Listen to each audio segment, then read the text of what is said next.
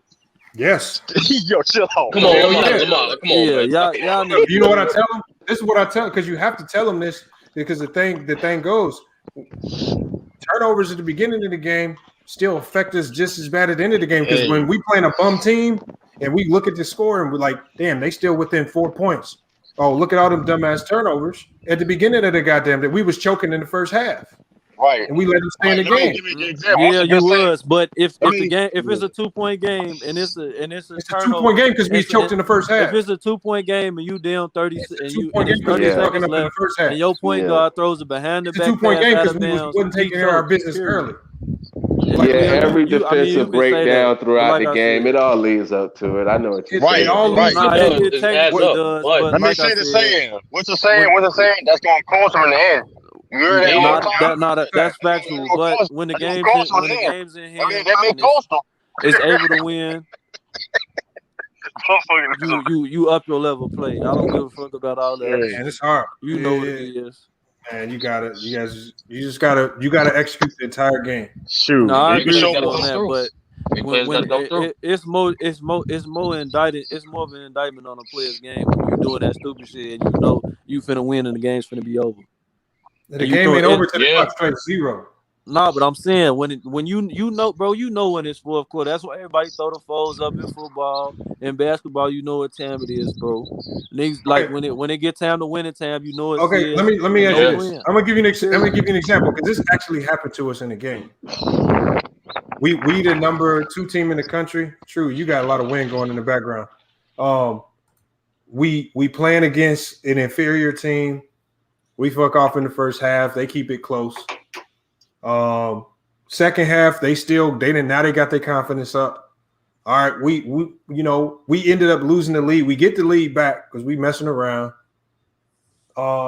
They get the ball last possession of the game, 1.5 seconds on the clock. They chuck it up full court, hit the shot. Did we choke? Yeah, you choked. Why? Because you were bums. That was James Harden. You on tape, Lamont. That performance, you on tape. Hold on. No, we choked in that championship game. We choked in that one. We're not saying every. He was neglecting the last 3 players on the bench. We choked there. We choked there because we were supposed to win. We choked because we was the number 1 overall seed. Yeah, he was mad. Damn, y'all the Warriors? Yeah. I thought Lamont was going to throw the Gatorade on the floor. Hold on, was it wrong? Wasn't that a bad call though? I can't remember the exact call, but it was a horrible call by the ref though. Yeah. Lamont, you're a Warriors fan?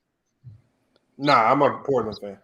Yeah, but you was out. Yeah, y'all team was out of pocket shooting on them jump shots like that. I was just. But true, I couldn't be mad at them though. I couldn't be mad at the team because that's how we got there. We probably shooting like 65-70% from the 3-point line. Y'all playing fast pace for no reason. Y'all heard with no shot clock or nothing. Hey, what grade you get in for Norman Powell, Lamont?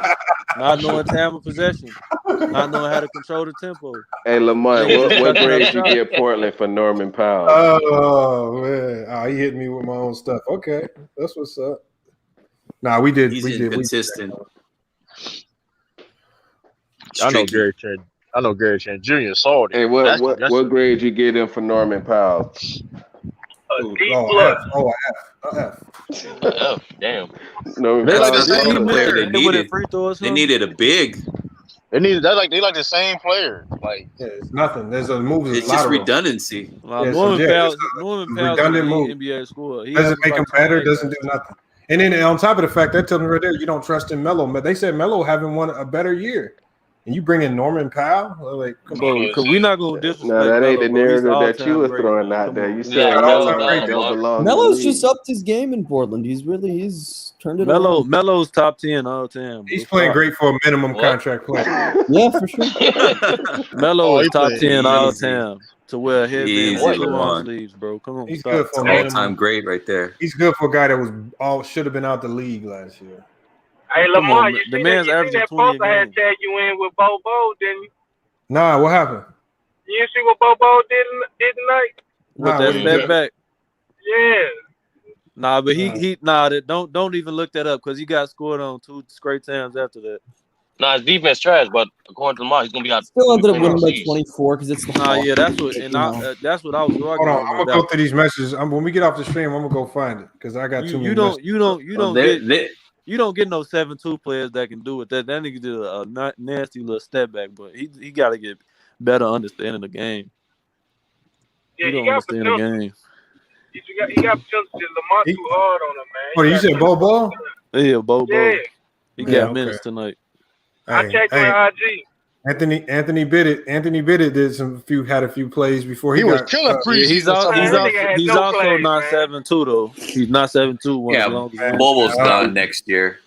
Bobo's not even going to be on the red. He's not even going to be on any roster next year. Man, you want to play for wager? Him and Taco Fall, good matchup. You want to play for wager on that? Yeah, both Taco and Bobo are going to be gone. Man, Taco Fall is not the same stop. Don't even. He's going to be playing for like the Beijing Pirates or something. Beijing Pirates. You're going to be in the China League. Put some money on it? Yeah, that's what I'm saying. Y'all want to make a wager? I can't do no more bets. That man playing for don't tell me Bobo just a meme. Bobo gonna play for Tijuana Vipers. Don't tell me Bobo just a meme. Shit, y'all can use them on Boston. Y'all can use them on Boston while you talking. Shit, we already got Taco Fall. Shit, y'all gonna be out in the first round anyway. You might as well send them. Why everybody be taking shots at the Celtics today, man? I'm working. Listen, we building on next year, man. We building on next year. That was all the Celtics. When it comes to any form of trade deadline, Danny Ainge is not the best. You mean almost Danny Ainge, right? Hey, we going 5 hours strong, man. That nigga Bobo hit 2 threes. Make it 6, nigga. So hell nah. I gotta hop in the shower, man. Yeah, you ain't gonna hold you. I ain't gonna hold you, Lamont. That is different. Like you really had that on you for like 5 hours, bro. That's kind of crazy. Hey Lamont, I got some heat for you, man. You know what I'm saying? Give you some new songs to play on your intro, man. Just email them to me. Email them to me. Hey, Tay Sean. If it don't say anything, it better not say anything about licking lips. You know I'm using. Nah, that intro song go crazy. Yeah, I'm using it. To rap. We don't know who's winning.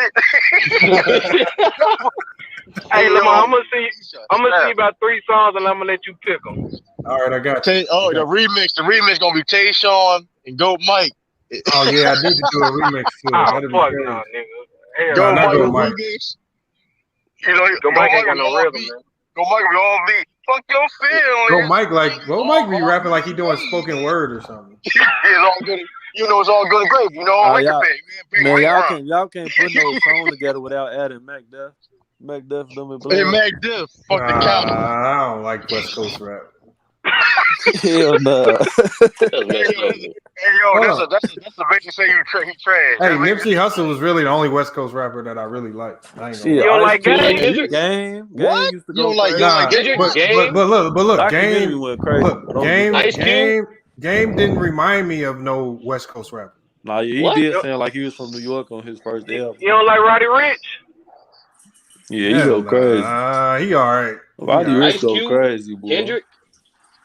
I'm not a big Kendrick fan. Kendrick got some songs, but I'm not a big Kendrick fan. Schoolboy Q? No. J-Rock? I don't even know who J-Rock is. TDE. J-Rock fire. That's what I'm saying. If you from the Midwest, like you just got a natural affinity for New York, Chicago, South. But I'm from the East Coast. Yeah, I just like Chicago shit. I just like good music. A little bit of the Southern. low key though, Chicago music really kind of going down the drain though. No, it ain't. Stand on Business got all Twisted albums. Nah, I do it. Adrenaline Rush. Oh shit! You got Tongue Twister. You got the first. You got the Tongue Twister album. From around my area. That was when it was hottest though. My favorite rapper all time is Common though. Common nice with it though. He undervalued. That's what we need to do a show on the most undervalued rappers of all time. I think Common's on that list. Yeah, definitely. And most definitely. 25 list. No, underrated. Yeah. Cool.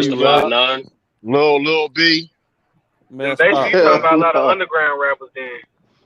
You don't even got to be underground. I don't consider Common underground. Nah, Common definitely not underground. or even Most Def. You consider Most Def underground? Tommy he definitely not was underground. a John Wick. Tommy not underground. Or like I consider Dave East underrated. Nah, he don't put out enough quality music. Nah, to he me. overrated. He wildin'. He overrated to me. He just said got Dave that East. car, Yeah, bro. couple The songs. only reason why he's on is Dave East is underachieving right now. I ain't gonna hold you. He's underachieving right now. His music don't back up his. Hold on, you said he underrated? made dope music. He He's made dope overrated. music, but he's underachieving. He's underachieving. As far as sales go, Y'all tripping. He's underachieving. bro. He's behind. He not in the best in New York. Label deal. I didn't say he was the not best in New selling. York. I said underrated. Like he got like Benny the Butcher did he lapped him like 1,000 I'm times. gonna tell you the most overrated. I think Meek Mill overrated than a motherfucker. Hey, chill out, man. Drake is overrated. Hey, yo, me be from Delaware. I can't allow you to say that. You gotta chill out, man. Drake is overrated to me. What? I've been listening to Meek Mill since 06, man. You got I don't listen to niggas that don't write their raps. He's average, bro. Nah, we ain't doing that, man. Don't write their rap. We ain't doing that, man. Niggas like Drake, niggas like Lil Wayne. Hold on, Freeway in his prime was a better rapper than Meek. I ain't gonna say that. I'll give you Absolutely. I'll give you That's debatable. Benny single. I'll give you Benny. Freeway in his prime. Freeway, but you know Meek. Y'all know Meek Mill top 5 of all time, though. Hey, Joel Santana in his prime is better than Meek. Hell no. Nah. Y'all better go back and Meek with that praise. I'm in the hood wearing dog outside. Late night, can't walk outside. You better go back to old Meek Mill tapes. Nah, Meek Mill got bars, but he Black Thought is inconsistent better with than his Meek Mill. bars. He is inconsistent. Black Thought is definitely better than Meek Mill. Don't listen. That's the best in Philly. You named the best in Philly. Hey, I'm gonna tell you who's underrated. Hey, homie out of He top Virginia is five, underrated. top What's five. his name? What's homie out of Virginia? Pusha T. Yeah, he underrated than a motherfucker. He be lying in his rap. That nigga be I don't care. I don't care if he lying. Somebody. I don't care if he lying. Nigga wasn't selling no weight like that. Hey, he ain't been proven wrong. Nah, he probably was, sir. Them niggas in Virginia is weird like that. Hey, that nigga, he been talking about drug raps. Yeah, he was in Chicago. He would have got his ass robbed. He wouldn't have been able to serve shit. Man, y'all be, y'all rob anybody though. Y'all be robbing anybody. Yeah, you rob. No, you but rob a homeless man in Chicago, if you not really like, you gotta be. Look, you can't serve if you know average. Chicago nigga, rappers really rob a motherfucker 15, 20 deep and then make a video about how he didn't fight back. Look at nigga who's about 20 deep. What a strap. What a strap. They will rob a motherfucker 20 deep talking about how he didn't fight back. I'm like, they don't do that shit around my way. We'll just take your shit. They what wild out Chicago there. you in? You in Southside? I'm out west. I'm in the worst side. He sound like he out west, man. He sound like he light skinned too. That's why all the light skinned dudes is out west. What he say? Nah, what dude say? I said, hurry, go down on the south side, man. No, they gangbang out south. They get money out west. Yeah, we get money out west, bro. Yeah, it's still out west, bro. It's still worse because it's about money, niggas. Well, whenever money is involved, it's it's like, bro, L Block, bro. It's like we all under the same. Like we have niggas that's all we under the same organization. Come on, man, don't get in that. We out, man, bro. They not. Yeah, they you can't do out. none of that. I'm about to say, I'm about to get on this stream. They know what's going on, man. It's open air, man. So you hold on, they got them. Man, no, in Chicago, they got them gang enhancements though. They be nah, bro. But it's more if you got priors. They not really trick because once you in the system, bro, you in the system. Period. If they know you from a certain block, they already know who you tag in with, so they already put that on you.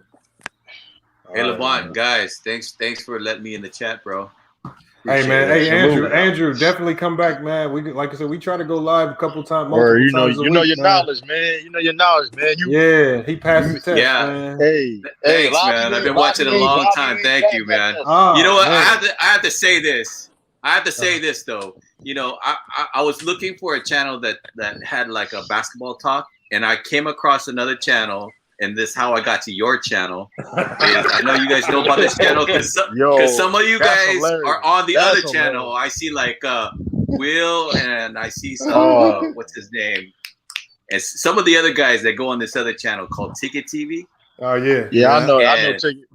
Hey, man, I Ticket couldn't take TV, it man, he's an anymore, man. expert, Ticket man. be hating, boy. Ticket be hating, Nah, man. but he's factual though, bro. I mean, he's just because so you feel me? biased, man. These players today never got it up the mud, so that's already respect him. Hey, yo, Lamont. Tell me why. Tell me why the But other I still day. go there. I still go there. Lamont, tell me why the other day I was on Lou channel, right? Lou was on live, man. Guess who popped up the live stream? Who? Fucking Will, man. Me and Anton there. Will came out of nowhere, man. Trying to cuss me out and all that shit, man. Why? That's what I don't like about. See, that's what I don't like about Will. He's No, crazy, what I that don't. guy. Hey, No, you gotta put respect on Will's name though. The next year is making the playoffs. What I don't I'm like glad I about ain't what better. Will does is like Talk about his Knicks, Lou is trying to grow his channel, but Will come over there and like start. Yeah, cussing and that stuff. shit was weird. I had to apologize. Like you don't to Lou, even 'cause I had to- know if he has that type of platform, but you just come in there just trying to use it for your own way to get at somebody else. So like just at the end of the day, you gotta have respect for somebody else's channel, man. Like if they don't run their channel that way, then don't come over there like that. Like if you see somebody in there I like you the don't way you agree run your with, channel, man. yeah. I just try to keep I like it because it it's just too much. It's too much chaos in Tickets TV. I mean, everybody's talking Yeah, that over shit each was other. weird. It's for a lower I like how you. vibration. I like how you, Lamont, how you moderate your channel, bro. I haven't been to those other guys' channels yet, but I like to go to Ticket because he's got that guy Ghost on there, and he's a Laker fan. You know Ghost? I think he's Ghost. Yeah, he comes over here. Ghost come over here. Yeah, he was on your channel here. I was like, wow, these guys come in your channel, FYF, and then they go to Ticket too sometimes, right? So, Man, it be like Royal Rumble over there, boy. I promise, man. yeah, man, it's crazy, man. They go crazy, Like, man. They you go can't, if you got an opposing view, them niggas is not gonna let you talk. Nah, they Yeah, won't. I like this little cat they got on shit. there. This little cat be stirring up trouble over there. CJ, you guys know Yeah, that he kid? be over there too. Oh man, they be all They over let him that back kid, on man. Ticket? It's like I thought they it's let like him over there. Nah, he he back was now. on there the other day. He was They on let there him the other back. day. They let him back after the last Max Ether video. Man, Yeah, they try to go at that kid all the time, but man, I like him, man. He's cool. Shout out CJ. But, yeah. CJ went over this But second, thanks I Lamont used for to letting me cooking in, man. them, Thank you Yes, guys sir. for letting me chat. And when you guys chat next time, man, I We hope I gotta, could jump we in. gotta go ahead and get off so we can Okay. let True finish All walking right, to man. the bus stop because I feel sound like he walking outside or something. Yeah, free Rico Reckless, man. Man, fuck All right, Rico man. Reckless. Yeah, I'm outside. All right, Hold on, guys, he got later, locked man. up. Well, Rico Reckless Yeah, got he in the locked up. feds. I think Shorty caught a fed case. Hey, I think He got 2 NBA. years. I don't think NBA YoungBoy getting out of this one. Nah, he getting a bond. He got a bond. Yeah. Louisiana trying to appeal it. Yeah, I don't But think he he. gonna do But that. I'm thinking he ain't about to get out of these charges. He gonna do some time. Now you talking about overrated? That nigga's the most overrated nigga I done Yeah, heard he's in my trash life. to me. He's trash. That trash. nigga Yeah, is terrible. he's garbage to me. Man, y'all gotta listen to that nigga lyrics, man. He be It's spitting real the shit. young kids. It's the young kids that Yeah, really like Shorty's him. like, dude, He be I'm mad ready for no to- reason. I'm I don't like Shorty, listening to his people age, that but mad he's though. trash, bro. Like the nigga he's not good. Like the nigga just Hey. yelling and shit. Nah, that'd be Meek Mill yelling. Chill out, man.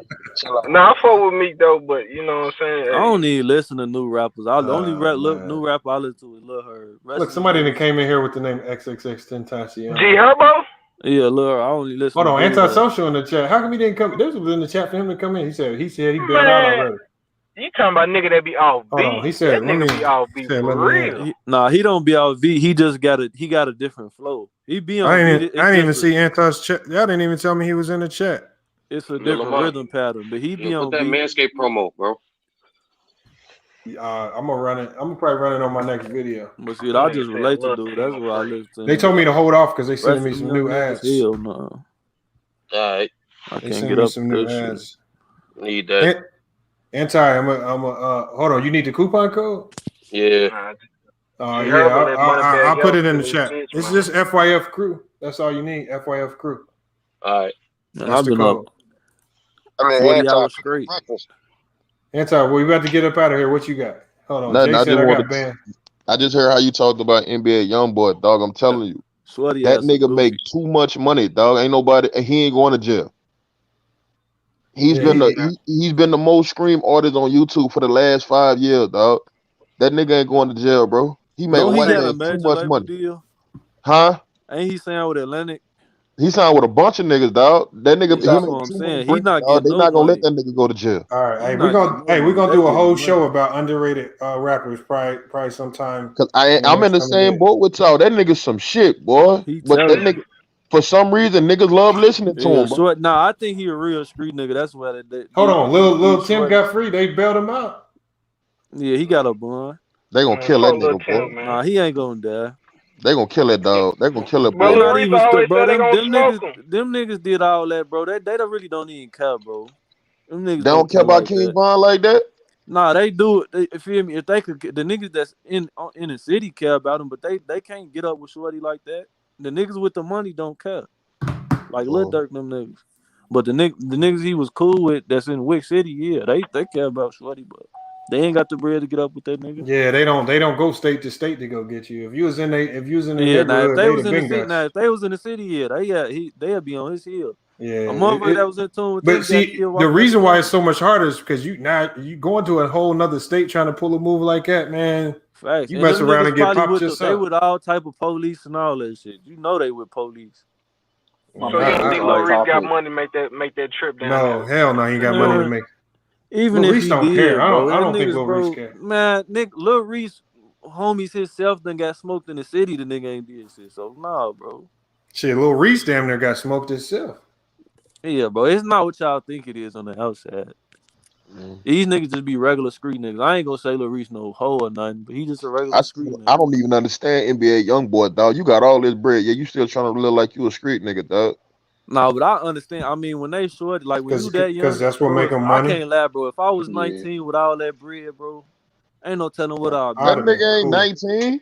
How old is he? NBA young boy like 25, boy. Oh, he ain't 25. He ain't that older than old. me. He That gotta be boy like ain't that 18, bro. young. He gotta be like. Anti, I gotta hop in the shower, man. Do you see how I look right now? Nah, how you look? Man, hold on. You won't even believe what happened today, man. Look at this shit, man. Bro, what Boy, the fuck is boy, you what look the like fuck is runaway wrong with slave, you? Nigga got Like shit a on. runaway slave. What the fuck is wrong? This nigga stay like this for the whole screen. That nigga look like Look, you won't even believe what happened though.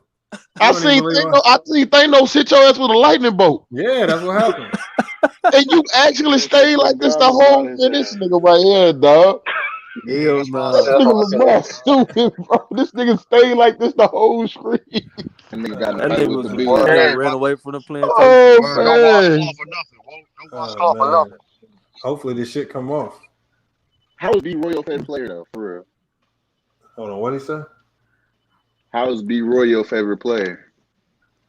Oh, really, when I was playing college, but like when I was high school and college and stuff, and just Brandon Roy because was they a both dog, got bad knees. That's why. Nah, nigga, I ain't got bad knees. I'm from Seattle. That's why. That boy was official, man. Nah, I don't know. I just liked it especially it was official after that Dallas series when I seen him come back out of injury and really that one game where he lifted him back up. It was official then. No, I would have dunked on Brandon Roy in his prime. That nigga couldn't do nothing with me. Nah, Brandon Roy would have destroyed. You crazy? How tall are you? All these NBA players, I'm 6'11", bro. Like we talk shit about people like you was stand on business. You got a football picture talking about you 6'11", nigga. You playing the wrong sport. Nah, Yeah. I'm only 6'1" and a half. They don't even play football in Chicago like that. Nah, yeah, we do, bro. Nah, I'm Not just saying, nah, seriously. we don't. Nah, see, I Nigga was said the we quarterback. don't. I was the We quarterback. You feel me? We ain't had no land, so I had to run that motherfucker every time. I ain't even had no time to drop back and throw shit. Motherfucker just had to run. Hey, You might every now and then you might have a nice football player come out of Nah, Illinois, we got good football. It's just you gotta go if you in the city, you gotta go to You gotta school go in to the suburbs. burbs. Yeah, you do. You gotta go to like Bolingbrook and shit. And It's really basketball out there. Yeah, it's all right. But it's like that in every city though. Every major city except LA. No, LA Indiana got good football. players. Indiana is big on football. I'm talking too. about major cities though. Ain't Indianapolis. no major city in Indiana. Yes, it is. Indianapolis is little as hell. It's major, man. Not a major. It ain't Indianapolis is Thought you about to get a stack on me from that bum ass. You got me fucked up. Really think I was gonna make that motherfucking bet, boy. I ain't stupid, you hear me? I'm far from dumb. Hey, Elder hit me last night. Ooh, you lucky you didn't make that bet. I said I ain't fucking stupid, dog. Really think I was about to make that bet? Hey, I told you should have said 4. They might win 3, but And, they not. I can't and see they them just got Drummond too. They should start winning a couple of games now. Yeah, all they would have to do is win one more game, and you was done. Yeah, I was like, nah, I ain't doing that. The thing is, though, hey, do LeBron and AD come back healthy though, dog? Yeah, man, I'm keeping them out as long as I possibly can. Hey, we're gonna have to get on that tomorrow because that's gonna take us down another 2-3 hours. Oh yeah, I forget, bro. It's 7. Motherfucker ain't been asleep. Sit up there with a burnt clothes on all day. Hey, I just got off work, so I'm ready. Oh man! All right, man. I'm I'm gonna catch shit, bro. All right, Lamont. I'm out. I gotta get my ass ready for work, bro. Man, I need to lay down. That's what I'm about to do. Get in this shower. All right, bro. All right, y'all. I've been Hey, we're gonna be watching back since the very beginning, bro. You hold on. How come you ain't came in the live chat? Nah, I was here, but I kind of, I just wanted to listen because it's my first time. You feel me? I didn't want to come in and just start saying anything. But I appreciate y'all for having this. Everybody else this platform. Hey, no, the one dude that was talking about Avery Bradley though, he was killing me. Hold on, who was? He talking about Avery Bradley's better than Otto Porter. Yeah, but he was just gassing up Avery Bradley. Ain't seen him play at Liquid. Boy, y'all was debating about that for a whole hour. Hey, I'll just be trying to figure out how do you think Avery Bradley's a good player right now and he can't even get on the court. Nah, I rock with dude, though. He just a little too sensitive. Yeah, he don't know. He don't like. He couldn't stand one of our roast sessions. He'd have got up. That's what I'm saying. Motherfuckers was when I was killing y'all about Bo. He lucky he wasn't here that night. That would have really got his. He would have had to turn his camera on, and then that would have really got on his ass. Oh man, funny. He said, "Nah, I rock with Shorty." Shout out. That's what. Yeah, that was the night where everybody was turning the camera on. He said he's still here. Oh, where is he at? Is he gonna come in? He in the comment section. He said, he said he's still here. No, he ain't coming in no more. Who is that? What? Yeah. Go, Mike. You here? Yeah, I'm still here. You was asleep all time. But he ain't said nothing in 3 hours. Yeah, go, Mike. What was that guy's name? What was that guy's name? Respect all, fear none.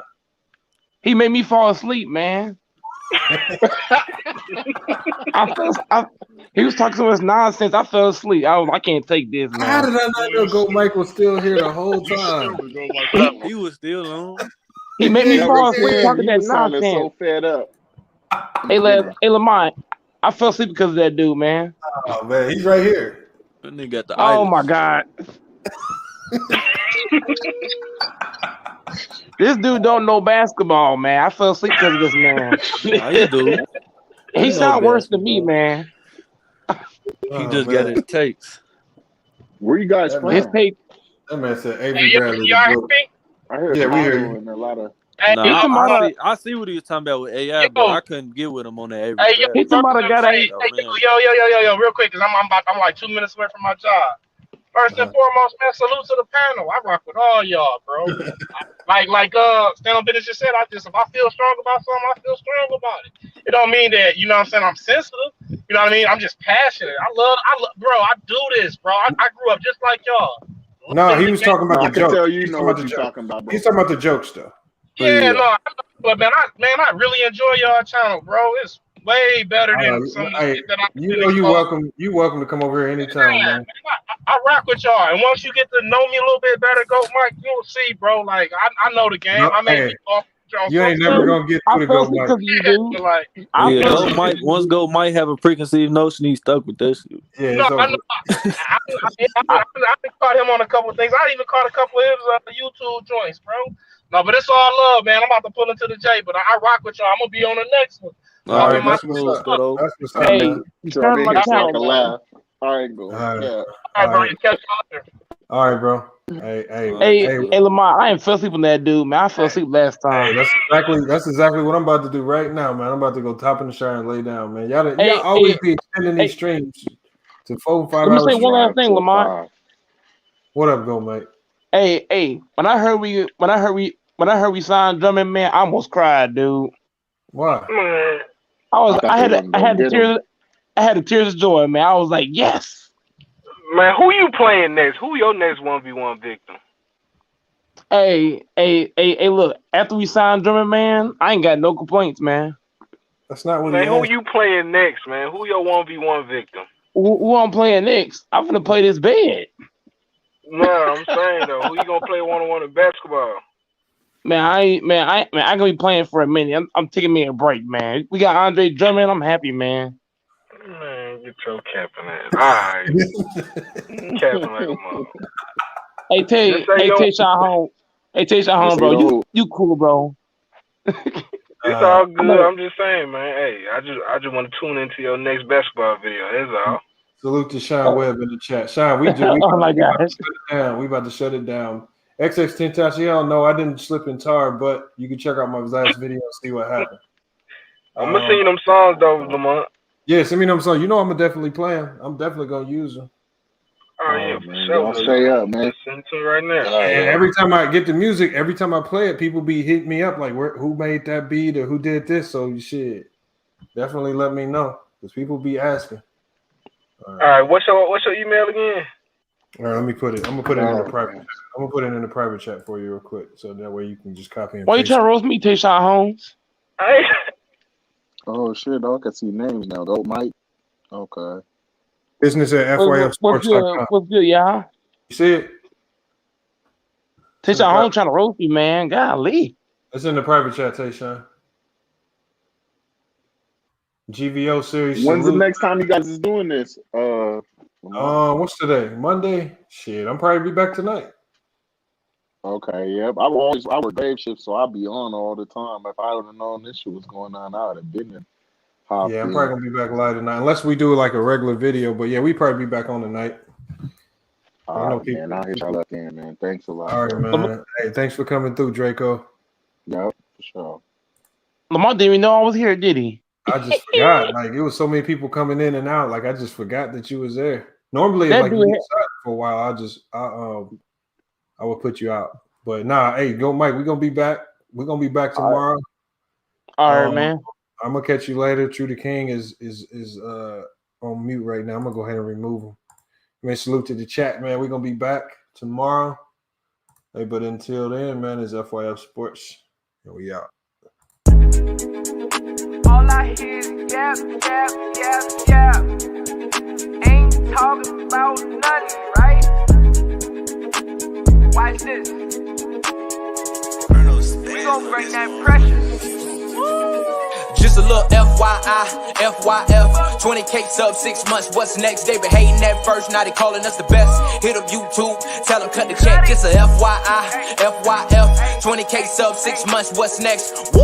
Fuck your feelings, we all know who the real is. I be getting to it, ain't wasting no time. Walking straight in, we ain't waiting in line. Fuck your feelings, you don't care about mine. You a YouTube gangster, don't be yelling out slime. Or you talking LB, talking Ticket TV. Ain't nobody watching them, all the viewers be sleep. 5 years in, all your subs is your friends. Ticket TV, watch the cars again. Just a little FYI, FYF. 20K sub 6 months, what's next? They been hating at first, now they calling us the best. Hit up YouTube, tell them cut the check. Just a FYI, FYF. 20K sub 6 months, what's next? Woo!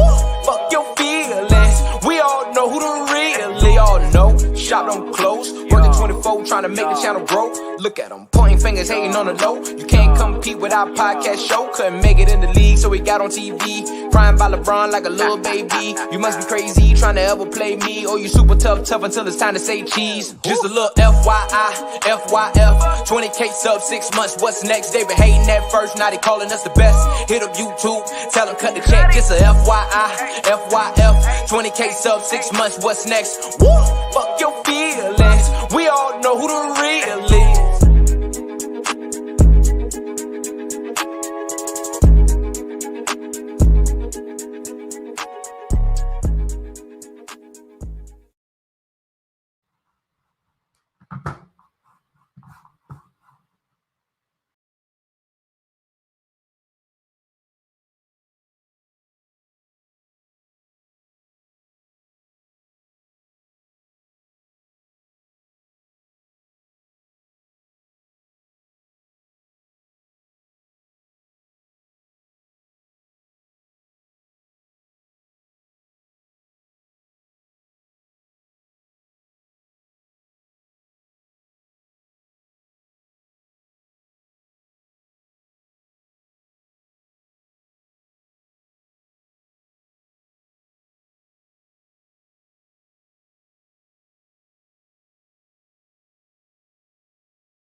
Jam.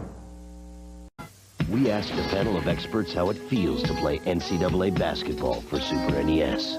Here's what they said.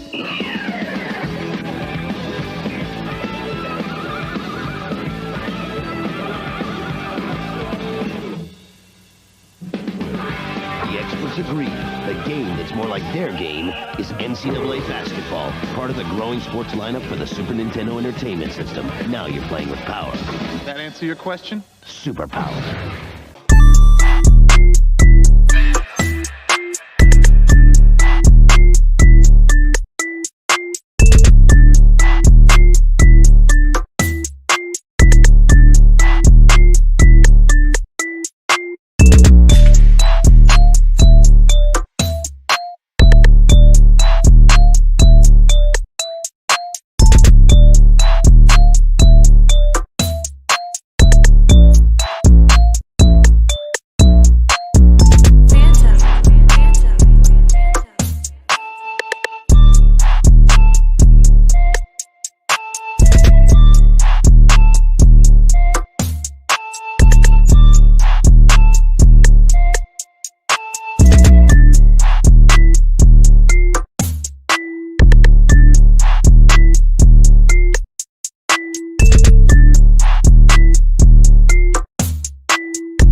That's what happened in that's what's happening in the 90s fans.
Hey man, y'all, just salute to all the 90s fans that pulled up today. Just wondering, what's going on, man.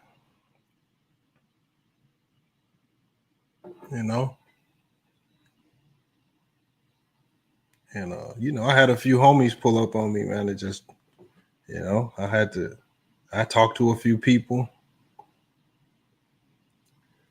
Mario brothers helped explain because Mario brothers explained to me how they was being used by the 90s. And so they came to FYF Sports and exposed a lot of different things. Along the way, they even gave me one of these bricks, man. I didn't even know these things was real. Gave me the brick and everything. So that's how y'all know it's facts.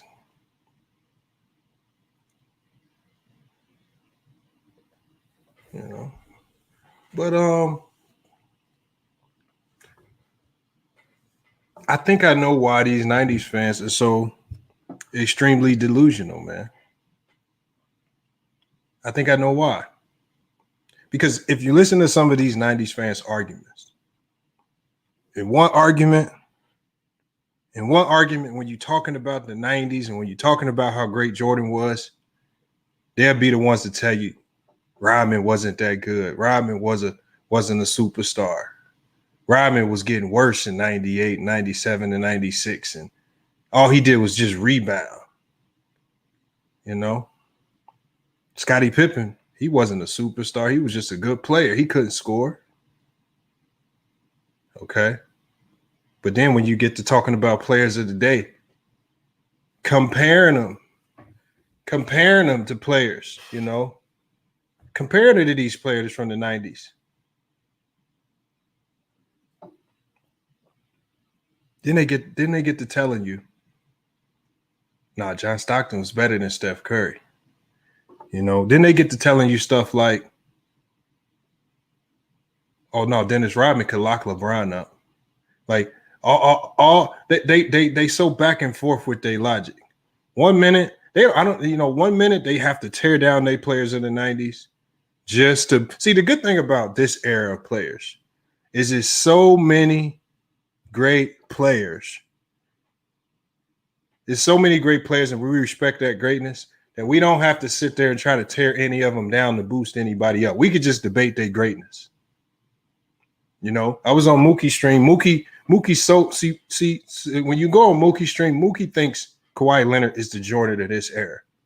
So because he basically Mookie is the son of a delusional 90s fan, and that bad energy just got passed off to him. So he thinks Kawhi Leonard is Jordan.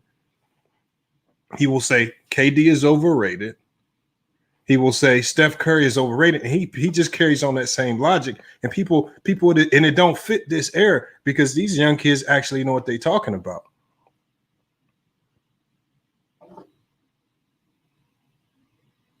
We're going to be dropping the link really soon here. Because, again, man, it's time to expose Nintendo for what they did to 90s fans. See, these 90s fans was 5, 6, 7, 8, 9, 10, 11, 12, maybe up, let's say the 15 and 16-year-old growing up through that era. And their minds are all corrupted now. They don't know what to think. They talk about Jordan being 6-0. They'll try to convince you Hakeem was this unstoppable force. See, this is how you catch him. I said, you know, this is how you catch him. If Hakeem was that unstoppable, see, because I always told you guys, I said, I think Hakeem Olajuwon's one of his championships are some of the biggest, most fraudulent championships I've ever seen. Because as 90s fans say, if Jordan was playing, Jordan 6-0, perfect in the finals. Jordan had to retire to give these guys a break. If Jordan keeps playing, Hakeem now has no chips.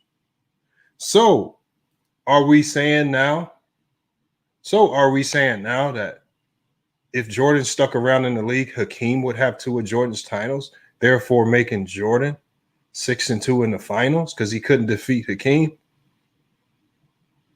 Are 90s fans willing to say Hakeem was that great? Or are you going to go back to the one man ran your era argument and Jordan would be 8-0?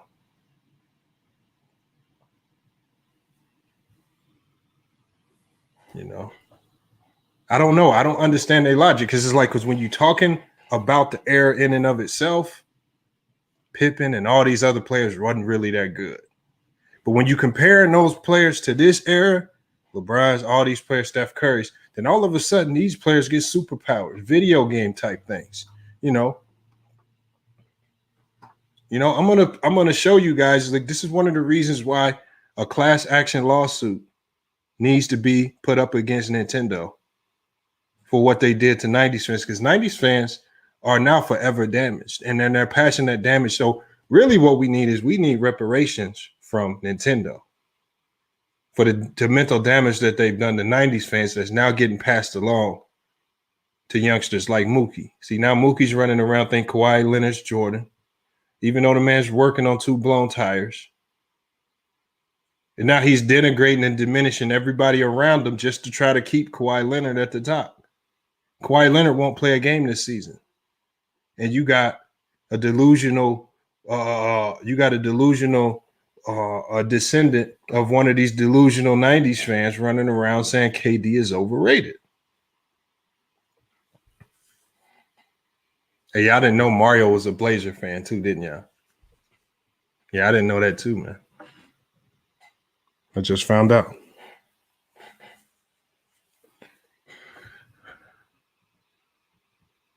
I salute to everybody for pulling up from the website, man. See, I made sure I hit everybody up on the website early. This, the numbers just running up. Salute to everybody running the numbers up today. And I know some of you guys, like I say, is on the road, can't pull up. Like, salute to y'all for pulling up, though, man. We got a nice little group over there on Reddit, and we got a nice group on the website on Blogger, man. Real big community, man. Salute to y'all for pulling up, tapping in, watching through the embedded feed, man. I see y'all pulling up. But, I think a lot of people pulled up, who don't like Mario World, man. But look, I'm not going to waste no time, man, because I got my evidence lined up. I've given you guys, hold on, antisocial, the gloves don't come off, man. See, when you hear it don't come off, man. Can't take these off.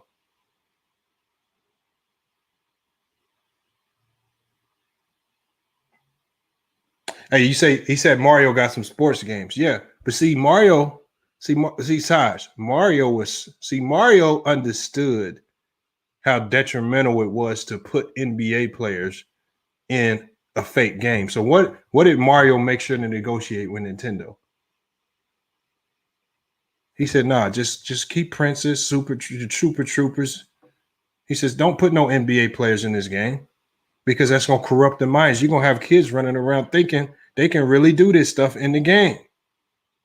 See, Mario negotiated that, Taj. Mario did that. Mario is one of the few people actually looking out for the well-being and the mentality of some of those 90s fans that now are extremely delusional and don't know what to argue or how to argue it. Yeah, Mario Tennis was fun. Look, Mario Tennis was fun, but did he put Rafael Nadal in that game? Was he what did he want to trick the minds of young tennis players believing that you can beat Mario and beat Rafael? He didn't trick nobody. Or the Pete Sampras, obviously. Let me go back. It was Pete Sampras at that time. The Andre Agassi's. He didn't do that. He wasn't trying to trick the minds of people, y'all.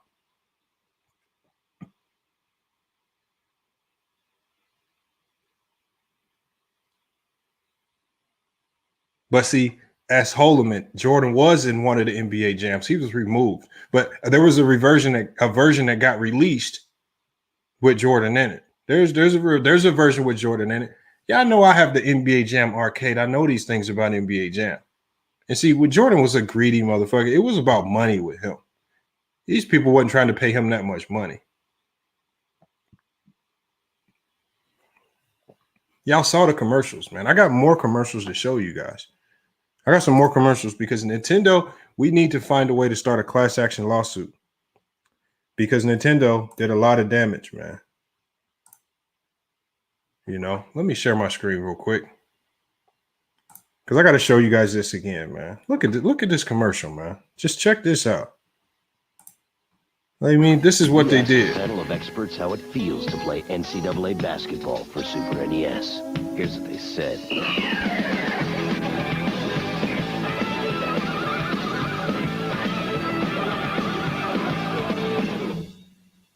The experts agree. The game that's more like their game is NCAA basketball, part of the growing sports lineup for the Super Nintendo Entertainment System. Now you're playing with power. Does that answer your question? Super power. Is that realistic? Not realistic. That's Fred taking care of somebody, y'all. That's all. Don't ignore the music, y'all. That's FYF Fred handling something. All right. Fred couldn't be here today. Obviously, I'm on stream. Fred's still finishing up the level. Fred's on 3-4 right now, handling some business. All right.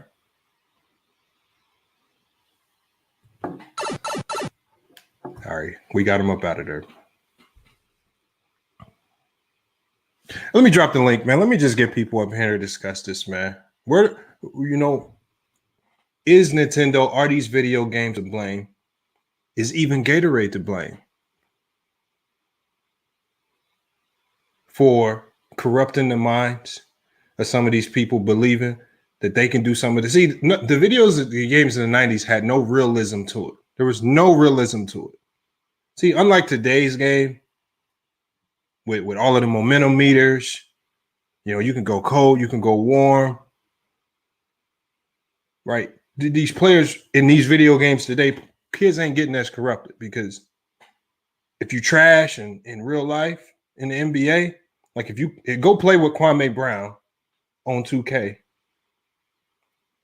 and I want you to tell me how good Kwame Brown was. You see, because these games are realistic. See, the crazy thing about it is if you really want to know if Kwame Brown was trash, just play with him on 2K. He's still trash on the game, y'all. He's still a bust on the game. Even if you redo all of those years, even if you take Kwame Brown and you run him through a my career, he's still going to be a bust. He's still going to be trash. He won't get better. Realistic, man. Realistic, y'all. Realism. See, so these kids' minds ain't really getting corrupted like that. Okay? But back then, when you look at the NBA jams, and I'm going to run some clips of it as well. All right? I'm going to bring some people in. Let me run the clips of it. Because this is sad.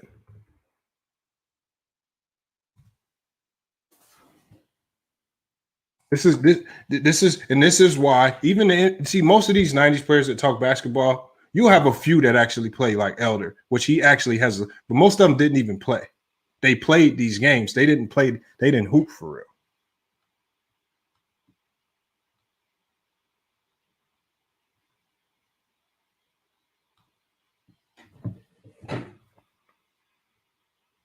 So we're gonna check out some of these highlights, man. We're gonna see why they so delusional. Let me pull it up. And as I pull it up, I'm gonna be dropping the link in the chat. Anybody can pull up, man. 90s fans, even young fans of the day, right? Because sometimes you can learn from the younger people. I don't know, Natalie. No, I don't know, Natalie. I see Haynes. I don't know. I don't know if I want to blame Haynes.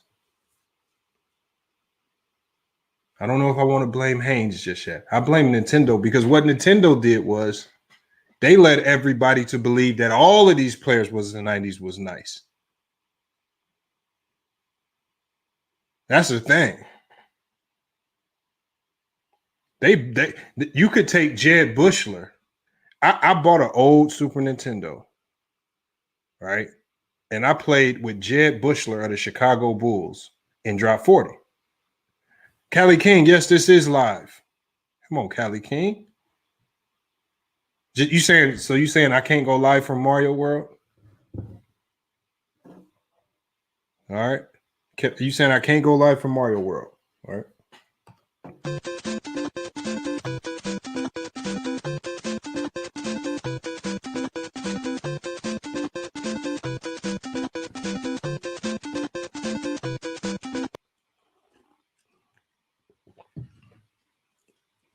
Come on, y'all got to stop hating, man. Also, because you didn't get invited to Mario World, I can't be at Mario World and go live.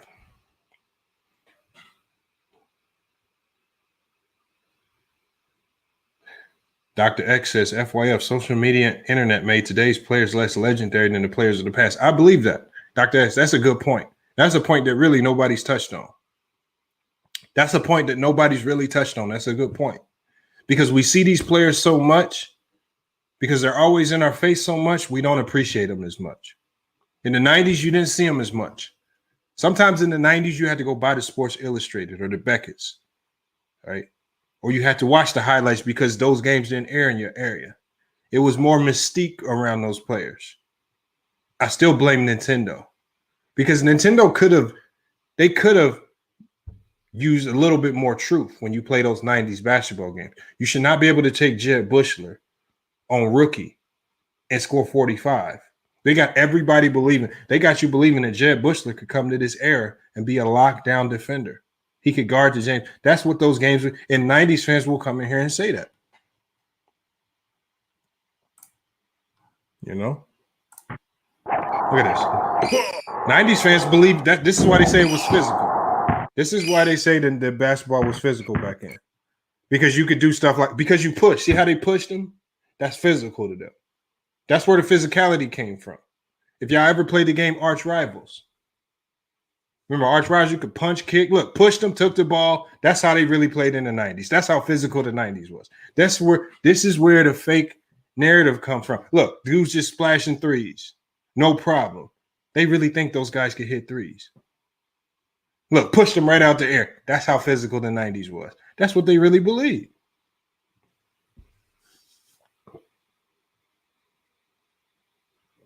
Look at that three. Tough three. This is why they say the 90s was physical. This is why they call this era soft.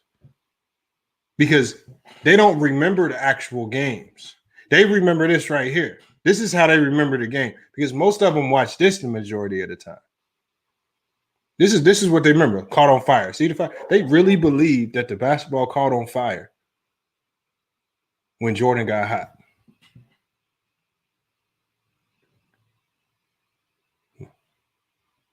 Come on, man.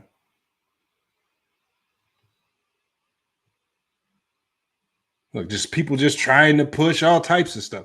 The 90s fans really believe this is how basketball was played. Like, if you listen to a 90s fans talk, like if one day while a 90s fan was on his rant and I just start playing this video, it'll almost be word for word a depiction of this, what we're seeing right here.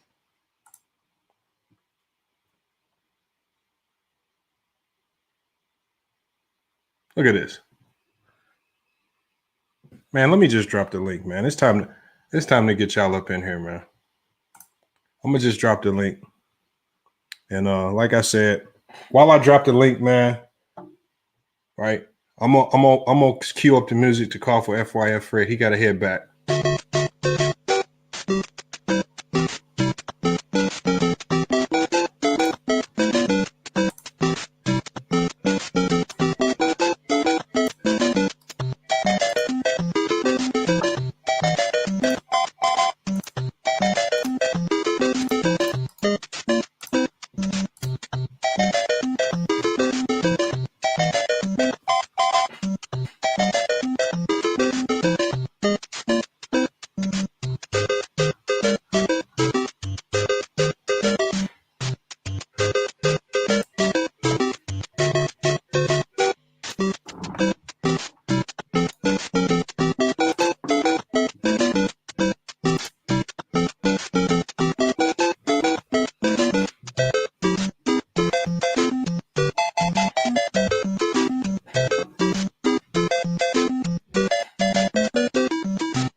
Hey, if you haven't been in before, make sure you smash the StreamYard link. Hop on in, man. We got 3 people on the backstage. I'm gonna go ahead and let them in. Tiffany Nair, Antisocial. Lamont, what What are you doing, you, Lamont? bro? Come on with this outfit. I'm not going here. I'm not going for.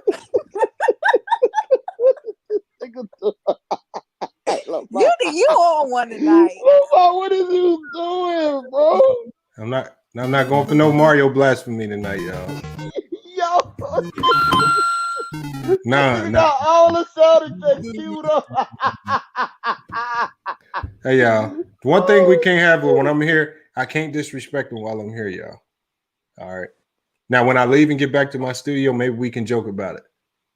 All right. But I want to be back. I want to make it back because you got to understand there ain't no laws here. They can knock you down a hole and all that stuff. You can't come back. All right, y'all. We got to chill, y'all. Hey, Tiffany. Damn, Lamont, you just made the list. What you talking about? What's up? What's good, Cube?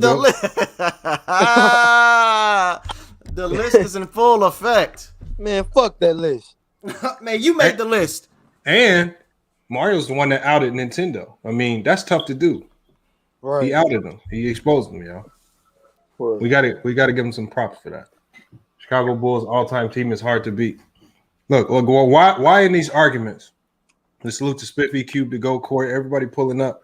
Why in these arguments? Why when we talking about 90s players, these guys get diminished, but when we start comparing these guys to players of the day, all of a sudden these guys are super powered up. Right. And can come to this era. They're talking about Dennis Rodman can come to this era and guard KD.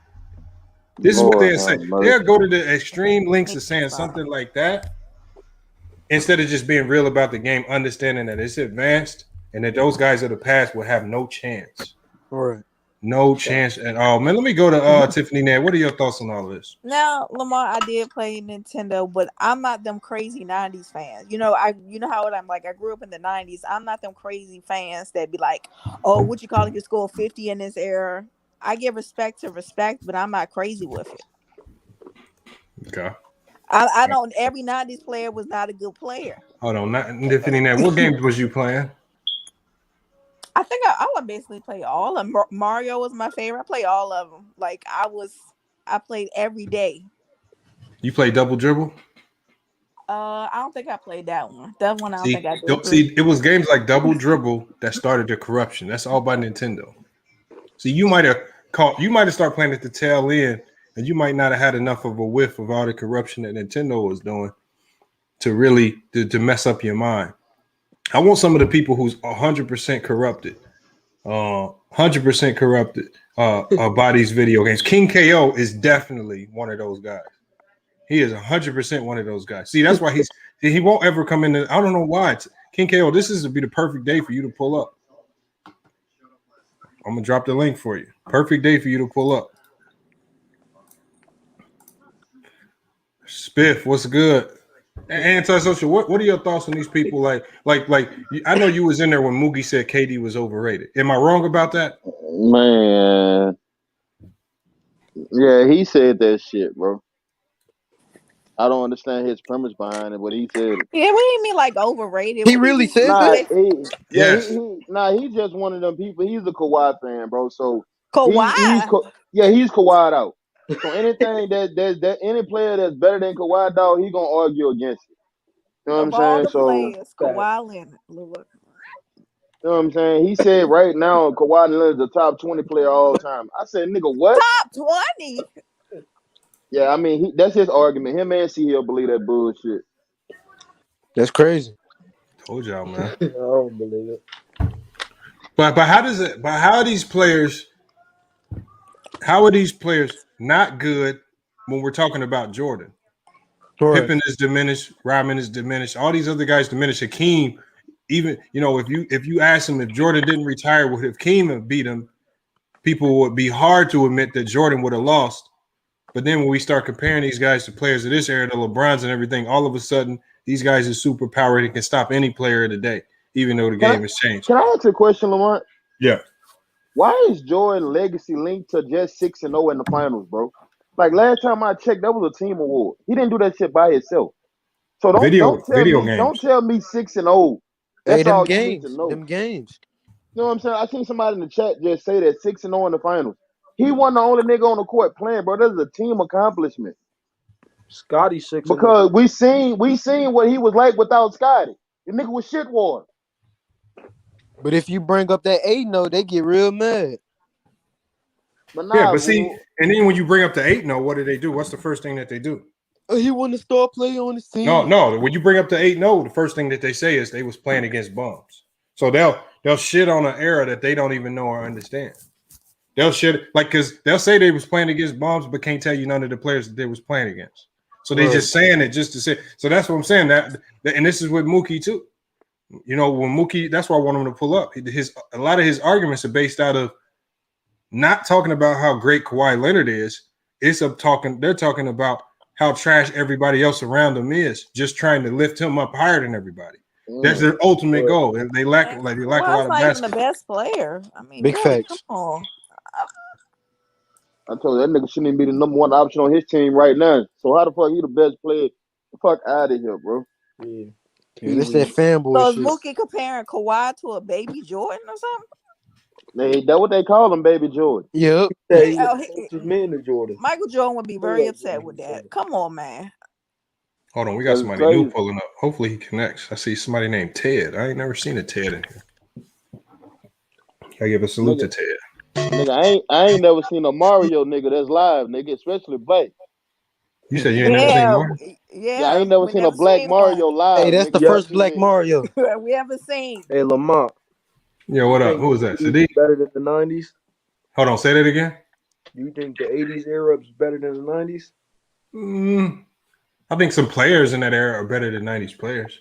Overall, I would say the 80s era was a more exciting brand of basketball because they played at such a high pace. And with Showtime era and all that, they played Dr. J and them.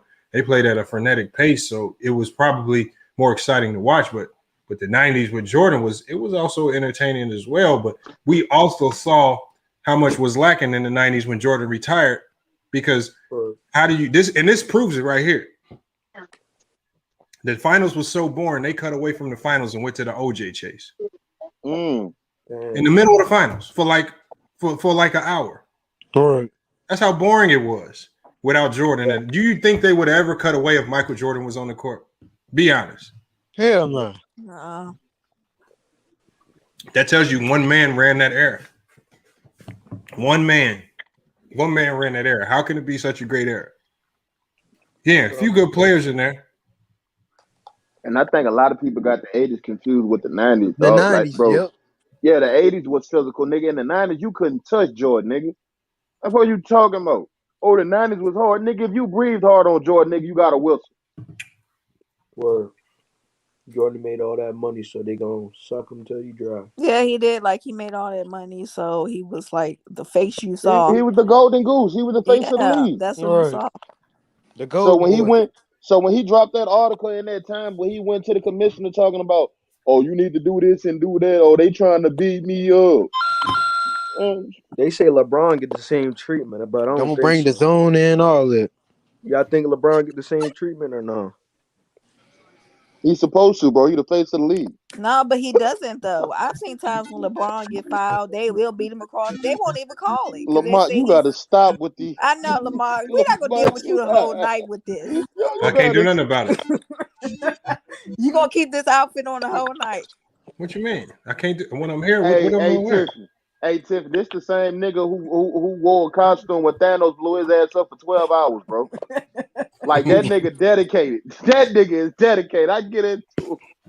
That nigga stood in that costume for 12 hours and talked to us whole live. All right. We in Mario World, y'all. We can't disrespect the Mario World. Hold on. So anybody from the 90s gonna pull up, man, to defend the 90s, man. Why is y'all so frenetic? Also, y'all got the PayPal. All right, finally got the PayPal going if y'all want to hit the PayPal. But let me drop the link again because I want some of y'all to pull up. All right. It's not enough people pulling up to address this. Yeah, I want to argue with some niggas, dog. Right. Let me see. But they gotta come on though. That's the thing. They scared, man. And they're in the chat. No, hold on. I see them in the chat. That's Jared Thomas. I see them all in the chat. Yep, I see him. Jared. Oh, nah, you can keep Jared in the chat, cuz. Hey, look, there go King KO, all of them. Yeah, you can keep Jared in the chat. Yo. Exactly. Hey, yo. What's up? What up, Ty? Hey, Lamont, bro. Yo, what up? You got Pikachu too. Oh, Taj is right with us. Okay, hold on. Let me see it, Taj. Yeah. Hold on. Oh, Lord have mercy. Come on, Taj. Lord have mercy. You got the Pikachu hat on. Yeah, y'all don't have. I bet y'all really wouldn't disrespect if we was over in his world. That motherfucker will fuck you up. Hell yeah. Come on, man. I'm getting bored, man. Where Right, these man. Where they at, niggas at, man? I know they won't come in and argue. Hey, Anti, you see the screen, Anti? Who was that, Brooke? Hey, hold up. Oh, shit. Hey.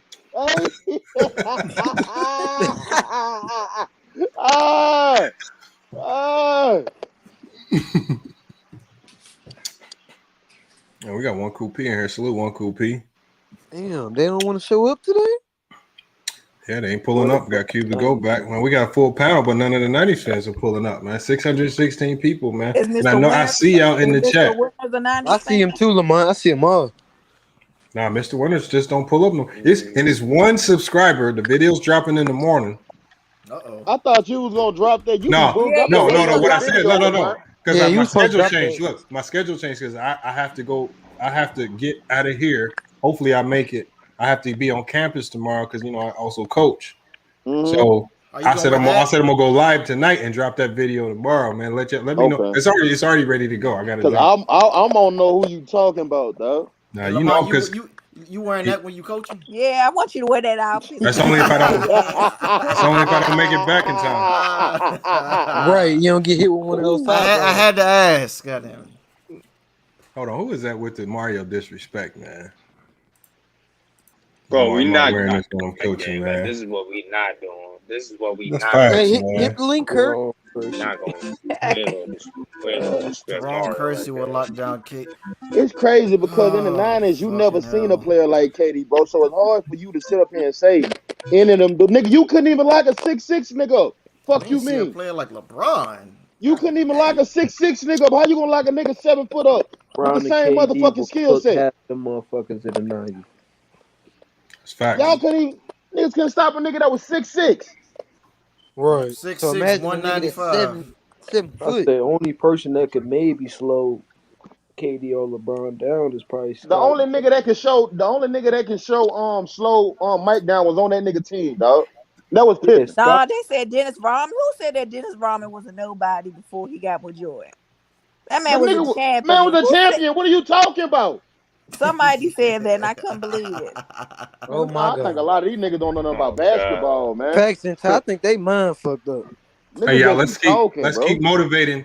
Let's keep motivating Man that was a- FYF Like Fred. Giannis. Hold on, y'all. Nope. We gotta keep motivating FYF Fred. He got us to the next level. All right, so salute to Man, Fred. what the fuck? He got a new level on it. Hey,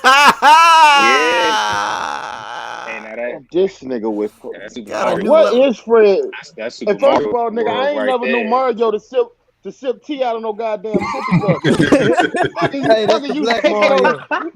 I ain't know Mario had a damn laptop and a goddamn Yeti right there. God Hey, damn. Hey, man. that's the black Mario. Oh, No that thing Mario lights up. No Mario Look, disrespect. that Bill man. and Bill about to fuck That you up. shit like That I ain't glad that's Bill kind and of Bill tight about to though. fuck you up, man. I ain't know Mario was the Hey, Trailblazer tell them, fan. Lamont, you in the wrong world for them to be talking. That's what I'm saying. That's why I ain't saying nothing. I can't really respond back. Man, One this wrong nigga move, your ass crazy, down. bro. You No, can't say this nigga ain't dedicated, dog. He says Jawan Howard. Nah, Oh. I think he's trolling with that. Yeah, he's trolling. Get him Yeah, out of he What do you here. say? definitely. Oh, He's at nah. it. Yeah, he's at it Yeah, on the list. you out of line for that, Paul. This, That's but I crazy. agree. B said this a couple of nights ago about Kawhi, bro. He's a great player. Yes, when he's on the court, he's one of the. You right. He's top 5 talent, bro.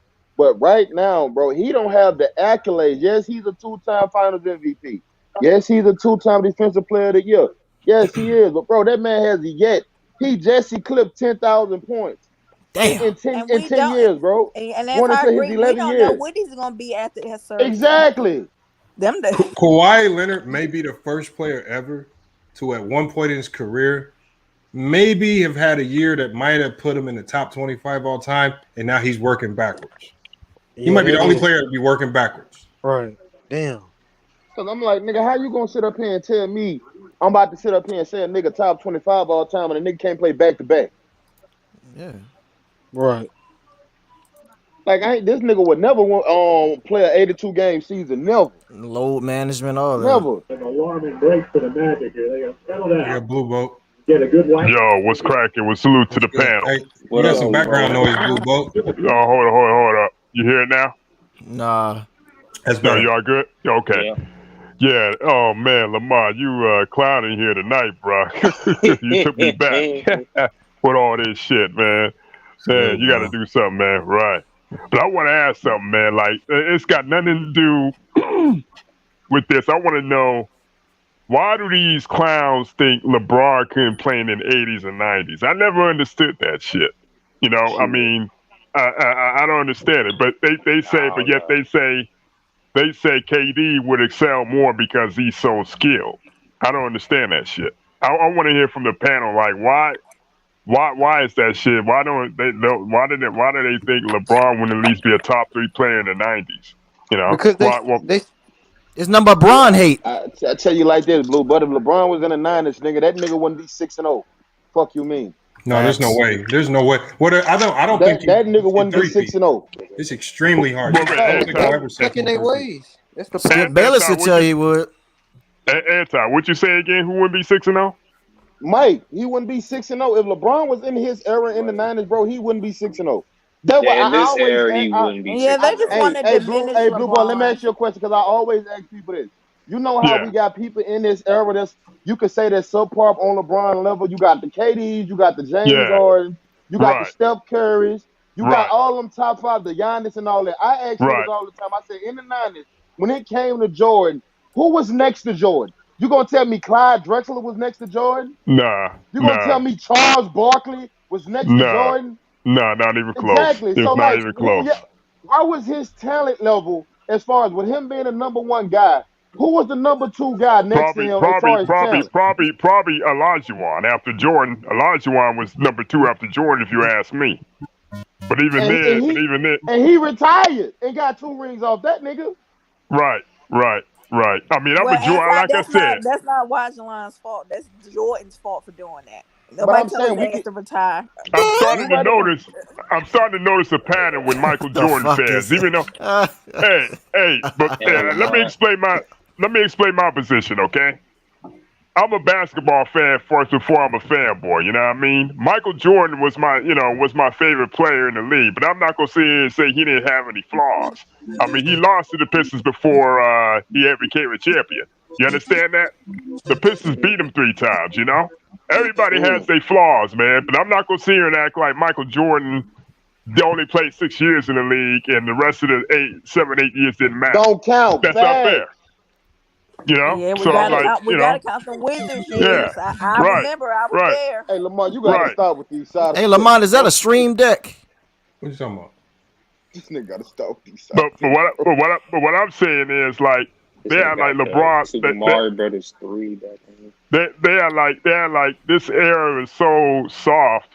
I mean, I don't understand it, man. Like if I could make an argument, even though I'm a '90s head, that this era would give the '90s the business. I ain't gonna lie. Skilled players, better skilled players. There's more skilled players in this era. Exactly, more skilled players. Right. A big man that can take you off the dribble. Them niggas wasn't taking nobody off the dribble. Them niggas could barely dribble. Won't nobody in the '90s just like fucking Giannis, KD, Bron. Well, none of them guys in the '90s were like them guys. Maybe the only big man that could probably the big man that could probably dribble in the '90s is Olajuwon. That was it. And I think if Olajuwon bought his ass in this era, he wouldn't be as effective because he couldn't sit his big ass in the paint and just slouch on defense all day. Yeah, I think goddamn Jokic is. Yeah, wasn't no defense in 3 seconds when he was playing. Right. I'll tell you right now, Iverson them gave y'all a good glimpse of what Jordan would have been going through.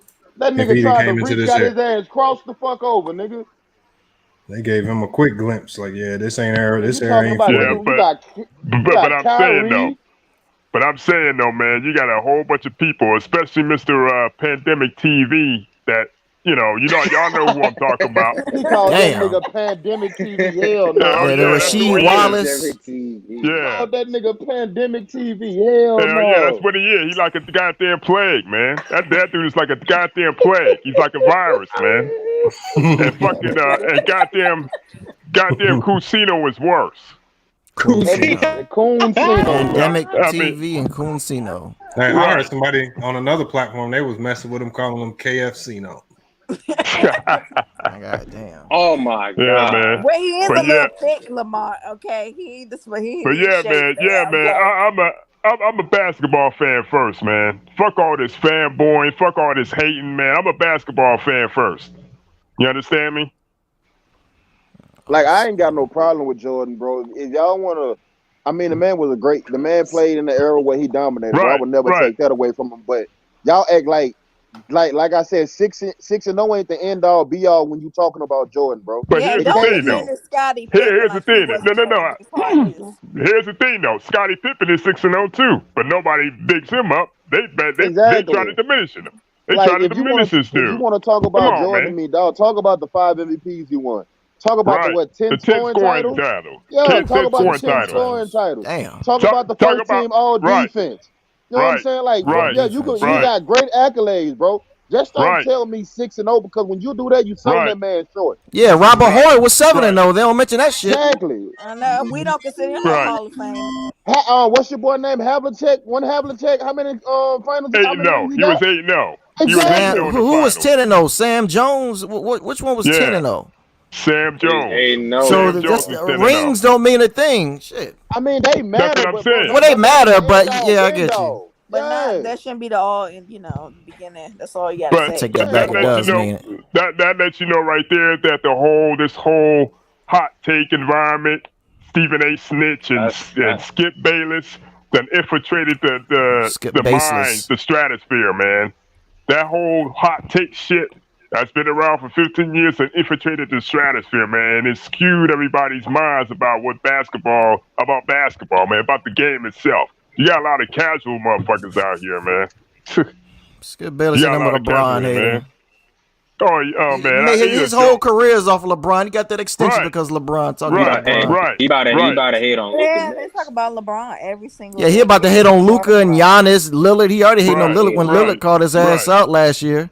Remember that? Lillard did call him out. They ain't called his ass. They ain't been called him out. They ain't called that nigga personally. Yeah. Right. Yeah. Right. And then right after that, Skip was on TV shitting on him. I'm like, oh. He ain't had to discuss the conversation that they had. But it's crazy though, man. Like people, on, man. you got a lot of he casuals, do man. Come on, Lamont. What he do is that? What the Niners I'm niggas pulling up, up, man. I'm trying to send them. You about to make I'm pulling up their comments. You about to make me play. I'm pulling up their comments and they're trying to send them the link, and ain't none of them pull up. You see, Jared ain't came in a while because y'all be talking about him every time he come on. Is Mookie live right now? Jared a big ass troll, man. Jared a big ass troll, man. He be all over you too, Captain.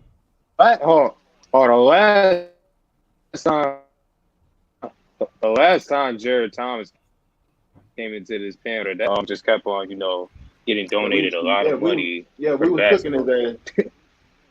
Yeah, somebody did donate money to kick him off. Damn.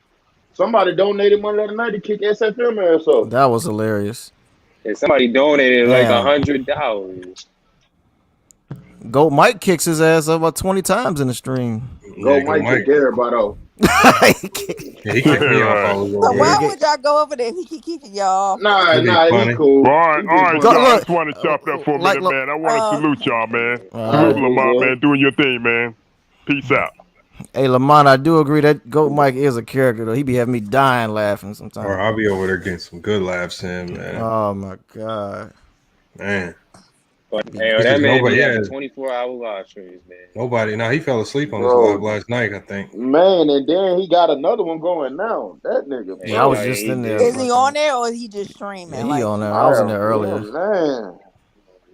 I'm Let me drop the link again. Do you have a job, nigga? Hey, the fuck?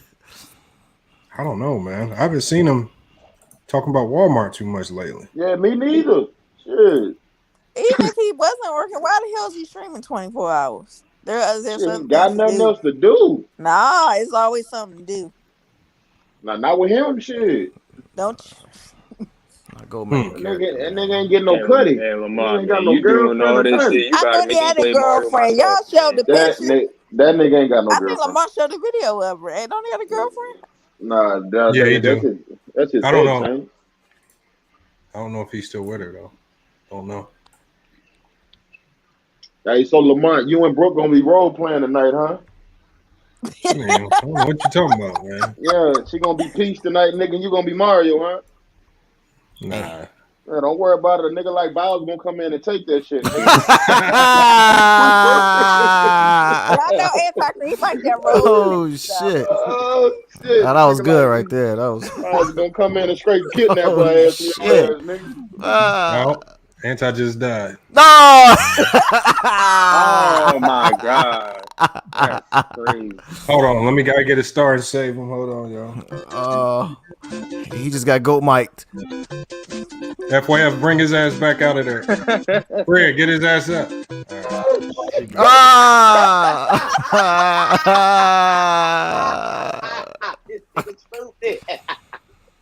Oh, this nigga stupid. Oh, man. Come on, man. We ain't getting no pushback from the 90s niggas tonight, dog. Nah, they ain't pulling up today. Man, I thought it was gonna be a crazy conversation. They ain't pulling up. I thought so too. They just not pulling up. They in the chat. They are here. They just not pulling up. SFM ain't on the chat. he gonna turn this into a Kobe Hey, discussion. Yeah, I don't want to whenever hear someone about. I gets want to hear ether, go play that about Kobe. Whenever someone gets ether, Lamont, go play that Mario Death music. Damn. Man. They scared, man. Philip Reinhardt, yeah, I don't know what's going on, man. It might be a shorter stream than I thought. Damn, I thought we was definitely about to have fun with this one. Anti, you told me, who was it that told me that Candyman wasn't good? I actually like Candyman. Bro, don't do that, Lamar. We not doing that. Is it better than the original one? No, I still ain't see it. No, they went way left with it. They might like they changed the whole story on that nigga, man. It might be on something about your mic. Yeah, Taj, I can't hear you, man. Yeah. What?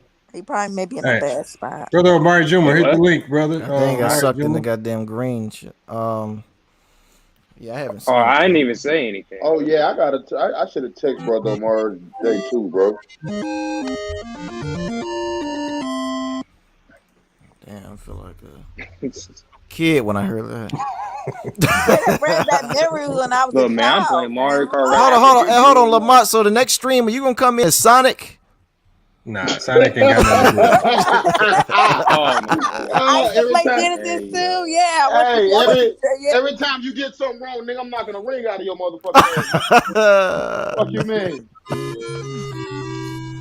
Anti's movie reviews are iffy. Game over, nigga. Yeah, they are. That's facts. Who said that? No, it's not. I keep opinion about my movie. My movie. Nobody believes in your reviews. Hey, I don't care what you say. I don't know what movie y'all be watching. Anti's favorite movie of all time is Top Flight or something like that. What is it called? It's Con Air. Nigga, that nigga said Top Flight. Favorite movie. Con Air is better. Con Air better than Get Out. Us. That's a lie. It's better. You said it's better than Us. Stop. That's it's better than Us, nigga. Us with shit water. No, it wasn't. When I watched Us for the first time, I ain't like it. I ain't gonna lie to you. Hey, it confused the fuck out of me. Shit water though. Get Out was not. Nah, Get Out was good. Us, I seen. Get Out was trash, man. I was confused as hell in Us. Anti said we only listen to you with movie reviews. Yeah, I need to start my YouTube channel, Shit Water Reviews, dog. Like y'all gotta stop capping on these damn movies. You ain't got nothing to say about Certified Lover Boy, okay? Oh yes, I do. Yes, I do. You want to hear it? Oh, You want me to tell you about it? It's mid as fuck. Fuck you mean? What is it? Mid. On a scale of 1 to 10, I give that bitch a 5, nigga. Everybody was saying that. Yeah. No, but I'm surprised you was on. But you was hyping fucking sound effects, man. This the thing, Tiffany. Nigga Lamont. After hearing the album, I like when Drake rap. I don't really like when he be on his R&B shit. But you be singing. When I heard Certified Lover Boy, I should have known he was gonna go R&B on this motherfucking album real hard, and that's exactly what he did. So he should have just called it out. He should have been an R&B album. What was that one song? 7 a.m. in Bridal Path. He went off. That nigga was rapping. Yeah, I like that one. I like Drake. But all that other shit, even that way too sexy shit with Future in them, they could have kept all that shit, man. And Kawhi. Scorpion better, y'all think, than Certified Lover? Ooh. Yes.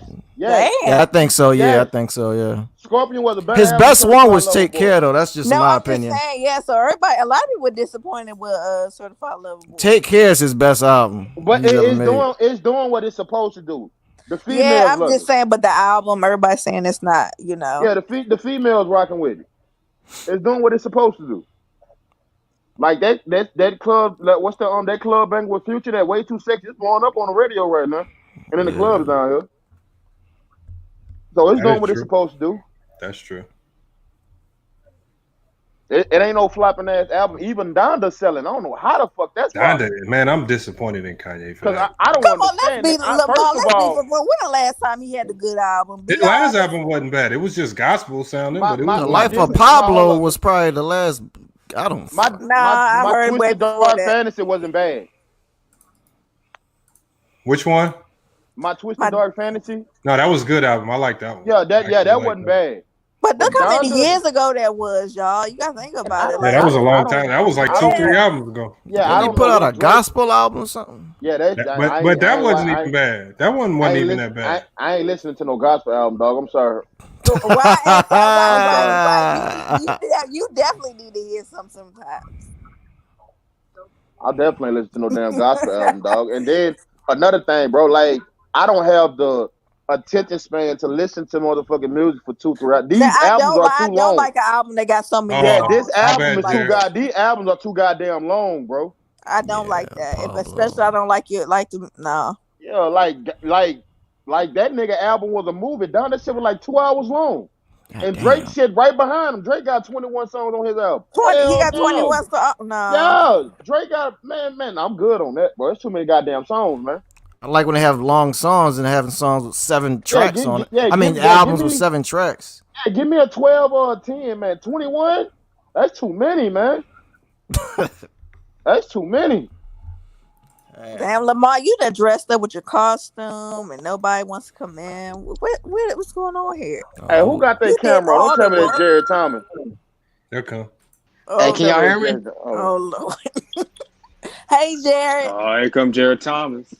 Who was it? Hey, turn your camera off. Oh, Lord. Jared, why you always have your camera on? Those some thick ass glasses. No, it helps to have the camera on. Facts. No, it don't. Yeah, it do. Not for you. You gotta show the face, bro. Fuck, you made the list anyway. That FYF cipher gonna be nice. I just got big chest version. I know, but Lamont, can you hear me? You got an FYF cipher. What? But look, for real. No, the main point I'm trying to make though, bro, is like every league markets their best player though, Lamont. Okay. Like that's just a part of it, bro. He said my boy need a cut.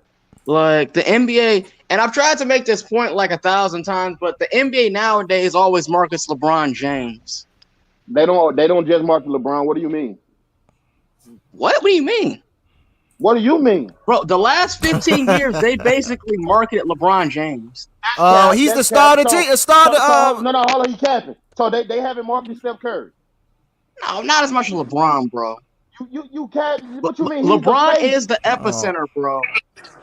He's the face of the league. Don't tell me you're another Bron hater, bro. The NBA has basically revolved their seasons around LeBron. No shit, he's the best player in the league. No, but you're acting like that. But you're acting like that's unique, bro. Like Jordan is the only guy that got marketed. Hold up.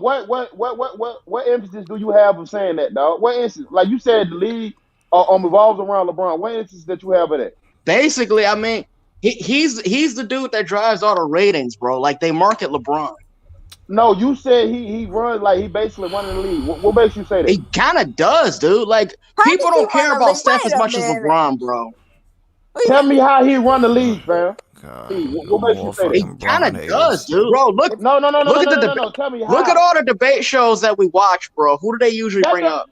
I don't give a damn about that. How does he run the league? That's a part of it, bro. LeBron is a part of everything we watch, bro. Hold on, but Jared, what is running the league? What do you mean running the league? What do you mean by that? It means like you're the epicenter of the league. Like when you're basically all that's talked about, marketed, and emphasized. No, that don't mean you're running it. He's the money, nigga. So you gotta talk about him. But dude, he's like the topic that is focused on 80% of the time. What's wrong with that? He's the star guy. Okay, so hold on. So was Jordan, though, bro. Jared, it's not unique. No Jared, shit. How come you don't have a Buddy Hill podcast? No, but the Buddy Hill's not a star, bro. He's not that popular like that, bro. You answered your question. You're right there. Exactly. There you go. Now get the hell off. Exactly. you killing your own argument, bro. He's the money. Of course you gonna talk about but Lamont, though, there are also a lot of people that are literally like fanboys of LeBron in the media. Hey, nigga was fanboys of Jordan. Look at Skip Bayless. Look at Skip. No, but bro, it goes back to something that Durant said, I think 4 years ago, that people, there are even media people that literally fawn over LeBron.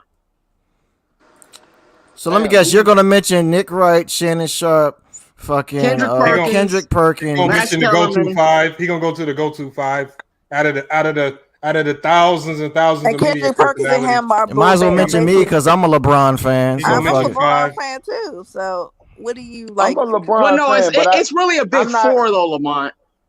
Hold on, but out of the thousands and thousands of media personalities, you only talking about 4.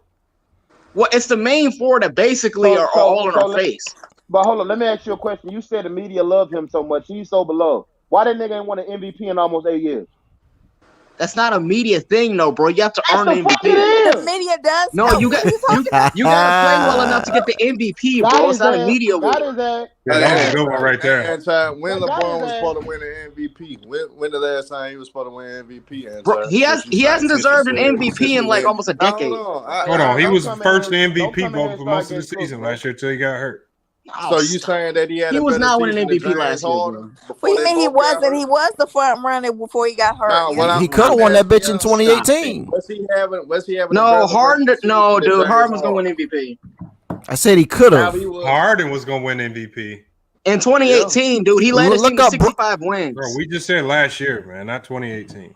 We talking about this past season. James This Harden last- should no, have dude. got MVP if No. they would stay here. No, man, after They James, wasn't gonna give that to what James Harden after did, what him he Blender was not did. getting shit. I mean, but how can you do that? And James Harden was obviously playing the best basketball. No, Okay, but bro, you gonna but forget if you about don't what he if you did don't with have the LeBron? best record I in don't your even like conference, how you gonna James win Harden, MVP? though. So why y'all just jumping in defense? So why you And come on James here Harden talking? played- Hey, yo, Bees, come James on. Harden played the best. Going on, Lamont?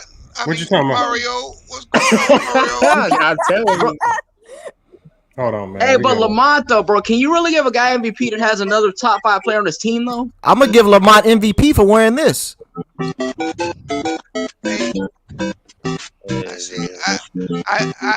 No, hold on, Lamont B. jamming that Hold on, B. Hold on. Hey, this nigga brother Omari hit me up. Oh, hey, nigga, bring your ass in the chat, nigga. Nigga texting me. Hey, join the Talking about chat, don't make bro. me get on the link. Get your ass in here, brother Omari. Bring your ass. Who? Yeah, bring it behind me, Wait, brother. Brother who's trying to join? Wait, what happened to Brother Omar?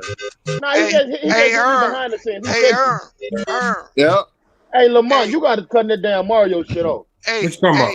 I can't Hey, no, control all that. Mario's that jam though, Anton. Hold up, Jay. Yeah, I'm Hey, trying to Herb. listen to what B say. Trying to see Hey, what Herb. my boy OG. I'm with you, bro. I said James Harden was the best player in the league last year. Yeah. Period. Harden was underrated, bro. Underrated. How the fuck is Harden underrated? He's not underrated. No, He's Harden not was. underrated. No, I'm Just saying for Harden playing the was best underrated because the basketball. focus of the team was KD. He's never playing the best basketball. Bro, He Harden was really the best player on the team. on that court last year, bro. He beat Hey, Philly can I by be heard? himself. Can I be heard? He beat. Can I be he heard? beat Yeah, Philly go ahead, by go ahead, go himself. ahead, go ahead. He beat Oh, Philly yeah. by himself too. Jordan the GOAT. That's it. Go ahead.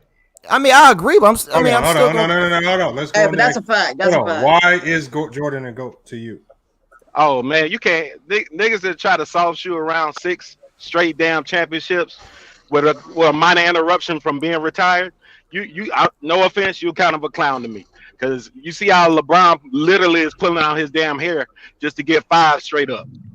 So I mean, what are we Wait, he talking doesn't even about? have a winning record. I mean, Kobe played. Hold on. That's Hold a on, bad guy. Who is that analogy. guy? Who is that talking? Who is that talking? Guy at the bottom. Someone at Is the that guy the bottom. blackness? Boy, we've been waiting that's on me. Yeah, that's me. We've been waiting I got on a blackness. nigga Let me like ask you you a to come in question. here, boy. We on Now, your ass. so been let me waiting hear on a nigga your like you God to of come in blackness. Can I hear your top 5 of all time, please?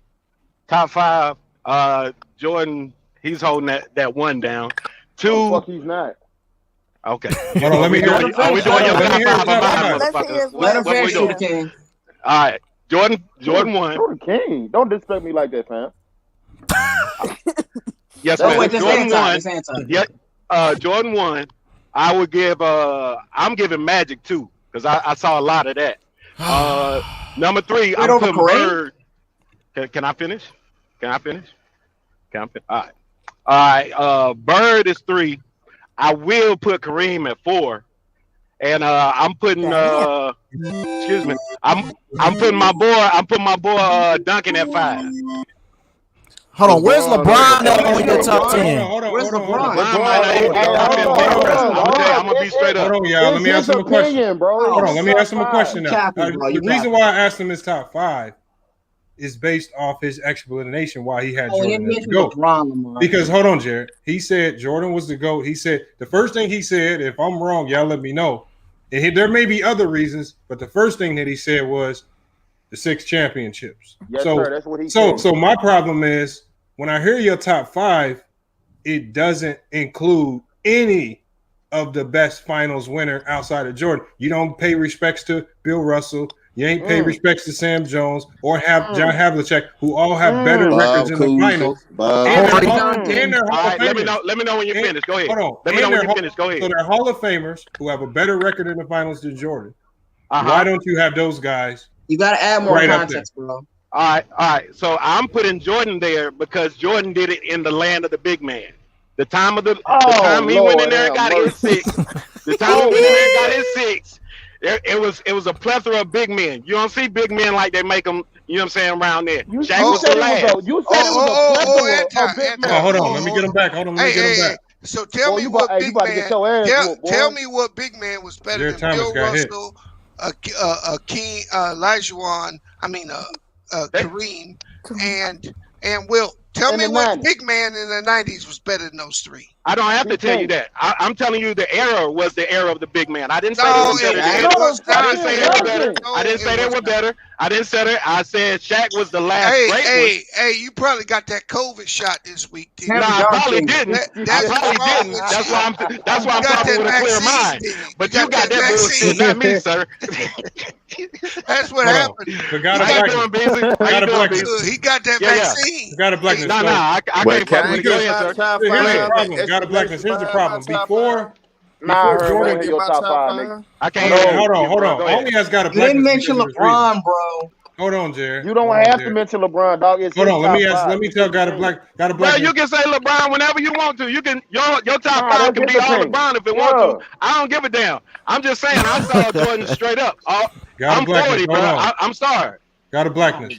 So the thing is, here's the problem. Got a blackness. So the thing is, before Jordan became the GOAT, it was a consensus that in the top 3, it was Kareem, it was Bill, it was Wilt. Mm-hmm. The league wanted to push Jordan. They made him to go early after 3 chips, even though he wasn't really the GOAT after the first 3 chips. And now y'all running with that narrative. This is one of the reasons. Remember what I told y'all with the video games in the air? Because the 3 chips is what made Jordan the GOAT. Because the media, that's what the NBA wanted to push. They were trying to revive the NBA.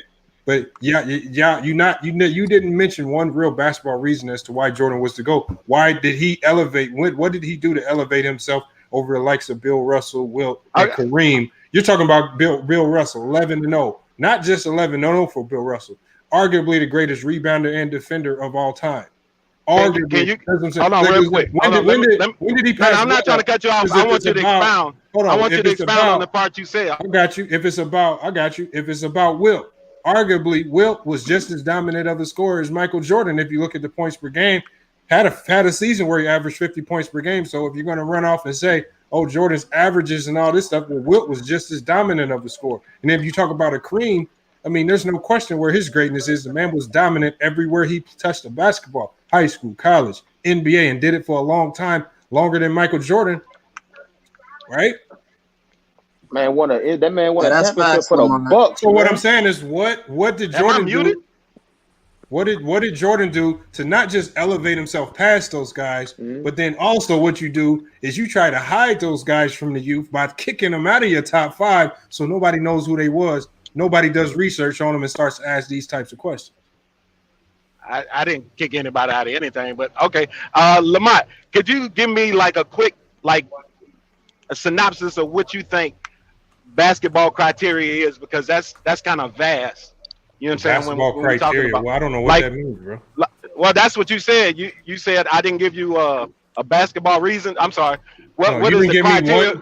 You didn't give me one real. So when I say real basketball reason, what you did was you gave me the end result. You gave me a team accomplishment. You didn't give me one thing about Jordan. Like for me, when I have Jordan as the GOAT, but I say it's because how he dominated his era, right? When we talk about the 90s, you cannot talk about the 90s without talking about Jordan. If you take Jordan out of the 90s, it's shitball.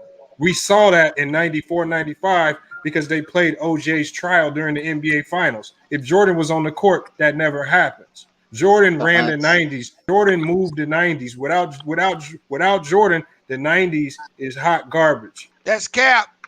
I believe so. That's not cap. No, it's not cap. Jordan don't beat the Rockets. How's that cap? No. I'm not You saying. can't say that, B, because we don't know. Bees, Explain how to stat, bro. Hold on, Bees. Anton. I'm not saying he will or Hold on. won't. He said it out of his own fucking mouth. I don't know fuck what he said, but we don't know that, man. Yeah, we we never do. seen it. That's No, a we hypothetical, don't. bro. Yeah, we never seen it. Bro, Scottie Pippen couldn't hold the 90s down by himself. Look, let me make No, hell something. no. Hold on. Let's make something very clear. There was a reason why they had to trade for Dennis Rodman. Grant Hill. I mean, Grant. What's his fucking name? Grant. Horace Grant. Yeah. He left that team.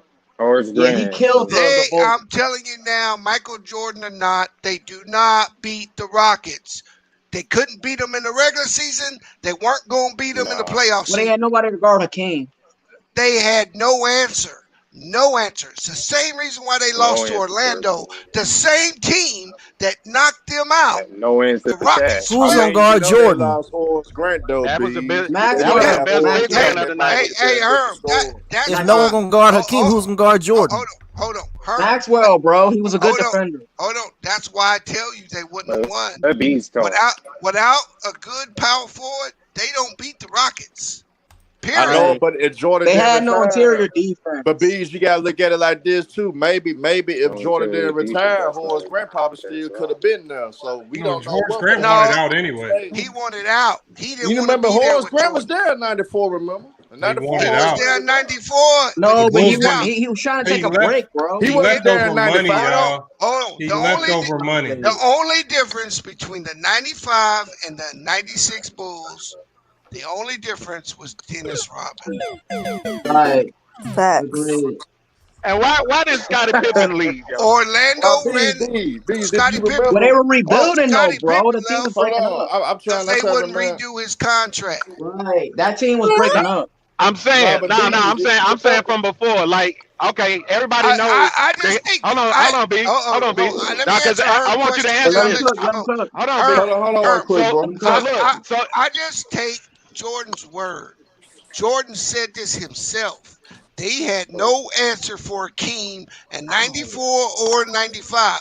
I'm just gonna take him at his But word. you know, Jordan came Well, back. nobody could guard Akeem, bro. I'm gonna break it down. You remember '93, '94? He retired that season, right? Yup. And Horace Grant. And Horace if you remember, Grant was his on that last team. year, One at a time, Horace y'all. Grant was on that '93, Can '94. y'all go one at a time, please, man? And if you remember, Hey, let him cook. Jordan had the ball at the 3-point line to win the game against Akeem, and Akeem threw his shit in the stands.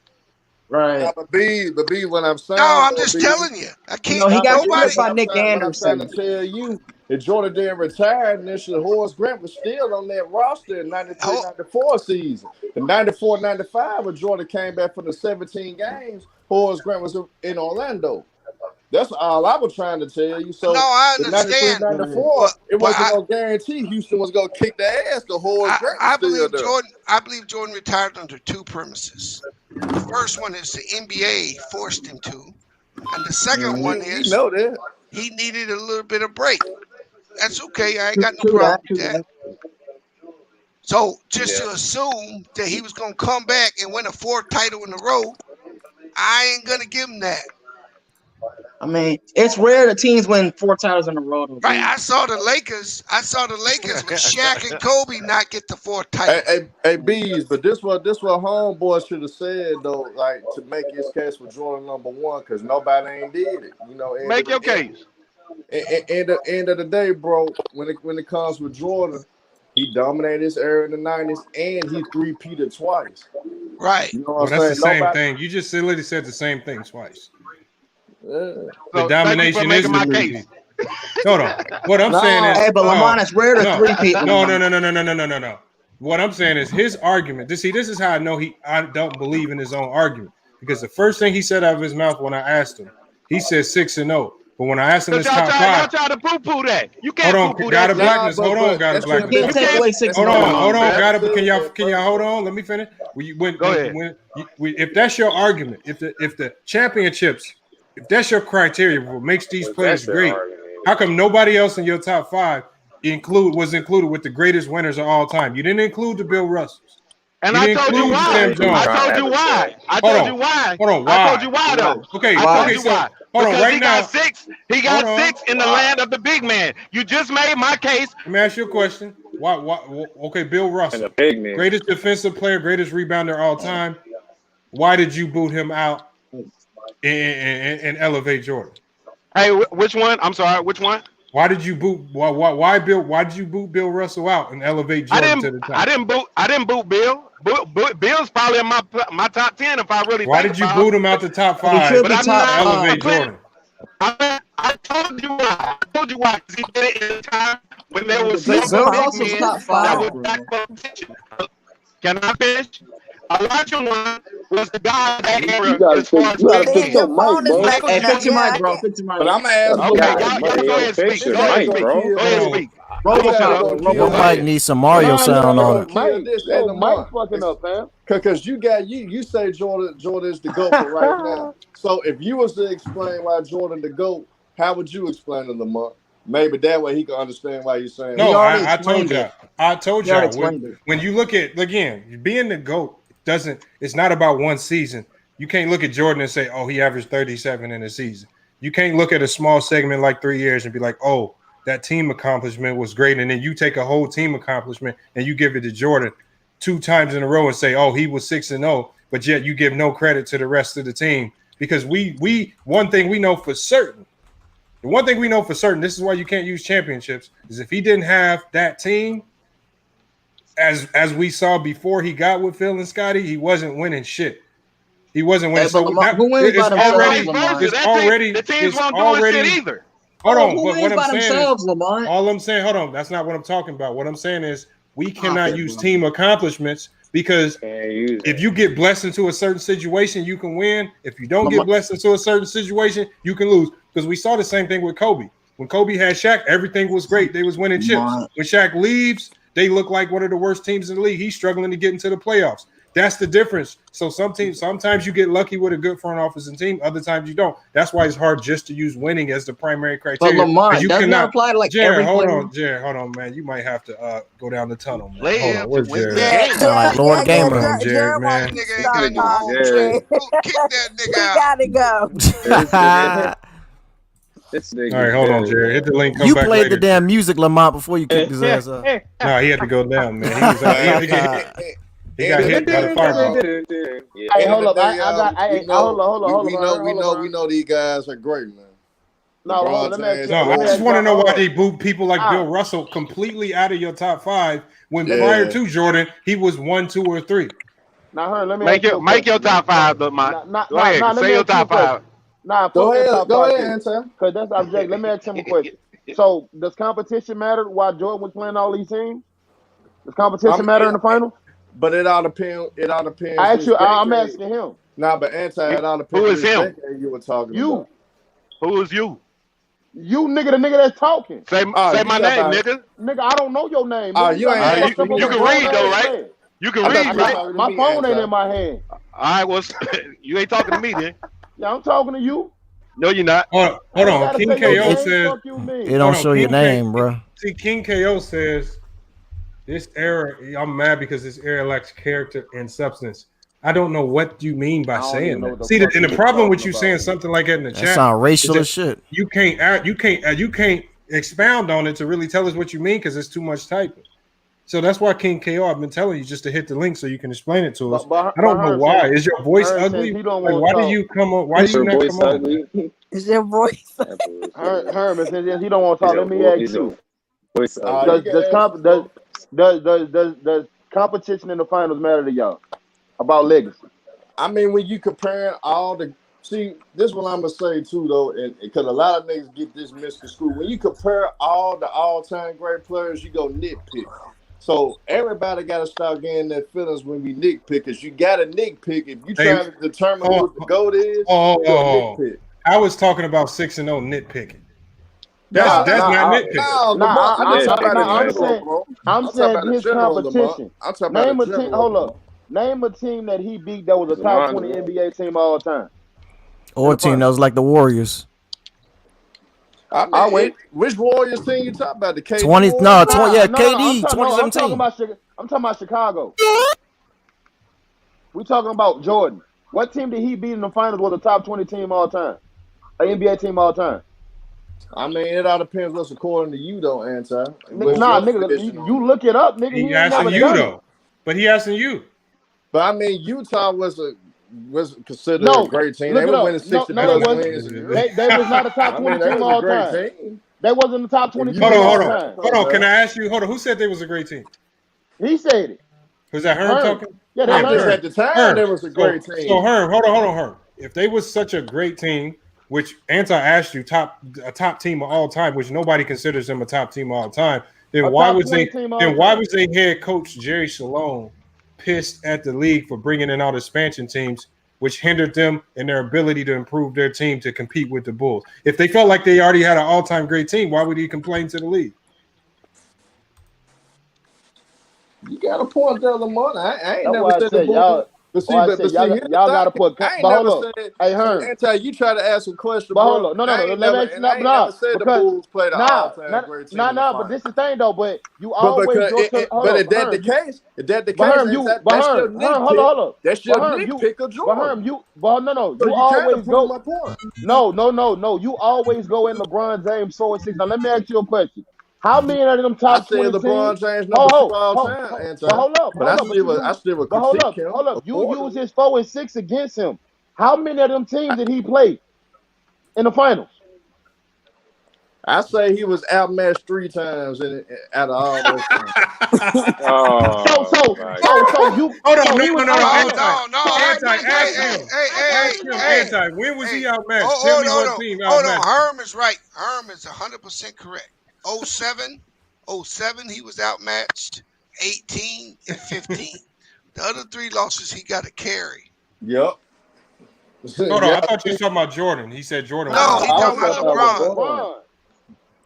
He was. LeBron definitely was outmatched a few times. That's what I'm saying. I said how many teams? I'm saying when they talk about his 4 and 6 record, I said how many of them teams was in the top 20 NBA all time, great team of all time. How many of them teams you think LeBron has faced in his route to the playoff or in the NBA final? The KD Warriors is one of them. That's okay. The Spurs. Now Spurs kind of outside that top 10 though. They really don't have them. Yeah, they're kind of outside of that. No, 07. Top 20. We talking about 07. Spurs. If you can't beat who's in front of you, man, sit your ass down. That's how it is. You can't beat who's in front of you. Sound like another Bron hater. Sound like another Bron hater. You can call it what you want. Nah, that's Bron hate. You call it what you want, because you can talk about the Warriors. You can talk about the Warriors, and that man rubbing his balls on that boy's head, and they kick that man out the damn game. Of course, that's gonna help him win that damn championship. So let's stop talking that bullshit. Got a blackness. Let's stop talking that bullshit. Hold on. Go ahead. Got a blackness. Hold on. Lamont, I know your name, Lamont. Got a blackness. So basically, you just kind of went against your own premise when you said earlier you got Jordan ahead because he played in the greatest big man era, but there's other players who are better winners. There are players that are better winners than Jordan that you just got to beat what's in front of you. You can't control it. And they did it to a higher degree than Jordan. And for longer. The Bill Russells, right? The Sam Jones, the Havliceks, they did it longer, they did it better. You just got to beat what's in front of you. So how do you disrespect their greatness and keep them outside of your top 5? But you elevate Jordan's? Is it because of the video games you was playing? Or is it because, what is it? Why'd you kick him out your top 5? It's not fair. Bill Russell's top 5 all time. I invited him to my top 5. Definitely. You said what? Okay. That's in your synopsis for your top 5, right? Because I love Tim Duncan, but I don't think Tim Duncan a top 5 player. I can't put Tim Duncan over. And that's fair. I can't put him over Kareem. That's fair. And I love Tim Duncan. I put Kareem before Tim Duncan. I put Kareem before Tim Duncan. When you tell me a nigga is a GOAT, dog, like that means that man was. You mean to tell me? Do you know this man record against Isaiah Thomas, Larry Bird, and Magic in the '80s? Can you tell me his record? against them players in the 80s? Hey, but that goes back to nitpicking. That goes back to nitpicking. No, I'm because asking you a question. if I'm No, a but he LeBron, wanted to He's the nitpick GOAT. at LeBron no, about that exactly. Draymond Green situation. You didn't have to bring that up. Now, but see, y'all not. I was that nitpicking. That's a fact. Okay, That's not no bull. That's not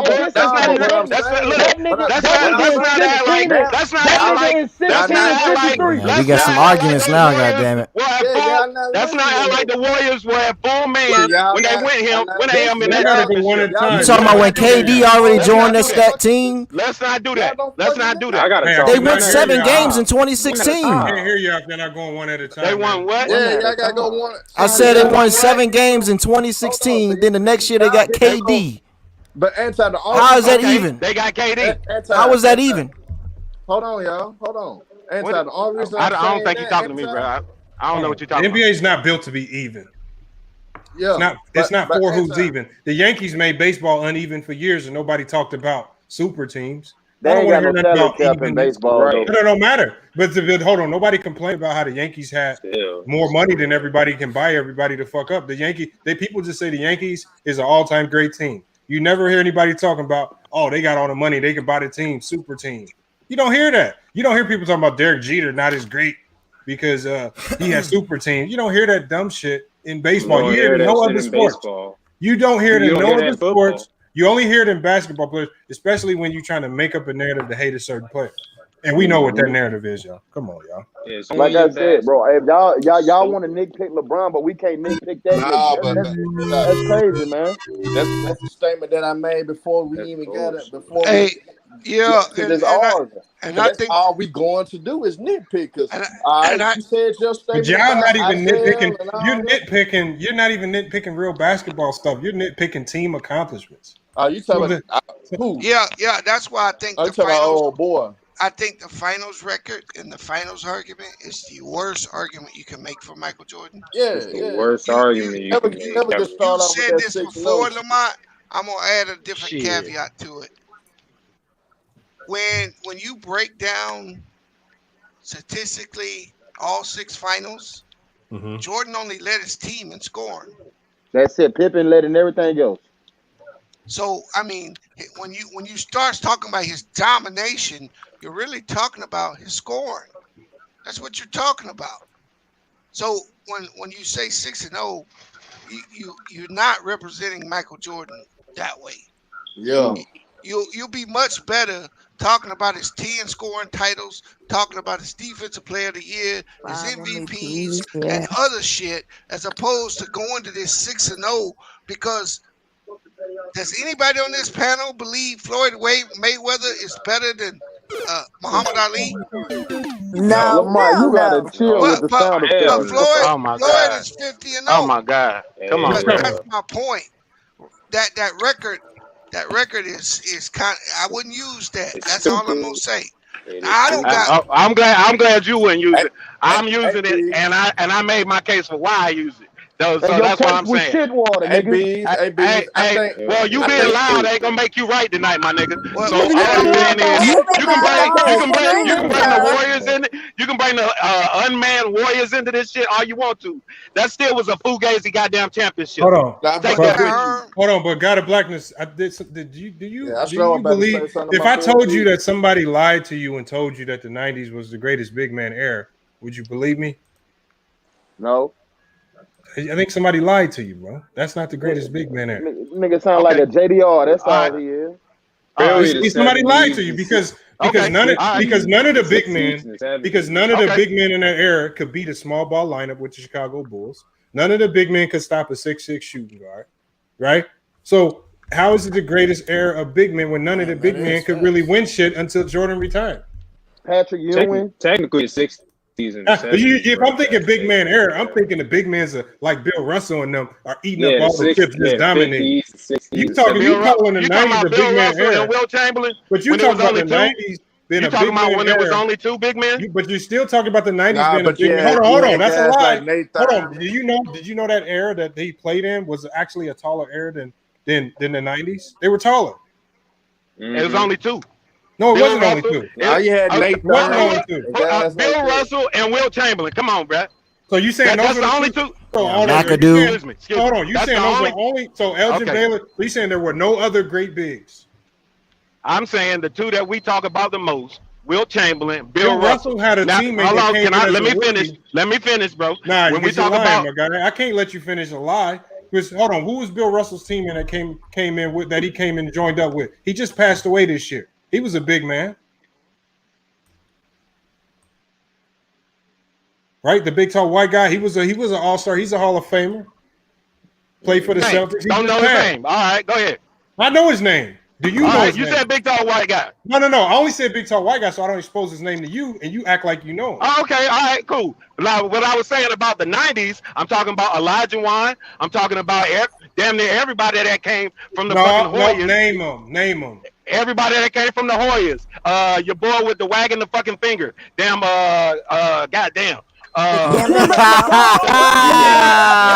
Dikembe Mutombo. Excuse me. Thank you, ma'am. Yeah. How do you, That's the bro? first Come on, bro. name So, bro, I'm not. I was trying to name names. Everybody, and the first one you name is Mutombo, my dude. Bro, I said all the Hoyas. Hell no. So also we not talking. So big men didn't come from the Hoyas.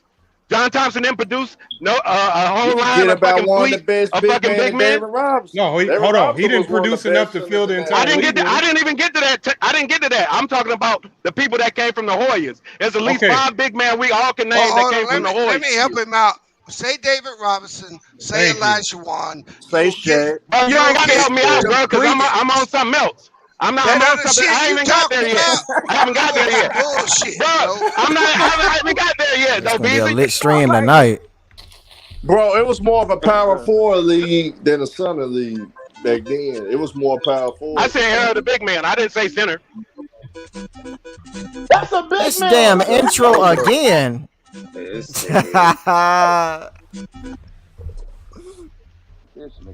Yeah, but niggas need to start when they start comparing these greats and breaking shit down. Break down their skill sets and what they brought to the game and what they did on the court. Hey, hold up! You do not want to break down skill set, nigga. But if you go be realistic, Jordan can do everything on that court. No, the fuck he cannot. You can't say that because what he can't do. What he can't do. But hold up, in his finals, so the film. What he can't do, Anti. Anti, what he can't do. Lie to me, what Jordan can't do. Can you so the film lie to me? No, I'm saying your name. What he can't do, Anti. Okay, hold up. Did B just not tell you, nigga, in every final series? No, I didn't ask B's. I'm asking you. I'm asking Anti. What can Jordan not do? All he did was score the ball, nigga. Pippen was. I said what he can't do, nigga. What he can't do, nigga. Nigga, obviously he couldn't play make, nigga. Fuck you, mean? Could play make. He could, man. He could. Jordan couldn't play make, bro. He could play make. Hold on. Go back to yelling. Go back to yelling. Go back to yelling. Go ahead. You can say what you want to say. Phil Jackson just came out of the mouth and said the offense ran through who? Who the offense ran through? Phil Jackson said who the offense ran through. If you understand the triangle, 11 assists in the finals. I asked you a question. He averaged more than 5 assists in this 91 finals. Who did Phil Jackson say the offense ran through? Yeah, damn, Anti. You not being realistic, bro. Nah, that's not realistic. That came out of the coach mouth, nigga. Anti, if I'm going by what I've watched in the games, Anti, I gotta judge some players according to what I saw. I'm not gonna sit up there. Thank you, sir. Thank you, sir. And what did you see, huh? Thank you, sir. So I'm gonna say this. I'm gonna say this, Anti. And goddamn, I'm gonna say this then. So you mean to tell me that I'm gonna say that Shaq didn't have any post move? What are you talking about? What are you talking about? We're bringing Shaq. I'm just going up around. Who? Shaq. You trying to say Shaq didn't have what skills like a big man? What are you trying to say? You feel like Shaq wasn't a skilled big man? What are you trying to say? What do you mean? His skill was dominance, nigga. That nigga just dunking over niggas. So Shaq that nigga jab stepping and put your ass on the Quiet as kept, Shaq could bring the ball up the court. Never, bro. Stop it. First guy Hold on. Let me stop right there. Shaq did that shit maybe a few times in his career. You saw a highlight, and now you think the man was. Hold on, because the big man that actually was bringing the ball up. And they didn't play positionless basketball either. Hold on, they didn't play positionless basketball either. man. Can I finish? Hold on. I'm dropping it. The big man that was actually bringing the ball up the court was Bill Russell. Now, he did it multiple times a game. It wasn't just no one highlight a year like you saw with Shaq. Or in the All-Star game when he did it. Only big man that was bringing the Come ball. on, man. Let's not bring up fake stuff that you saw in video games, man. That's why we're here. You just co-signed it. How was it fake? Because you saw it in a video game or you saw it in the All-Star game. Oh, my God. Stop it, bro. He did that shit in the damn game, too, bro. Bro, they weren't playing positionless basketball until recently, though, bro. What are you talking about, positionless basketball? What do you mean? All right. You never heard that term before? Okay. No, I'm saying it don't have nothing to do with what we talking about. All right. So they didn't have Shaq playing designated dominant as a center. Shaq wasn't dribbling the ball up like that. Shaq was not taking the ball up. I didn't say it was a regular occurrence. I said the man had the ability to do it. He did not have the ability to do it. He knew how to run the floor. Because you know what happens though, the God of Blackness. Because see, and I went all the way back to the 70s to prove this. If you had the ability to do it, you can go all the way back to the 70s and see this. They would let you do it. If you can shoot threes, your coach lets you shoot threes. If you could push the ball up the court as a big man, like they did with Bill Russell, they let him push the ball up the court as a big man. If you couldn't do it, you ain't doing that shit.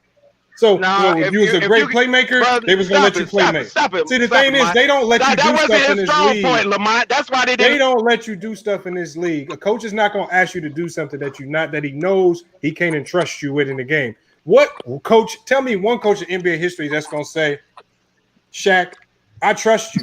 If you get the rebound, you can take off at any time you want and push this ball up the court. I want y'all to tell me one coach in NBA history that's going to entrust that to Shaquille O'Neal. A man, we saw how the man dribble. Had to look at the ball when he dribbled, barely getting it up the court. It looked like he was just learning how to dribble. Let's not act like he was a great ball handler.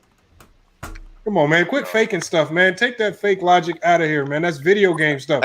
You can only do that with Shaq in NBA Jam. You can't even do that with Shaq in 2K right now, and a motherfucker will pick his pocket. Yeah. But Anti, I'm gonna ask you a basic question, Anti. So what's up, man? I'm just gonna break it down in base. So Jordan couldn't dribble, pass, and shoot. Who said Jordan couldn't dribble, pass, and shoot, bro? I mean, you acted like he could. Jordan was on a team. Jordan was on a team where it wasn't required for him to do nothing but what? Play defense and score. That is facts. There's nothing wrong with that, y'all. Look, there's nothing wrong with that. Exactly, he won like that. But when we talk about LeBron James, you can say when he formed the big three with Kyrie and Dwayne Wade, the nigga still led in points, rebound, assists, steals, blocks per game. Every time he went somewhere, he always had to do more than that nigga. Okay, but is that because of his play style more than what they asked? Because he's the system. Your nigga had to play in the system. No, you know why? I'm gonna tell you why. Because see, the thing is with Jordan, there's few players in NBA history that had a luxury of looking on the bench, and I can look down the bench and I see the greatest rebounder of all time. Then I look on the other side of me, I arguably see a top 5 greatest defender of all time. Then I look farther down the bench and I see, oh damn, that's the greatest coach of all time. Then I look a little bit farther down the bench and I say, damn, percentage-wise, that's the greatest three-point shooter of all time. It's just like, how many players in NBA history can look down their bench and just look? You just see greatness everywhere. You don't even know you're surrounded by this type of greatness until it's all said and done. But you literally surrounded by just almost a flawless roster. How many teams can say that you have a flawless roster? Come on, man. Let's stop the cap. Y'all acting like LeBron had that type of help. Even when he had Kevin Love, y'all will dog the shit out of Kevin Love on any other argument. But when he comes to talking about him as LeBron's teammate, he was a fucking superstar. Come on, man. Stop it. Sound like you just described this year's Lakers, though, for real. Because he's literally going to look down let's not look, moving the goalposts ain't going to save you, bro, my guy. So moving the goalposts is the same argument. We're trying to move the goalposts. So Frank we're trying to move the goalposts. Hall of Fame coach right now. He's not playing the game. I'm talking about the players, bro. No, he said you look down the bench. That's. I mean, you're making a whole separate point from what I'm talking about. So go ahead and make your point. Okay, let me ask you a question then. Let me ask you this. If he was so great, if he was so great, why did the league accommodate this nigga so much? He went to the league and basically said, "You can they stop fouling me so hard?" They changed the Who you rules for talking that about? Are nigga. you talking about Jordan. LeBron? No, Jordan. No, Nigga. Jordan. Jordan was the nigga that went I've Smith never and they put it in the heard paint. Jordan. I'm with it. I've never heard Jordan talk like that. I have heard LeBron talk like that. He put an article in the newspaper. That man Hey really man, talks. this you don't have to yell, man. I can hear you, bro. Yo, okay then. Then on top of that, why did they move the 3-point line in for this nigga in the 94, 95, 96, 98 season? Because he couldn't shoot. Huh? I mean, he can shoot mid range. Oh, he can shoot mid-range. That's why they pushed the 3 in. That's why they to a put mid-range shot. Exactly. You asked me a question. I answered it, didn't I? Okay, so why got all these accommodations for the NBA? Why y'all? Then why they move it about back? Did they move it back for Curry? Nah, they moved it back for everybody. Players like that. All right, so okay, all right, yeah. All right, we moving the goalposts. Go ahead. What? Next question. What you, bro? He said, did they move it back? Yes, they moved it back for players like Curry. Them motherfuckers was shooting fucking all right, thank you. 2-point jump shots and threes. Just like in college.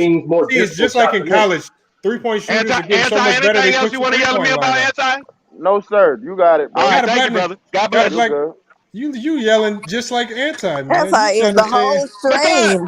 Everybody keeps stepping on my damn points, and I ain't got to finish shit yet. But I ain't mad at y'all. I love y'all. Hold on, go ahead, God of Blackness. Finish your point. Let's hear it. Let's hear you. Oh no, I'm done. Go ahead, bro. Go ahead. It's your show. I got other stuff to do, man. Go ahead. This nigga Lamont stupid. Hey, you and that goddamn sound, bro. Lamont is a nut, bro. This nigga. All right, Just Blaze. Let's just see you pull up, man. What are your thoughts on this conversation? Man, I've heard a lot of good stuff, man. This is. I pretty much agree with what Bees was saying, and in time what y'all was saying. But here's my question though, because this is just from what I feel. Does LeBron James, to some people, he can't be the GOAT more so because of his finals record? Because it seemed to me like all I hear is just 6-0 versus 4-6. Is that really the only reason why they feel like LeBron? I can answer that. Yeah, go ahead. I'll answer it for you. The 6-0, the 6-0 in comparison to LeBron, because you got to think, you can't nitpick with Jordan and LeBron. It's like a losing argument to nitpick skill sets, because if you're being honest, LeBron's gonna win out. Just skill for skill, everything going down the line. So we can't argue that. So when you start to nitpick, what you mean, shit? So when you start to nitpick, would you let Lamont finish and stop laughing? Hold on. So when you just wait. So when you start to nitpick, and you got to say, these Jordan fans will say to themselves, "What's the one thing that LeBron will never in his career be able to touch that Jordan has?" Well, okay, Jordan 6-0 is one thing. We know LeBron came back because LeBron's already lost his first. LeBron's already lost his first finals. So he will never be perfect in the finals. So now all of a sudden being perfect at his finals is this new gold standard. The problem with that perfect in the finals argument is there are other players who are more perfect than Jordan in the finals. But as they shown earlier, like God of Blackness, he won't give any of them credit in his top 5, like Bill Russell, who belongs top 5, at least in everybody's top 5. Yeah, I feel you. I just feel like it needs to be a balance. He gives no credit to Havlicek, Sam Jones, any player that's undefeated in the finals. You now have to elevate them if that's going to be your sole argument. So then he went to the weak argument of the 90s being the greatest big men era, which is not. It's not close, because those big men couldn't stop a guard for a whole decade. Nah, they couldn't. Subjective. That's not subjective. It's facts. Shit. Okay, tell me a big man that stopped him from winning the championship. It was nobody stopped him. Okay, nobody stopped. That's the point we're trying to make. Nobody stopped him. Hold on. So I don't want to hear the greatest big man. It can't be the greatest big man, because the greatest big man usually will dominate at least a couple seasons. But the only season you can talk to me about them dominating the seasons where Jordan was gone. The era of the big man is not necessarily about stats. It's just it's the fact that they had a plethora. The post game, big man in that big man. You couldn't even remember Dikembe Mutombo. Messing up his mic, yeah. He's a better dribbling. About stats. Yeah, I'm driving a truck out in the country and shit. Hold on, who's a better dribbler? Jordan has better ball No, handling skills than LeBron What Mike James. wasn't Mike no, wasn't for no goddamn ball that handling, nigga boy. took that I don't COVID know about that vaccine. one, man. I ain't Bees, gonna Jordan lie. has chill better out ball about Mike, you handling. that. nasty I ass don't know boy. about that one, honestly. I Mike think wasn't known for no fucking ball handling, boy. Man, Jordan was known for ball handling skills and creating LeBron will shots. never get the defensive nah. accolades Jordan That's a had. part of creating shots, Anti. You gotta have moves to create spacing to get your shot off. I want to hear about these big men in the 90s. That's what I want to hear about. Man, we ain't gonna hear It nothing wasn't, it about it. wasn't It's that all on many. ESPN and Google, baby. They was deeper in power forwards than centers No, to me. no. God the Blackness said it. They had the Kembe Mutombo. Yeah. Man, I didn't say it, goddamn it. I didn't say that shit, B. So No, hold on. I said God the Blackness. Hold on. Is the Kimbe not one of the best defensive big men ever? How'd you say Sam Perkins before He's you said David okay. Robinson? He's okay. He did say Sam Perkins. That's funny as hell. Wow. I didn't say Sam okay. Perkins. Hey, that nigga was about to say Greg Ostertag and Big Country Brian Reeves, but I stopped him.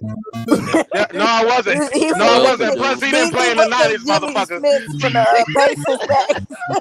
Hey, He's crazy, bro. Anti, you must ain't watch no tape, man. Cause Jordan Bro, got ball. Mike was He not got known for handles. handles He's a like better that, bro. finisher at the Stop it. rim than Oh my LeBron. God. Stop capping. He has a Stop better post capping. game than So LeBron. Mike didn't do a damn sham god. That doesn't make him a damn bad dribbler. The What Sam God, what we that talking make you, about? He that said make the What you we a talking Sam. about? dribbler? What we talking about? The Sam God. Oh Efficiency? my Are God. we talking The about being Sam. able to get to the You hole? want to know the Are we difference talking too? about getting to the hole? Penetration We talking about Sam Now, Jordan God. doing that. Because we're You not want to know talking the about no Man, difference? damn what you I extra got him, damn bro. dribbles I got and him, bro. crab dribbling and shit. You don't gotta yell, bro. You don't gotta yell. I I'm got sorry, baby. I'm sorry, baby. Please forgive me. He Hey, that said the damn Sam COVID He God. shot got even him yelling the wound whole up, bro. That screen. That COVID man shot said the got him Sam wound God. up. Anti, you want to know the difference?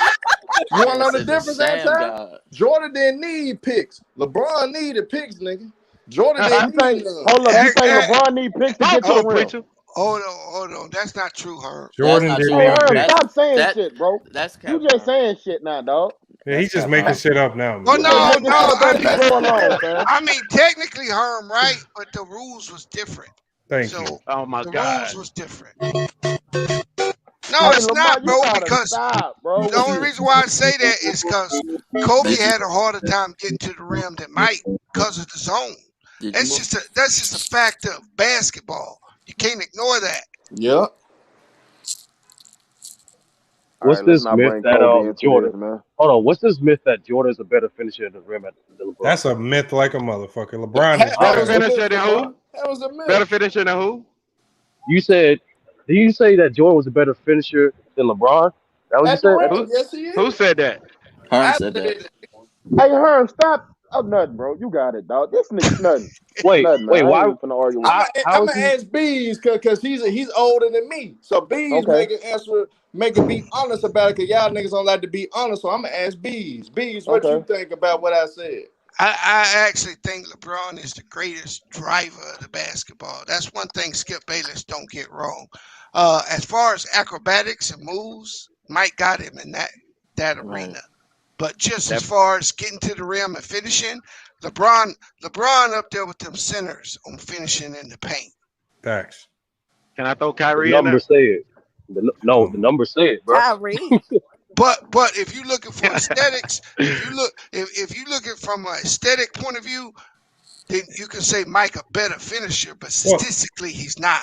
Well, he has his finishes at the rim are going to create more highlights. Right. Which is, remember what I told you about the 90s? It's a highlight-driven era. Those highlights stick in your head more. I told y'all LeBron's game is ugly. Nothing really memorable about somebody crab dribbling to the rim, finishing at a high percentage rate. But the thing is, it doesn't mean it's just because it looks better when you do it, don't mean what LeBron does is more efficient, because percentage-wise, LeBron is much more efficient at the rim than Jordan. Man, hold on. Let's be honest about this shit. People don't appreciate LeBron's game. I feel like they just dumb niggas. That's how I feel about it. Yeah, What? like to say that he does nothing Who said pleasantly that? pleasing, like I mean, LeBron on the no, Mount Rushmore. Let him finish his point. That's LeBron, y'all. nah, it's more so like the people that say like that his game is boring and they don't see where's the highlight to his game, or like his clunky, like they don't understand the game at all. Like they act like this man is just bullying people at the rim, doesn't do anything of any significance. So, or any level of high basketball IQ of anything. So I feel like they only look at one aspect of the game, like scoring. If you don't have a quote unquote bag, then it's not pretty. Then your game's not considered effective enough. That's stupid as fuck. To be honest with you. Hey, Herm, I got questions for you, bro. What you think, in your opinion, is LeBron better than Jordan in?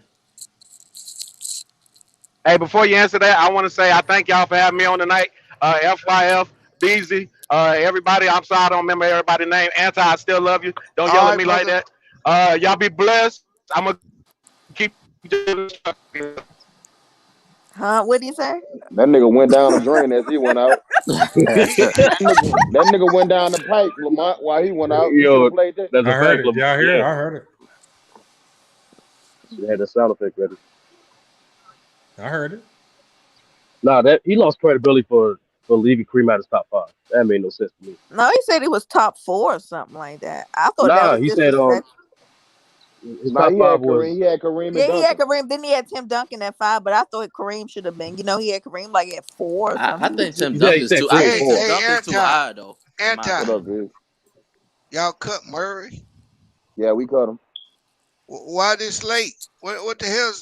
They asked him to take a pay cut and he wouldn't do it, so they went in and released his ass.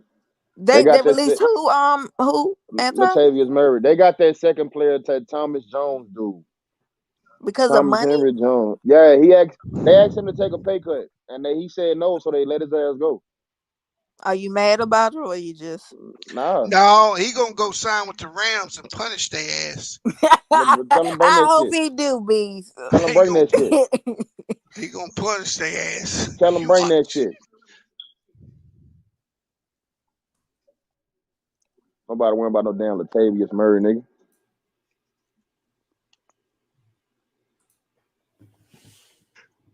Oh man, I'm about to pull up Jordan's shot chart right here. We're about to see his percentages all over the court.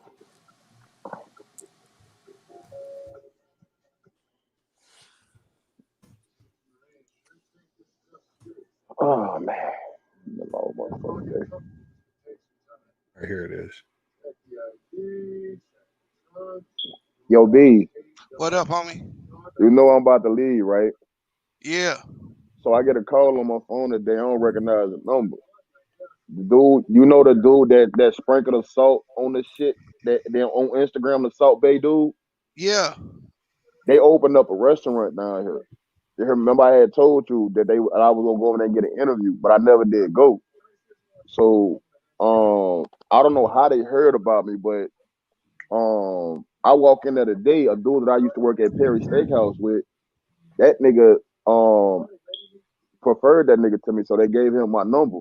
So one of the dudes hit me up today. I went and interviewed. Bro, I didn't even know. These motherfucker got 24 karat steaks, dog. Yeah.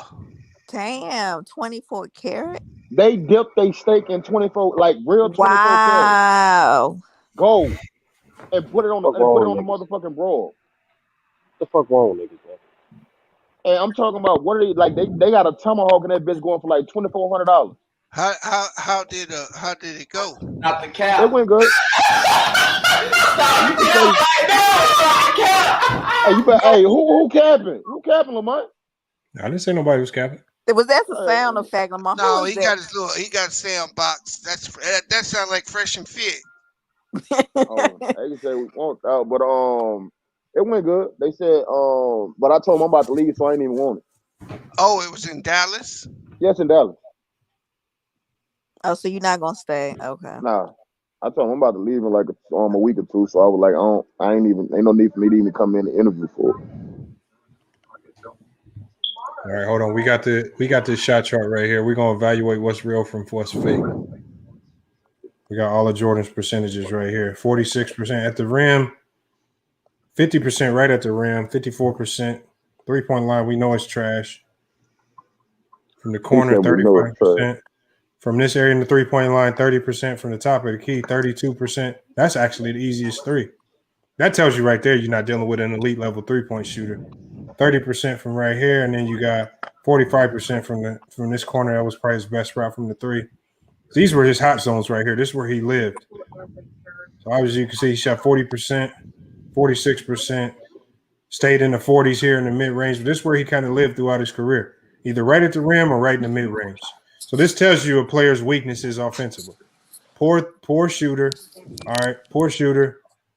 He wasn't a straight line attacker. He always played at angles, right? So we know he wasn't a straight line attacker because we can see he didn't really take a lot of shots like that. So, I mean, the numbers are what they are. He was just one. He's probably going to go down as one of the greatest mid-range scorers of all time. Great finisher at the rim. But he was not a great outside shooter, man. The numbers just don't support that argument if anybody's trying to make that case. And this is exactly where you would live if you're running the triangle offense, especially if you're running the high post. This is exactly where you would live. And he kind of lived there and made a living there. It's just facts. So, Lamont, in your opinion, if he was to play in this era, now that they shoot a lot of threes in this era, what do you think his percentage will be in this era? Do you think it'll be the same or even worse? Let me pull it up. The first thing that will happen is, because of the zone, because of the zone implementations, all these shots right here will be dead. All of these shots that you see right here, all of the shots that you see where it's heavy blue in the mid-range, the zone would kill that. Because it's, as opposed to trying to do that over one defender, you're going to be going against guys that are your size or bigger, and then 2 or 3 of them in your area. So you can take one dribble baseline, one dribble middle, wherever you want to go. It was because of the zone that these shots that Jordan's taking, players started getting better to shoot from the outside, because what they normally could do from the mid-range, no longer there because of the zone. Now you got to extend out. This is why you saw Kobe starting to take more threes. Teams were forcing him out beyond the three-point line more. So would he be as effective? I mean, I still feel like he would be a great scorer. But the way he's looked at now, the way he's idolized now for his scoring ability, I don't see that in his league, because as we can see when we look at from the outside, he never was able to shoot the 3 ball with guys that are shooting 30%. When we look at these numbers, the 30% numbers, the 30% from the top of the key, 30% from both wings, that's not going to cut it. That's not going to cut it in today's NBA. I agree. And I don't understand how niggas say he would average 30, where his Harden copy and Kobe couldn't even average 30, nigga, for his career. No, I think he still would average 30. No, the difference between no damn 30. Man, the game changed. So he would have to change his game, adjust with how the game is going. And y'all, you think Jordan would? What makes you think Jordan could have did that, bro? No. The thing is, he does have an advantage of Kobe, which is he's more athletic than Kobe. So he just off that alone, I think he'll have a little more efficiency.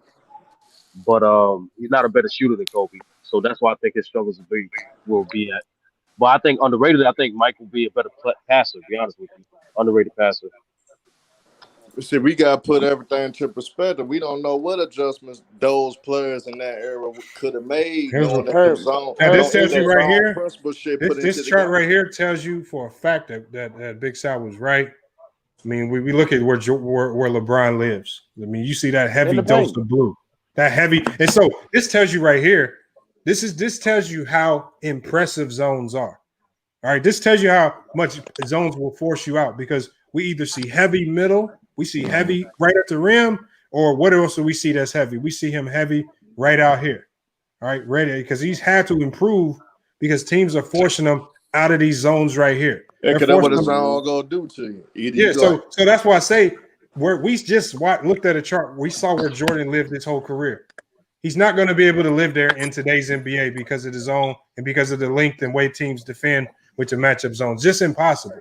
And so where Jordan struggled the most, you're basically trying to convince me that, he would have changed his game and got better at those things. You got to convince me of something that he never did. So that's why I like to stick to, what was he actually good at? I understand that. But when we try to stick other players to other eras, we feel like they would have adjusted to the physicality. Yeah, no, that's not. I never say he would have adjusted. What I say is I take what they actually already do well, and I say, looking at what they do well or they don't do well, then I can go back and say anybody could have got better. I could say, when we look at scrubs in this league today, just pick any scrub from today. I could say, he would have adjusted and he would have been better in that league. You can say that with anybody. Just take their skills, And when you look at this shot chart, this is what LeBron does. All right.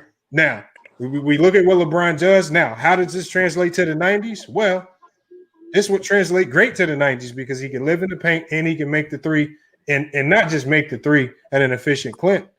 You're not going to be dealing with as many bodies. So some of these mid-range areas right here where we know LeBron wants to live, this is going to be lit up. He's already in this era with the zone. He's already shooting 67% at the rim. That's amazing. That's like a center, like what B said. 67% at the rim for a guard. That's crazy.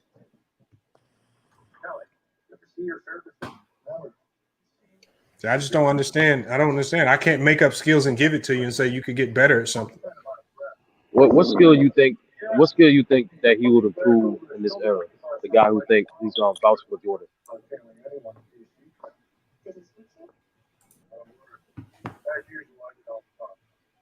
Who was that? Her? Yeah, that was her. He's muted right now. Somebody got a TV playing in their background. Can you mute it? You still here? That's me, Lamont? I don't know. Oh. We still hear the TV though. Yeah, that's anti. I just put him on mute. He had a TV in his background.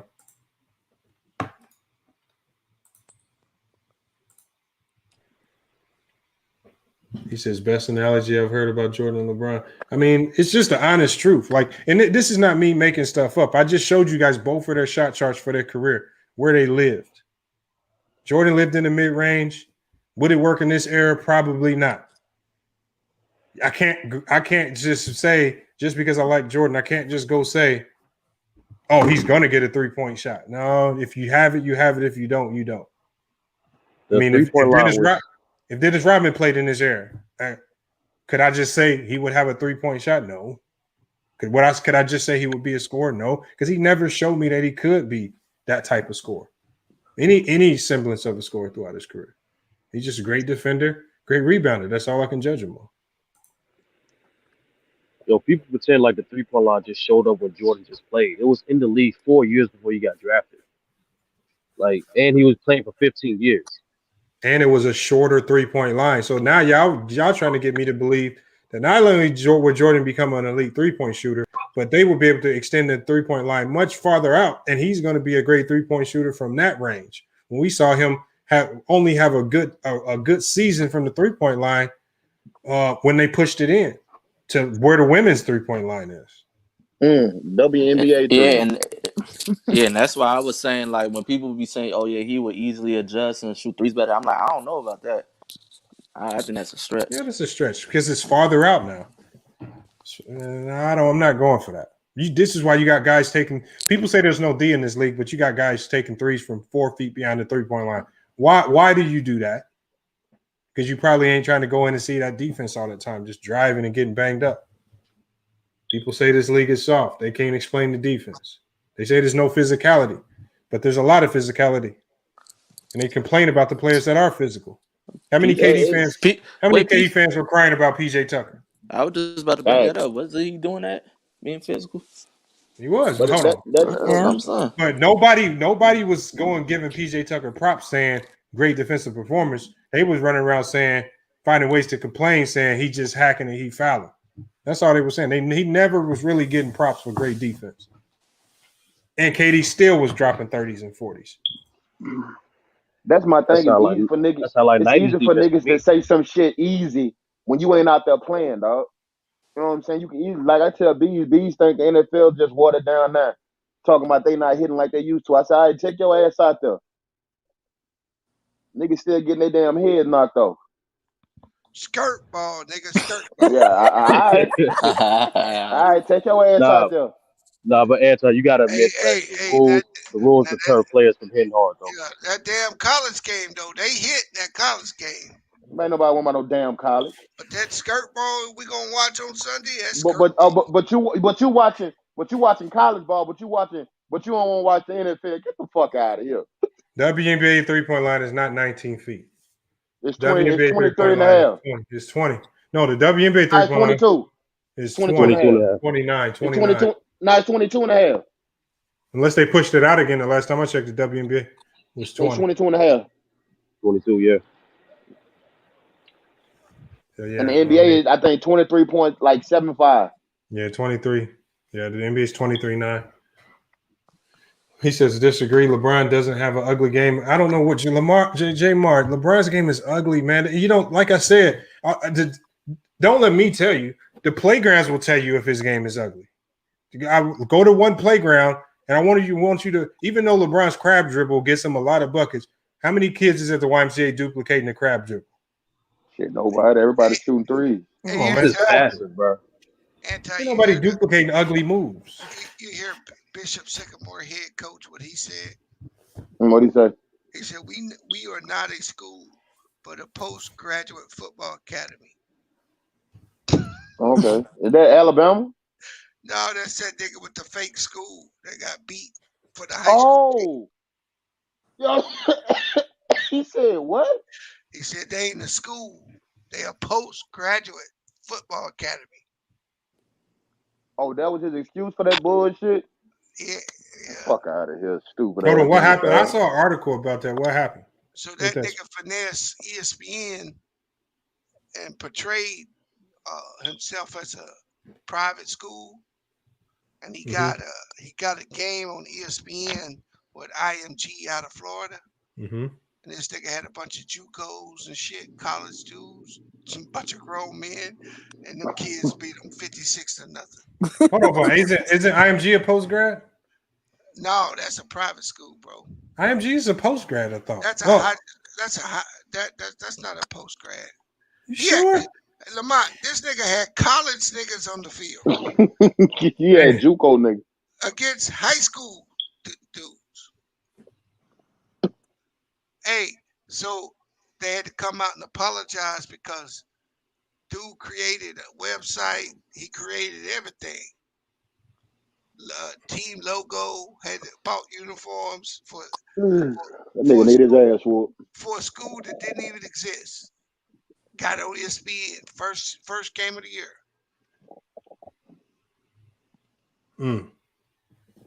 I don't know this whole game, this whole situation with these post-grad schools, it's kind of ruining high school sports. I see it in Indiana, even here in Arizona. It's like, first you would only see one or two in a state. Now you're seeing 30 and 40 in the state, and high school basketball is so irrelevant now. It's like a whole bunch of just AAU games because of post-grad. It's ruining this. It's ruining basketball and the way these kids get developed. Because if you go to one of those post-grads and they don't focus in on you and really push you to get recruited, you're just gonna be left out. I got a kid who had to come to GCU because of that. Can hoop, but he just got left out of the circle. And coaches over there were just pushing the players that they liked. They picked and choose. And he was left out, the odd man out with no scholarship offers. He should be playing somewhere though. He's playing for GCU right now. He's gonna be coming out here. He's gonna be just playing for my club team. We're gonna try to get him a scholarship over the course of the year. He just got to get some more film. But I mean, some of these guys, but he shouldn't be playing with us. Like D1 guys who should be D1 should be playing club ball. We take on a lot of guys that should be JUCO, D2, maybe D3. But they shouldn't be letting D1 guys slip to us at our level. But that's what these prep schools are doing. A lot of talent slips through the cracks. And then with the NCAA changing up that transfer rule, that really killed high schoolers coming out.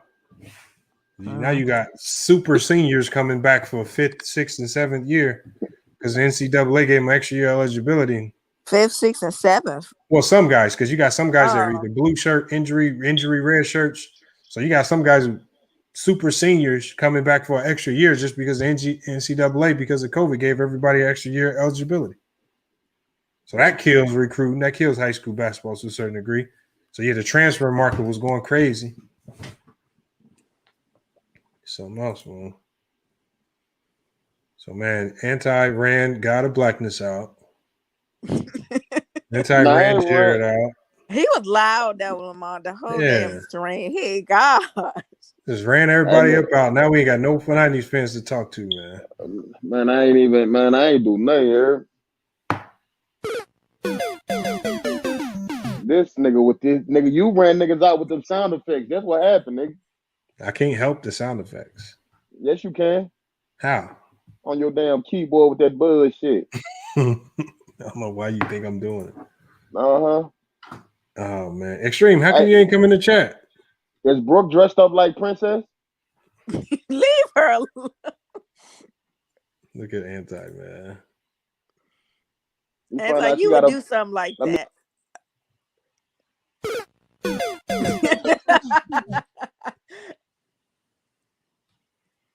He put in the backstage.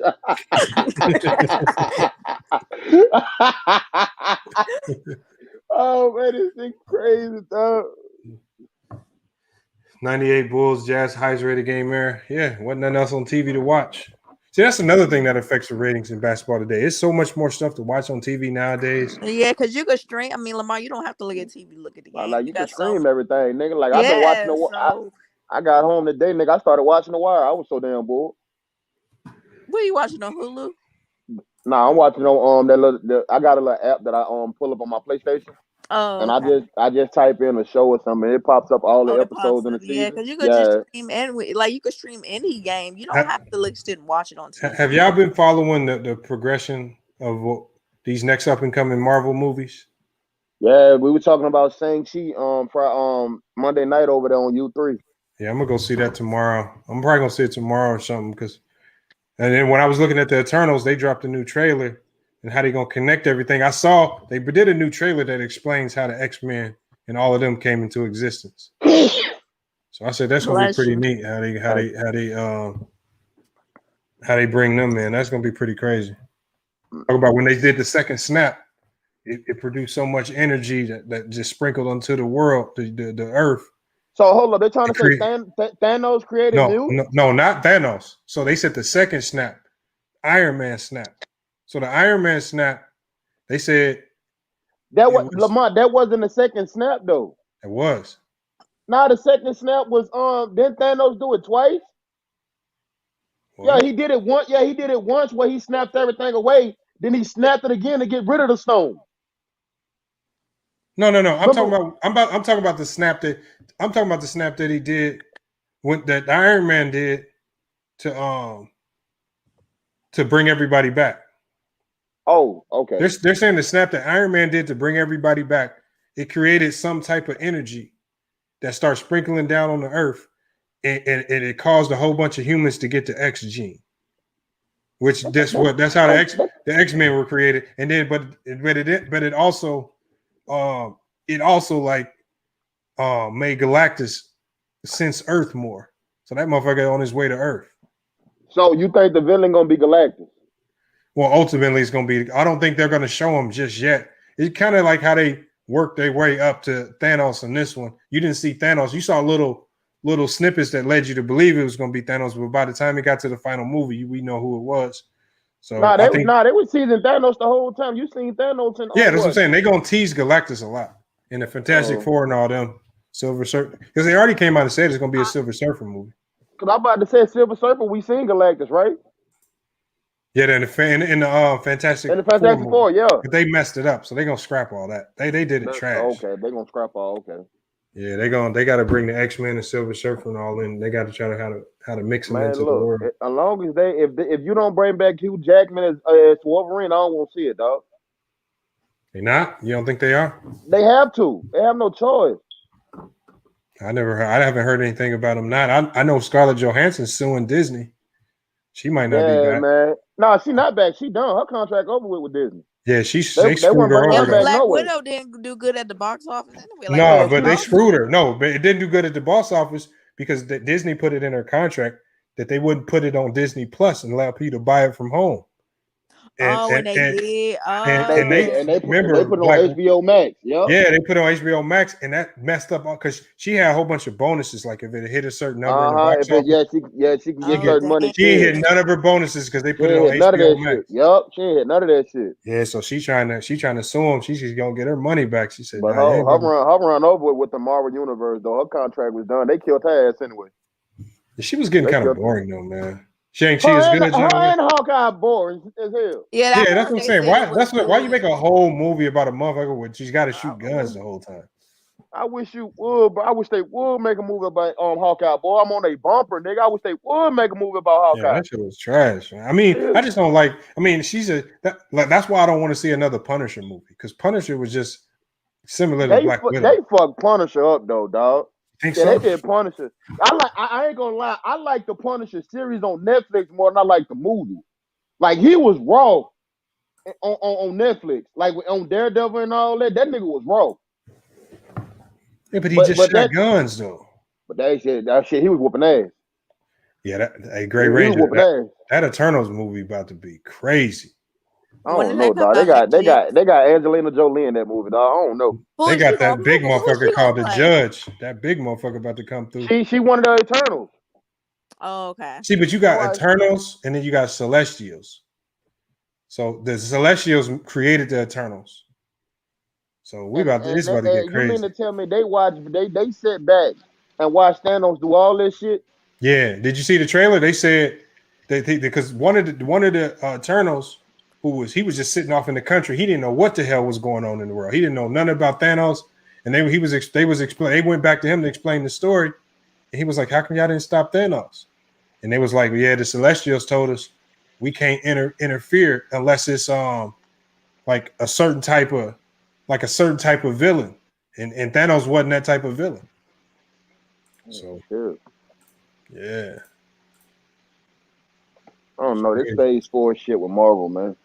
It's probably gonna take them a while to actually get to the meat. Because I think the new villain is that Kanan the Conan the Barbarian. What's the nigga name? The Conqueror? Kanan the Conqueror? That's the new villain that everybody's talking about right now. I'm guessing after they whoop his ass, Galactus gonna come. I'm guessing. He is, but Kang the Conqueror's, I think he's just a setup for Galactus. That's all I think. What you know about it, Taj? Because I know you know a little more than we do. About what?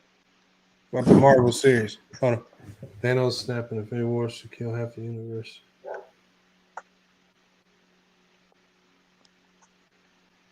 Hold on, but Hulk didn't snap, did he? Hulk snap didn't work, or he couldn't snap. Nah. Hulk brought everybody back. What do you mean? Hulk did. That's why I said Yeah, Hulk snap brought everybody back. Tony Snap killed everybody that Thanos worked for and killed Thanos. He brought down Thanos' army, and Thanos, his wish was to kill everything that. Okay, Thanos had. So we got the first snap. Hold up. You had the first snap with Thanos. He made everybody disappear. Most of the world disappeared. Yeah. He snapped. He snapped again when he went on the planet to get rid of the stones. He used the stones to get rid of the stones, and it almost killed him. Yeah. Then they had to go back in time with Ant-Man. He had to go back in time and get him. Yeah. And then Hulk got him, and they snapped it with Hulk because he was full of gamma. The gauntlet was basically gamma radiation. So he snapped it and made everybody come back. Okay. So they snapped it and made everybody come back with Hulk. Yeah, they were saying that second snap. That second snap, that's the snap that they said. So which one? The Hulk snap? The Hulk snap. Whatever the second snap was, the one that brought people back. That's the one that woke up the celestial egg in Earth. Okay, so that's the Hulk snap then. The Hulk brought everybody back. Because honestly, the Celestials and the Eternals don't give a fuck about the humans. The only reason they care is because there's something called a celestial egg in the Earth, and when it gets enough energy, it'll blow the Earth the fuck up, kill everybody on it, but you'll have a new Celestial. That's all they worried about, really. Yeah, man. I don't know. I hope this shit don't get too weird, man. Because I didn't like WandaVision. I didn't like that shit at all. Yeah, I couldn't get that into shit was WandaVision. horrible. That shit was horrible to me. I couldn't get into it, man. Winter Soldier. I mean, the other one was good. That Falcon and Winter Soldier. I like that, but that WandaVision shit. All right, that ain't for me, dog. Oh, he said Jordan was playing. No one was really talking about Kareem Chambers. Chambers? You talking about Tom Chambers? Well, they were too busy talking about Jordan. Yeah. Oh, he meant Chamberlain, I think. I was like, Tom Chamberlain. Oh, yeah, but who is that? Oh, from Phoenix Suns? Yeah, I think Tom Chambers is like a low-key a Hall of Famer. I would have felt more comfortable putting him in the Hall of Fame over Chris Webber. Lamont, You got to come on this bitch Thursday night dressed as Tom Brady, bro, and do the game. And do the game Thursday night, bro. Oh, Oh why Tom no, Brady though? yeah, he the not game doing Thursday that. night. No, What you don't do mean? it. No. They No, about to put the 40 Bucks up play the on the Cowboys. Cowboys, The dog. Bucks play the They about to Cowboys. put 40 No, on the I'm a Cowboys. cowboy. I like the Cowboys. I would much rather come as Ezekiel As Elliott. who? Hey So man, you rooting for the wrong team, cuz. exactly. They about to get 40 put on their goddamn head, boy. Hold on. So you got the Cowboys losing? Oh Yes, hell we got yeah. the Cowboys losing. Oh hell Bet. yeah. Let's bet. What we betting? Bet, boy. Hey, hold up now. You do know Zach Martin is out with COVID, right? I don't care. You don't, nigga. That's your best offensive lineman. I got the Cowboys, man. Man, you done bumped your goddamn head, What's the dog. score, Lamont? $5. I got 5 on it. I got 5 Natalie, on it. not Natalie. Tiffany, you trying to bet? All I right, ain't talking to Natalie we no got more. She 5 on it. bullshitting. She accepted mine, anti. She bullshitting, bro. She don't like She ain't anti. accept You my get on her shit. nerves. That's why I don't give a damn. That's why she wear Tim's right now. I don't give a damn. Hold on. He said, sorry, I meant Will. I haven't seen you on here before.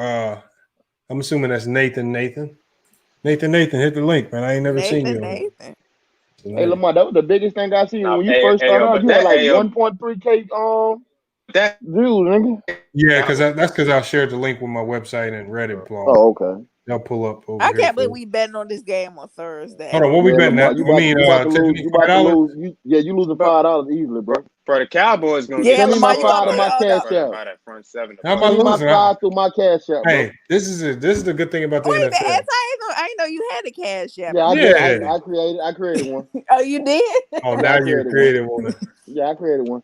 I Went ahead and think created you've one. been had So one. go ahead and get my $5, bro. All right.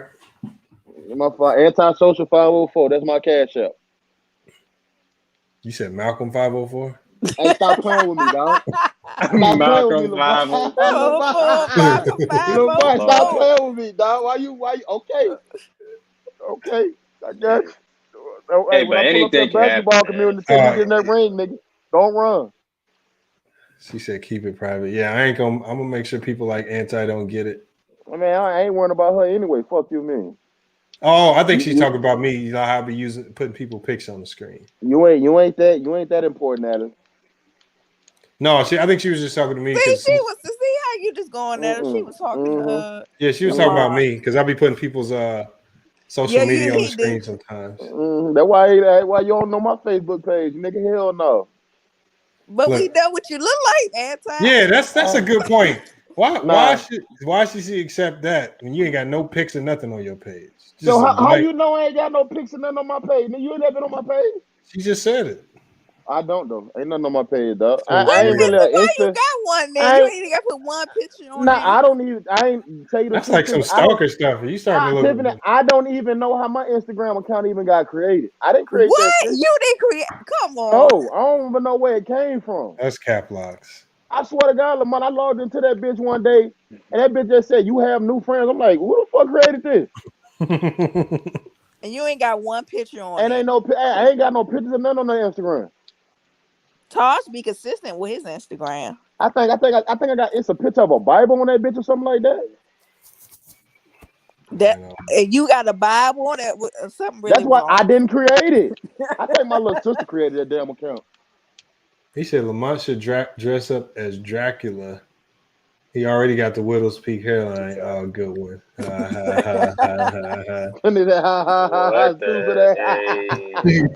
Stupid ass. Man, weak ass joke. He ain't even came on the live panel, man. Come on, man. Oh. Yeah, Ocho Cinco said that's a fake account. Hold on. Really? How? Hold on. No, she was talking. No, I'm talking to somebody else. Hold up. Oh man, I'm disappointed, man. The '90s fans didn't pull up. The few that did ran. Well, the few that did, they just got their ass whooped. That's all it was, dog. It just make no sense with their arguments, man. I couldn't understand their logic because their logic includes Jordan, but removes players with the same criteria. So Jordan can join the club with the championships, but Bill Russell can't. I don't know. I don't understand the logic. I don't know, Lamar. Oh, there go Boogie Jones right there. Here come Mookie. Come on with it, nigga. Come on with Yeah, it, we was Mookie. talking about you. We was talking about you, Mookie. Look, he got jokes. He don't understand that, I had to, I explained it at the beginning of the show. You gotta switch it up sometime, Mookie, dog. Hold on, Mookie. I'm gonna drop the links. I can tell you why I'm in Mario World right now. It's because you one of the reasons why I'm here. I was about to say Kawhi, one of the reasons, nigga. Right. Yeah. Why Leonard? One of the reasons. Baby Jordan. Yeah, Kawhi. You know how true come. Baby Jordan right there. Baby Jordan. Oh man. Who's Elijah? I don't know who Elijah is. Thursday can't get here fast enough, boy. Elijah, who is that? Real football, man. Yeah. What's good, Elijah? I heard y'all talking about the 90s. What's the issue? The issue. You want this smoke? Oh shit. You can't handle me, bro. All right, so hold on. Let me explain the issue for you first. So here's the issue. And Mookie just hopped in as well, so I can explain it to Mookie. I could do it all at once. The issue is the 90s, and more specifically, if you look at the title of the video, overrated. I think Nintendo corrupted the minds of 90s fans, especially 5, 6, 7, 8, up to like 15-year-old. You were the main ones playing these video games. I think y'all fell into the trap of believing the greatness of some of these players is better than what it is because of the video games. And it shows in your arguments. And it shows in your arguments because you guys eat to yourself with it when you're talking about Jordan, and when you talk about these 90s players as compared to today's players, you are elevated. But when we talk about those players and we start comparing them to Mike, then Pippen ain't as good. Then Hakeem ain't as good. Hakeem can't beat Jordan. And then you start devaluing them then. All right. And then most of you guys, your only argument that you use for Jordan is 6-0, which doesn't hold any weight because you got Bill Russell, John Havlicek, Sam Jones, and a host of other players who are undefeated in the finals with more chips. So the only way you guys can combat that, you can only combat that by saying that the competition was trash. Let me square all that up for you. Hey, how many 60-win teams Jordan beat in the playoffs, bro? Hold on, let me let Elijah go first. Elijah was in here first. I'm gonna let him go, then we'll go to you, Mookie. I'm gonna straighten all this up for everybody once and for all. I work in the NBA. All right. The Sixers offered me a contract out of high school. I've played professionally. I've worked with somebody from the past 30 NBA champions, 30, from Shaq to Steph Curry to Kevin Durant. I was John Stark's point guard in college and in pro-am. I've played with 8 NBA finalists. Now, there's a saying in sports that the ring is the thing. So nobody, nowhere, at no point, at no time can take away Mike's 6 rings with 6 MVPs to go with it in 6 attempts. Last time I checked, 6 for 6 is 100%. You sure you want to go down the road? Can I finish? Can I please Let them finish? cook, man. Let them cook, bro. If we go, all of us did at least 12 years in school. LeBron, who I deal with personally, not no theory, his 3 for 7 is about 40%. 40%, when we went to school, if you got 40% on your test, you got an F. That's called an F. Can I finish without being interrupted? LeBron James is 40. Can I finish without being interrupted? He's wrong. Let him finish. Everything I said has been complete fact. and LeBron would be 1 for 8 or 1 for 9 if Ray Allen didn't bail him out in the corner. Wow. And That's what we do. the only reason And Tim Duck will be 6. the only reason that LeBron came back in a 3-1 in Cleveland versus Golden State Golden State was blowing Cleveland out. Andrew No Guts Bogut, who was the rim protector for Golden State, twisted his ankle. And when the big man for Golden State, the rim protector for Golden State, left the finals, LeBron had a free pass and a toll ticket to the rim. If that wouldn't have happened, he would be 2 for 9 or 2 for 10, just like 1,000 other NBA players. And the reason that, one more thing, the reason that you cannot put Bill Russell's 11 rings into the modern game was because when Bill Russell played, NBA basketball was a part-time sport. It was a step above. It was a step above the YMCA, and it was a 90% white league. If Bill Russell played today, he would be the equivalent of Chris Bosh. He might have one or two. He might have one or two rings in today's NBA. I'm done, Lamont. Good night. Back then, one more point. Back then, the average NBA salary when Bill Russell played was about $30,000. Brothers in today's NBA, everybody knows, brothers make $30,000 in 4 hours in today's NBA. So you cannot compare. Bill Russell's 11 rings is equal to 1 or 2 rings in the modern game. All right. Now, I'm gonna let y'all both go at the same time because I'm sure Mookie is gonna push some of the same sentiments. Go ahead, Mookie. Go ahead and break it down for us, man. No. What's the topic you talking about? Nah, he can't talk about Jordan. He gonna talk about Kawhi. No. Listen. The Jordan is no doubt the GOAT, man. Real talk, no doubt. Amen. And I'm gonna tell you this, bro. Six. This dude went to the NBA Finals. You hear me? And he 6 times, right? And he won 6 out of 100%. All right. Lamont. What? That's all you got, Mookie? And the NBA back in Jordan's day, the NBA in the Jordan's day was a lot tougher league. You had bigger, stronger. Everybody had 4 7-footers on the team. Hold on. I have a question. Hold up. Listen, if LeBron James, listen. Hold on, I'm not done yet, bro. If LeBron James would have played in the 90s, bro, he wouldn't get his shit off, bro.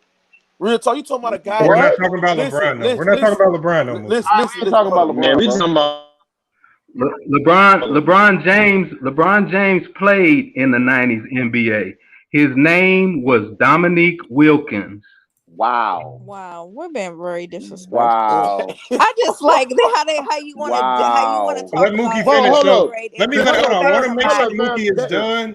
So when I finally go, I could just knock everything out the box at one time. Okay. He played NBA ball. Listen. He claimed he played NBA ball. Hold on. Let me go. Let Mookie go.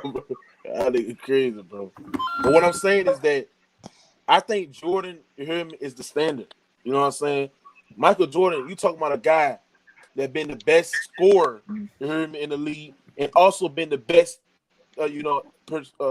defender for his position. You hear me? No argument.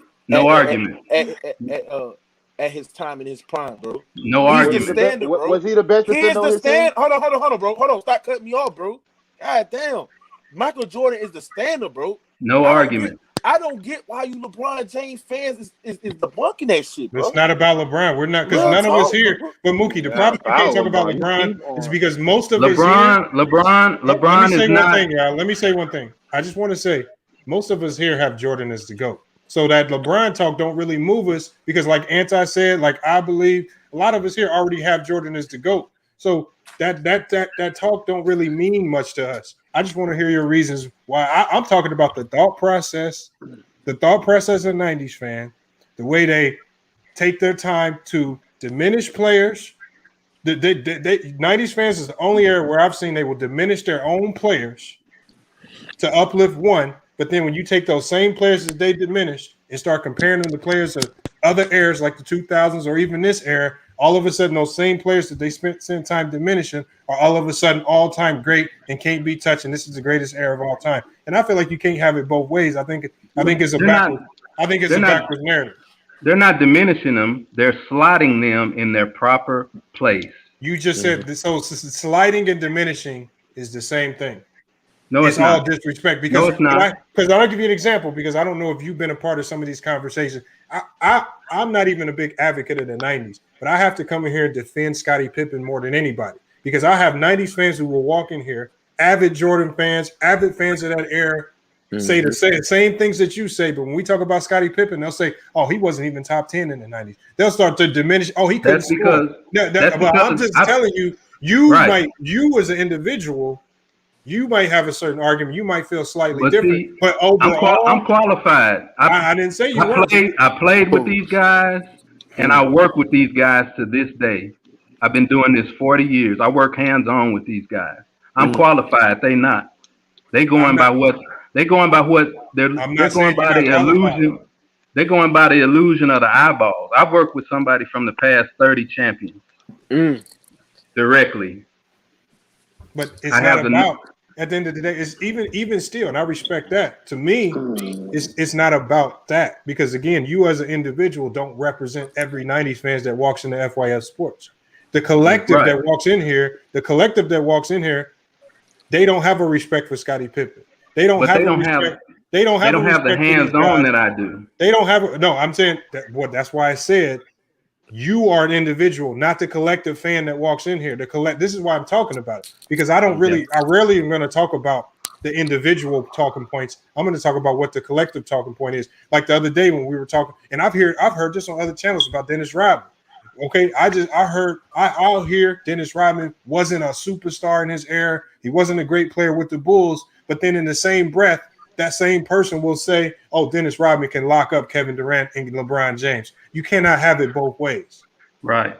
Because he can't be this superstar, all great player when it comes to guarding LeBron. But then in the same breath, when we're talking about him in the 90s, because you don't want to say that Jordan had a super team, you want to diminish him and say he was just an average role player. That's what I mean. That's all. What you saying is the same thing God said in the Bible. A double-minded man is unstable in all of his ways, and they're being double-minded about it. And you making a good valid point. That's like I said, that's the big point here. Like I didn't really want this to be about Jordan and why he's great because I think everybody has their own reasons. I feel the 6-0 argument is probably one of the weaker arguments you can use for him. I think there are a lot of other things you can use why Jordan is to go outside of 6-0. Not when the ring is the thing. The ring is the thing. No, only reason why my opinion on rings is that, and I've said this, you could be the greatest player. Like we saw Jordan. We saw how great he was in the 80s. Yeah. But he was never going to win a chip if he never got a team. If the Bulls team said, that's everybody, bro. No, this is why I say it's hard to just use rings as the ultimate goal because not everybody gets lucky enough to have a front office that can draft well, that can put pieces in, bring in the right coach. Because you have some players stuck in bad organizations, bad teams, bad coaches for years, and they have to. In this era, obviously, one of the first areas of player empowerment. Now we see players leaving those situations. Right. They spend 7 years at one place. Right. Look like. You can honestly admit that LeBron spent his first 7 years in the league in Cleveland, and you can't name one impactful free agent signing, one impactful rookie that they drafted. They passed up on trading for Amari Stoudemire because they wanted to keep J.J. Hickson. I mean, how many things did they blow up, right? Because they couldn't get it right. And so when a player leaves like that, I can't get mad. But see, Barkley said it best. There's only 4 or 5 good teams in the whole NBA. And so you only got 4 or 5 front offices that actually know what they're doing. And see, basketball is like everything else.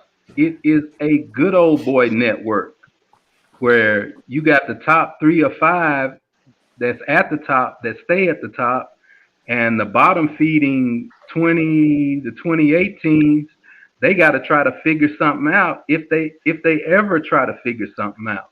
So with that being said, just to add on to your point, with that being said, because you made a good point. So why do we criticize the best players in the league for wanting to participate and be on an organization that you say there's only, organizationally wise, there's probably only 4 to 5 great ones in the league. So remember, the Lakers have always been a great organization.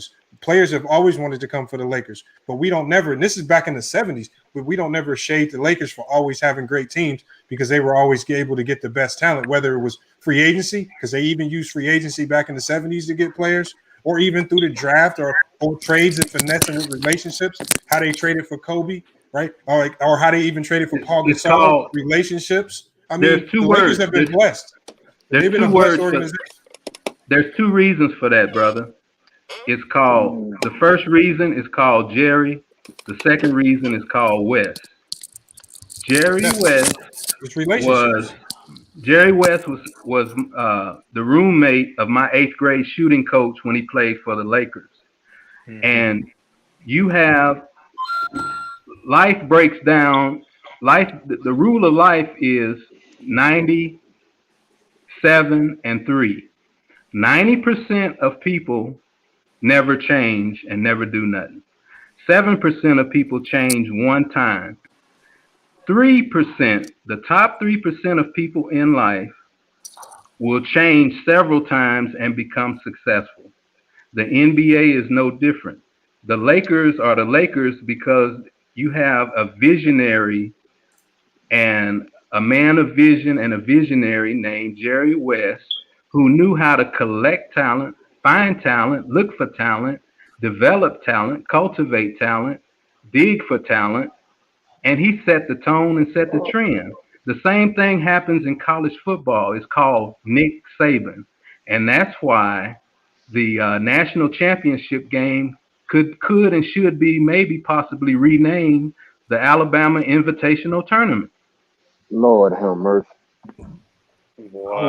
But you know what though? I don't agree with that because don't agree with what? I slightly don't agree with it because sports has always been an imbalance in sports, no matter what level you look at. There's always been a team or there's a group of teams that always find themselves getting the elite talent, being the best. Well, like when we look at the Yankees, and I said this earlier, the Yankees have always been able to buy the best talent for years because they've had the bankroll. And there are other small market teams that don't have it. But yet you never talk about the Yankees having super teams or doing it the wrong way. They're just great. It's only in the NBA specifically when you talk about LeBron where we talk about super teams and we're upset about him moving, creating teams here or there. But the Yankees have done it for 50 years and not one person's criticized them for it as an organization.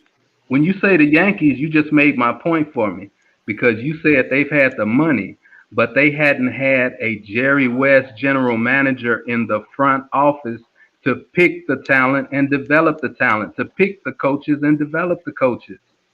But the Lakers, even without Jerry West, have still been able to compete and get talent. We saw that over the last couple of years. They got Russell Westbrook and LeBron. Okay. Magic was able to get LeBron there, wasn't he? Like they've been able to get AD there, even with him gone. And Jerry West is talented. But even with him gone, it's the allure of the Lakers. Right. They won that one championship. But the 5 before that, when you got Shaq, Kobe, and all those other guys, that is the brain trust of Jerry West. Jerry West went over to help a team called Golden State. What did they do? They got 2 or 3 championships. That's 8 rings. He went to the Clippers as well, helped them reverse course a little bit. I understand that. That's personnel wise. And you know what? Jerry West, he increases the aptitude of your front office so much, it makes players want to play for you. It makes it easier to go select that team. He's done that everywhere he's been. And that's what I'm saying. Not everybody is blessed. This is why it's hard for me to just solely put rings as the gold standard because not everybody is blessed. So like Tim Duncan, not most draft picks aren't blessed to get drafted into a situation like that. Most draft picks ain't blessed to get drafted into a situation like Donovan Mitchell, where you get drafted to a 50-win team and you can go to the playoffs the next year and show what you can do with a great team around you. Most draft picks are coming into the league on trash teams with bad front office, with bad coaches, and you having to figure out from there. Most of it from scratch. This is why a lot of these rookies, even though they had the potential, don't necessarily pan out in the league because they just don't have the right people around them. Right. That's what I believe. So that's what I mean. That's why I never knock players for moving teams, building their own situation, because GMs, a good GM in this league, like Jerry West, has no problem with super teams. He's going to try to amass as much talent as possible that he can make fit together and with the right pieces, and then he's going to go blueprint. He's the blueprint, just like Belichick is the blueprint for the NFL. Saban is the blueprint for a college coach. If anybody hold that up, builds, you said Belichick. Hold up, what? Hey, let's not be bringing Alabama up now. There's no building a house or no building a building without a blueprint. You got to have an example, and there's a difference between a trendsetter and a bedwetter. These guys are trendsetters, and the rest are bedwetters. But you telling me Bill Belichick is known for cheating, bro? So what trend he setting? How can other teams? Well, that's true. But like the Raiders, so what trend is he setting? That's right. But like the Raiders said, if you ain't cheating, you ain't trying. That's a dumbass way to go through life. But I don't believe it's like I think I think you need that one person to kind of jumpstart it. But I think Alabama now has become its own monster. I think now they can get players essentially without even trying. They don't need to be like if Nick say, like Coach K at Duke is going to be retiring and Shire's taking over. I guarantee you Duke is still, because of the name that Coach K has built up, is going to be able to pull in the top talent still. Hey, we had that name for Saban though. Let's keep it real. I do. Yeah, that's facts. Who? Alabama. Who had the name before Saban? Alabama did. Alabama. Oh, the two are inseparable. He's past the Bear. No, they're not inseparable. Yeah, they are. No, bro. What I'm telling you is the brand is bigger than the coach. Yes. No, they're one and the same. You can't separate them. No, they're not. They're married. Bro, they're married. Hold on, let Bees cook a little. Let me tell you why you're wrong. You can't come to a fucking team that has 10 national championships, win 7, and call. Those champions. Hold on. No, let me deal with that point. One point at a time. Hey, let's let Bees finish real quick, and then we'll go back to you, Elijah. Yes, sir. So looking afar, you can make that claim. But see, the Bama brand has been the same the entire time. Go ahead. Okay. I believe that. The last Alabama champion before Saban was around 1993, if I believe. Yep, beat Miami. Yeah. I forgot. I'm trying to remember. Oh, Red Auerbach said it best. Get your pen and paper out and write it down. No, bro, just say what you got to say. Can I finish? You're not my daddy, so let me say what I need to say. You're not my daddy, bro. Bro, you're not my daddy. I may be. Go ahead and cook, Elijah. Well, go ahead, Elijah. You might be my daddy because you look and sound 80 years old, so that's true. You sound older than him, dog, so don't do that, bro. But Red Auerbach said it best. There's nothing worse than yesterday's hero. And you telling me about some Alabama championships from 50 years ago? Ain't nobody trying to hear that in the internet age where things take place in what's known as real time. There was a famous singer named Michael Jackson. He had a little sister that had a nice. Can I finish? Hey, let him finish, y'all. Let him finish. I know I'm smashing you, but you gonna take your ass whipping like a man. Nigga, your voice crackling, nigga, and you ain't got no real problem. You on crack. You on crack, brother. Hold on, let him finish, y'all. Let him finish, man. Go ahead, Michael Jackson had a little sister that had a nice song called "What Have You Done For Me Lately?" And you in Alabama need to listen to that. because you can't be stuck on some championships from 20 and 30 years ago when Saban is bringing you 5, 6, 7 rings today. Ain't nobody trying to hear that old stuff. Let me explain something to you, cuz I'm 48 years old. I've seen number of Bama's championships, and all the stuff you talk about since 1993, before Saban came. What was Alabama's situation? Before 93? No, since they won the chip in 93 till Saban got there in 2006 or 2000. They were terrible.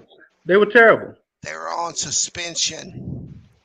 That is true. I remember that. So see, you can do all the talking not knowing the facts. No, I know all the facts. Why didn't you mention that? He's bad. Because it's irrelevant. You bringing up the irrelevant. Well, no, that suspension is kind of relevant in college Saban football. was able to get top players before he even won a championship at Alabama because it's Alabama. That's the part you're missing. Hey, I'm not missing that at all. It doesn't matter what you get. It's what you do with what you get, bro. All right, brother.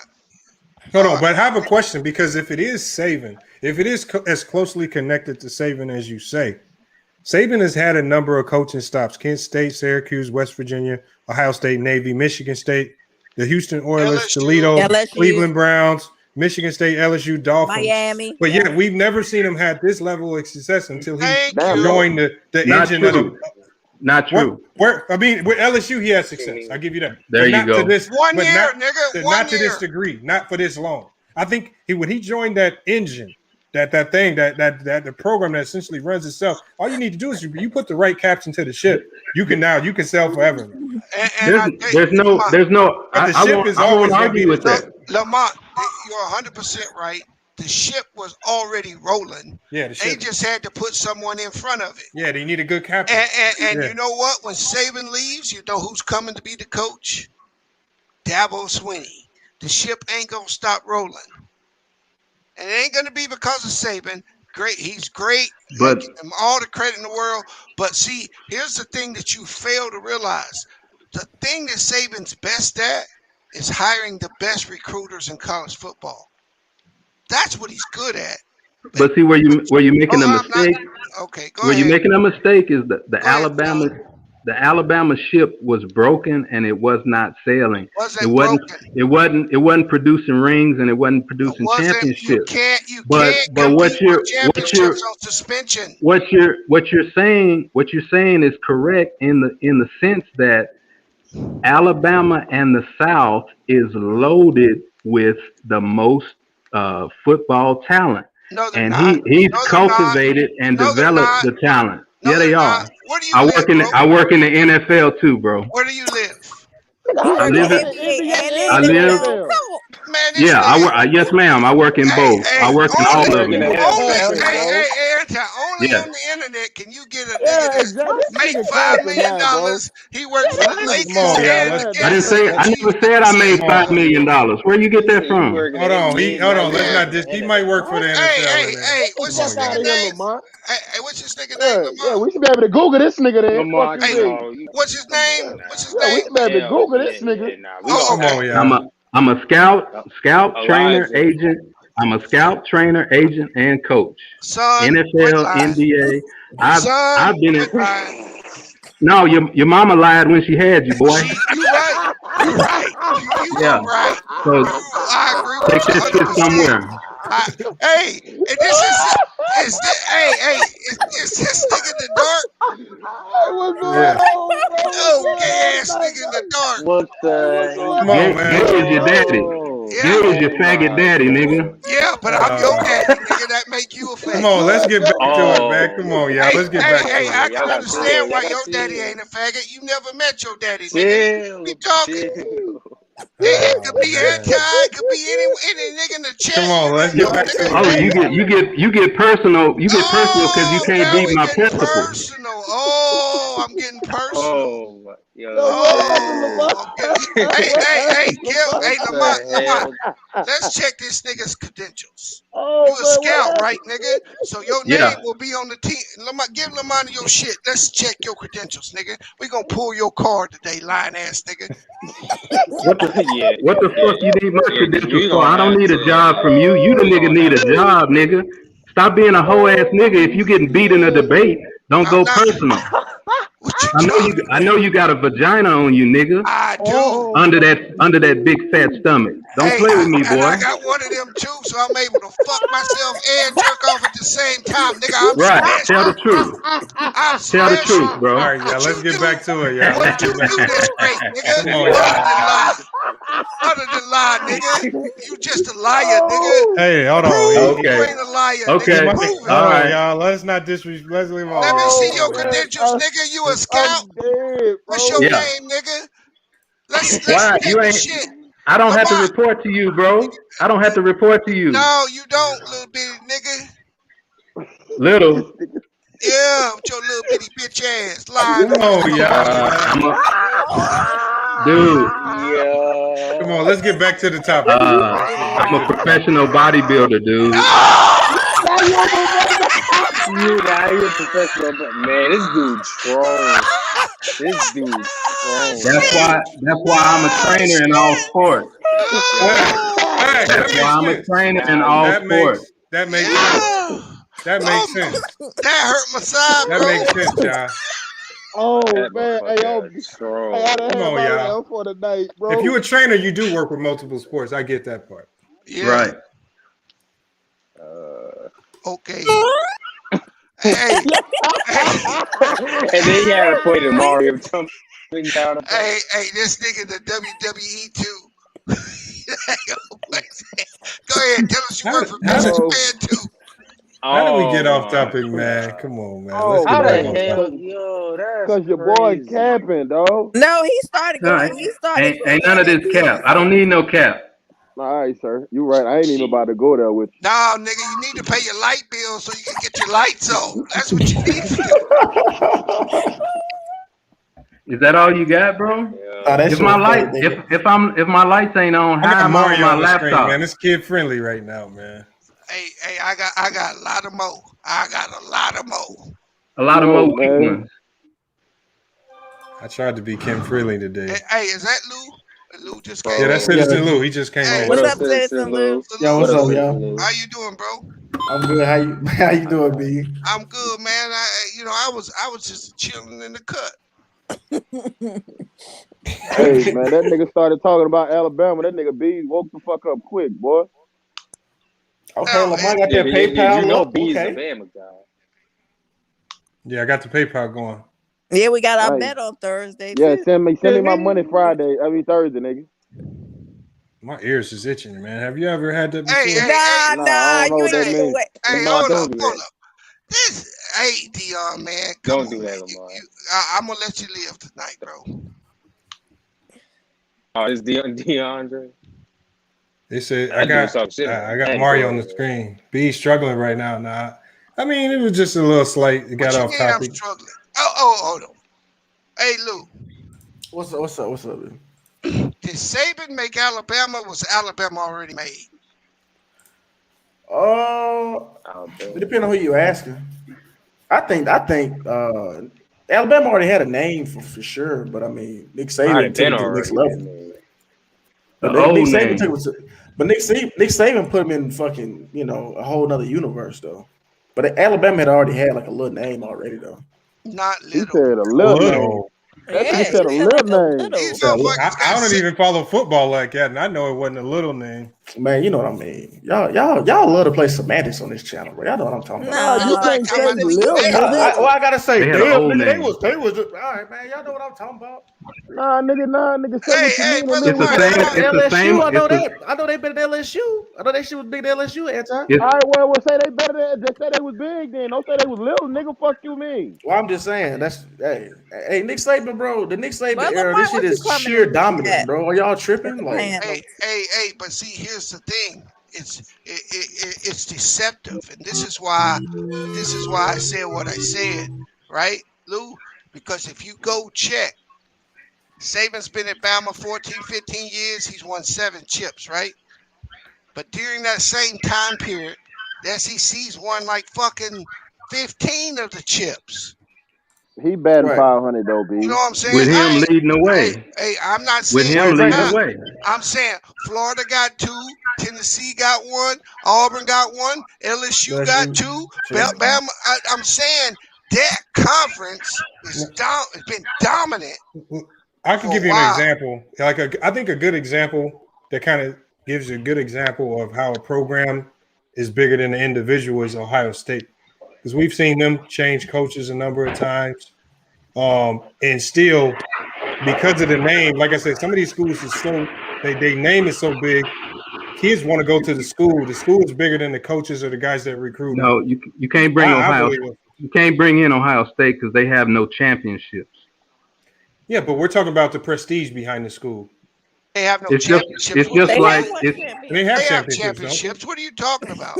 They got one with old boy from Florida, Urban Meyer. You said they had no champions. From Cleveland. I wish he could. Well, how far away? How far away is 1 from 0? They rented it. They rented it from Urban Meyer. They had to bring Urban Meyer in to get that. Nigga, they don't produce that. 1 is something. It's a huge distance between the two, dog. What are you talking about? But 1 compared to Nick 7, which one would you rather have? But hold on, bro. Don't flip it, bro. You said they ain't had none, bro.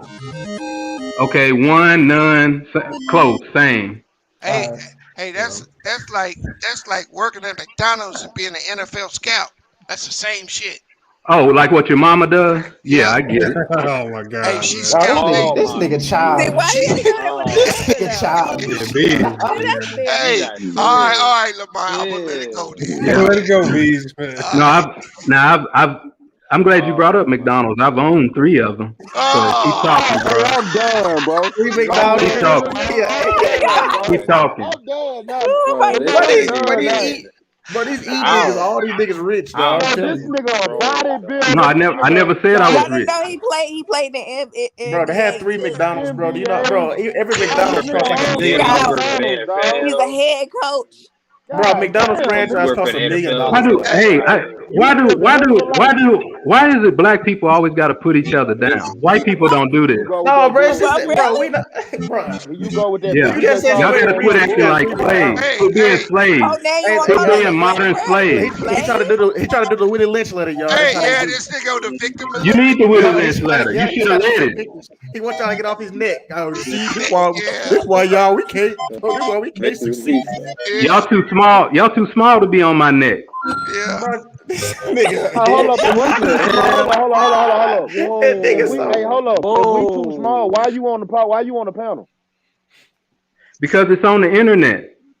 Why are you on the internet? Anton, he's 6'8", 300 pounds. He a bodybuilder. Hold up. Why you on the internet? You got all this money and you all this.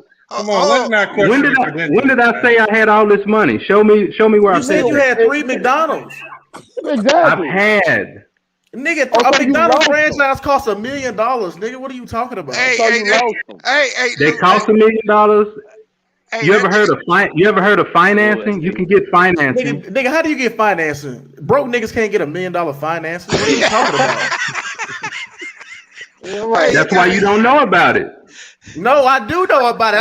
I'm educating you, nigga. Obviously, what the fuck are you talking about? You can't educate me. You're not educated yourself. You don't have one. What's the word education mean? What's the word education mean? Facts. Yeah, what's it mean? Yeah, you tell me. Education. No, you use the word, nigga. You use the word. So you need to know. You need to tell me what the meaning is. Well, okay, to learn. Hey, now you know. Wrong. Now you don't want to do those old Negro spirituals now, huh? Then you want to flip back. Go ahead.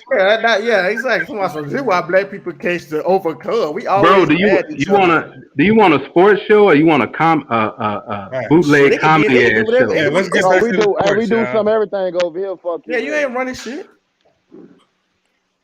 You ain't running shit either, nigga. I know your whole ass mama broke, nigga. Your whole ass mama's broke, nigga. He love getting on niggas' mamas. Hey, what happened to your mama, dog? You love getting on niggas' mamas, dog. You must saw your mama getting smashed when you What Hey, is that? Your, get her back bro, is that your girlfriend? Why you talking for him? Are you his girlfriend? Nigga, you were talking to me. You said my mama, nigga. What you talking about?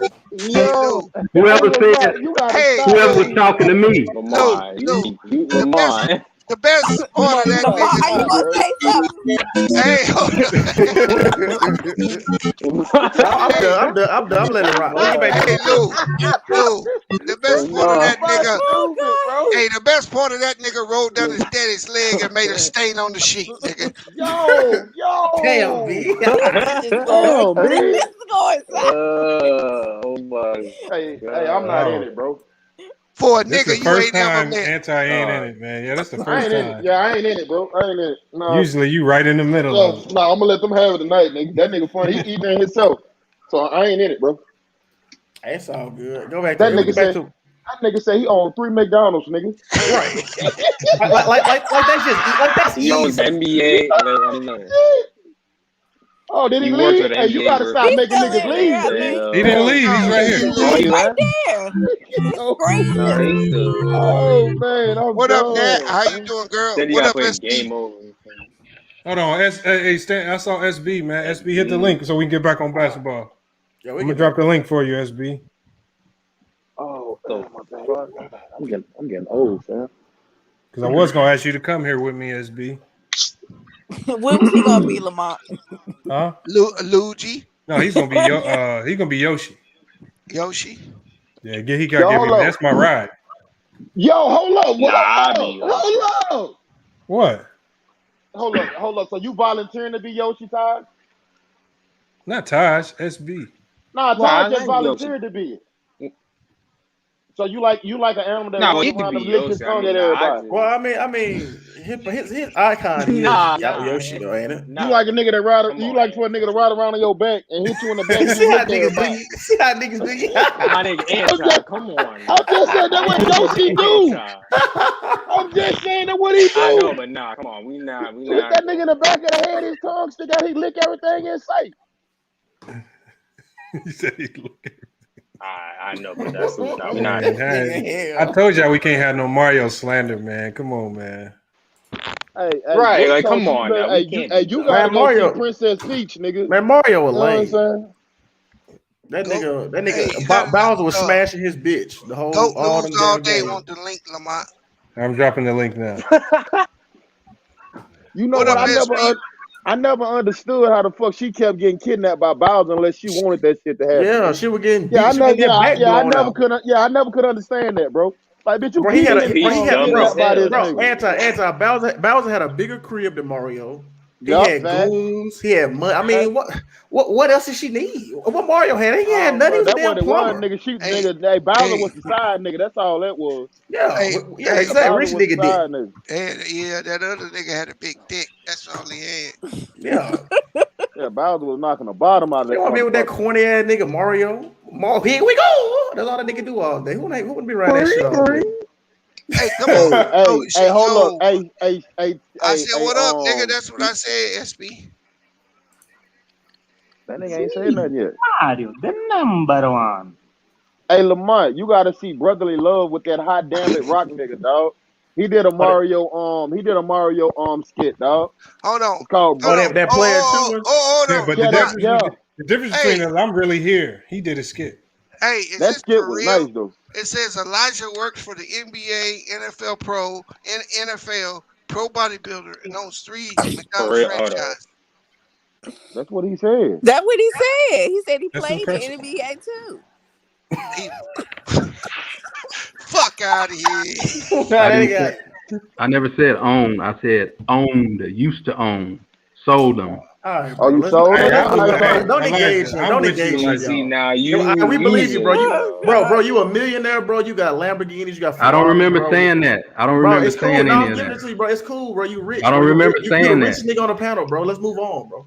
I don't remember saying that. Hey, Lamont, I ain't even gonna cap. If I was a rich nigga, I wouldn't be on your panel. You believe that shit, nigga? Why? I would. Nigga, I wouldn't be on. I wouldn't be nowhere on YouTube. This shit. How would somebody know? You would have more time. Yeah, you would have more time. No, a nigga like me, no, I won't.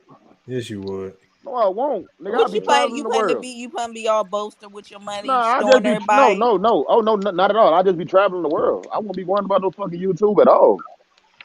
You ain't gotta be rich to travel the world. You can't do that much traveling, bro. Thank you. Shit. You can't. You ain't gotta be rich to travel the Especially world. right now. Why you can't travel right now?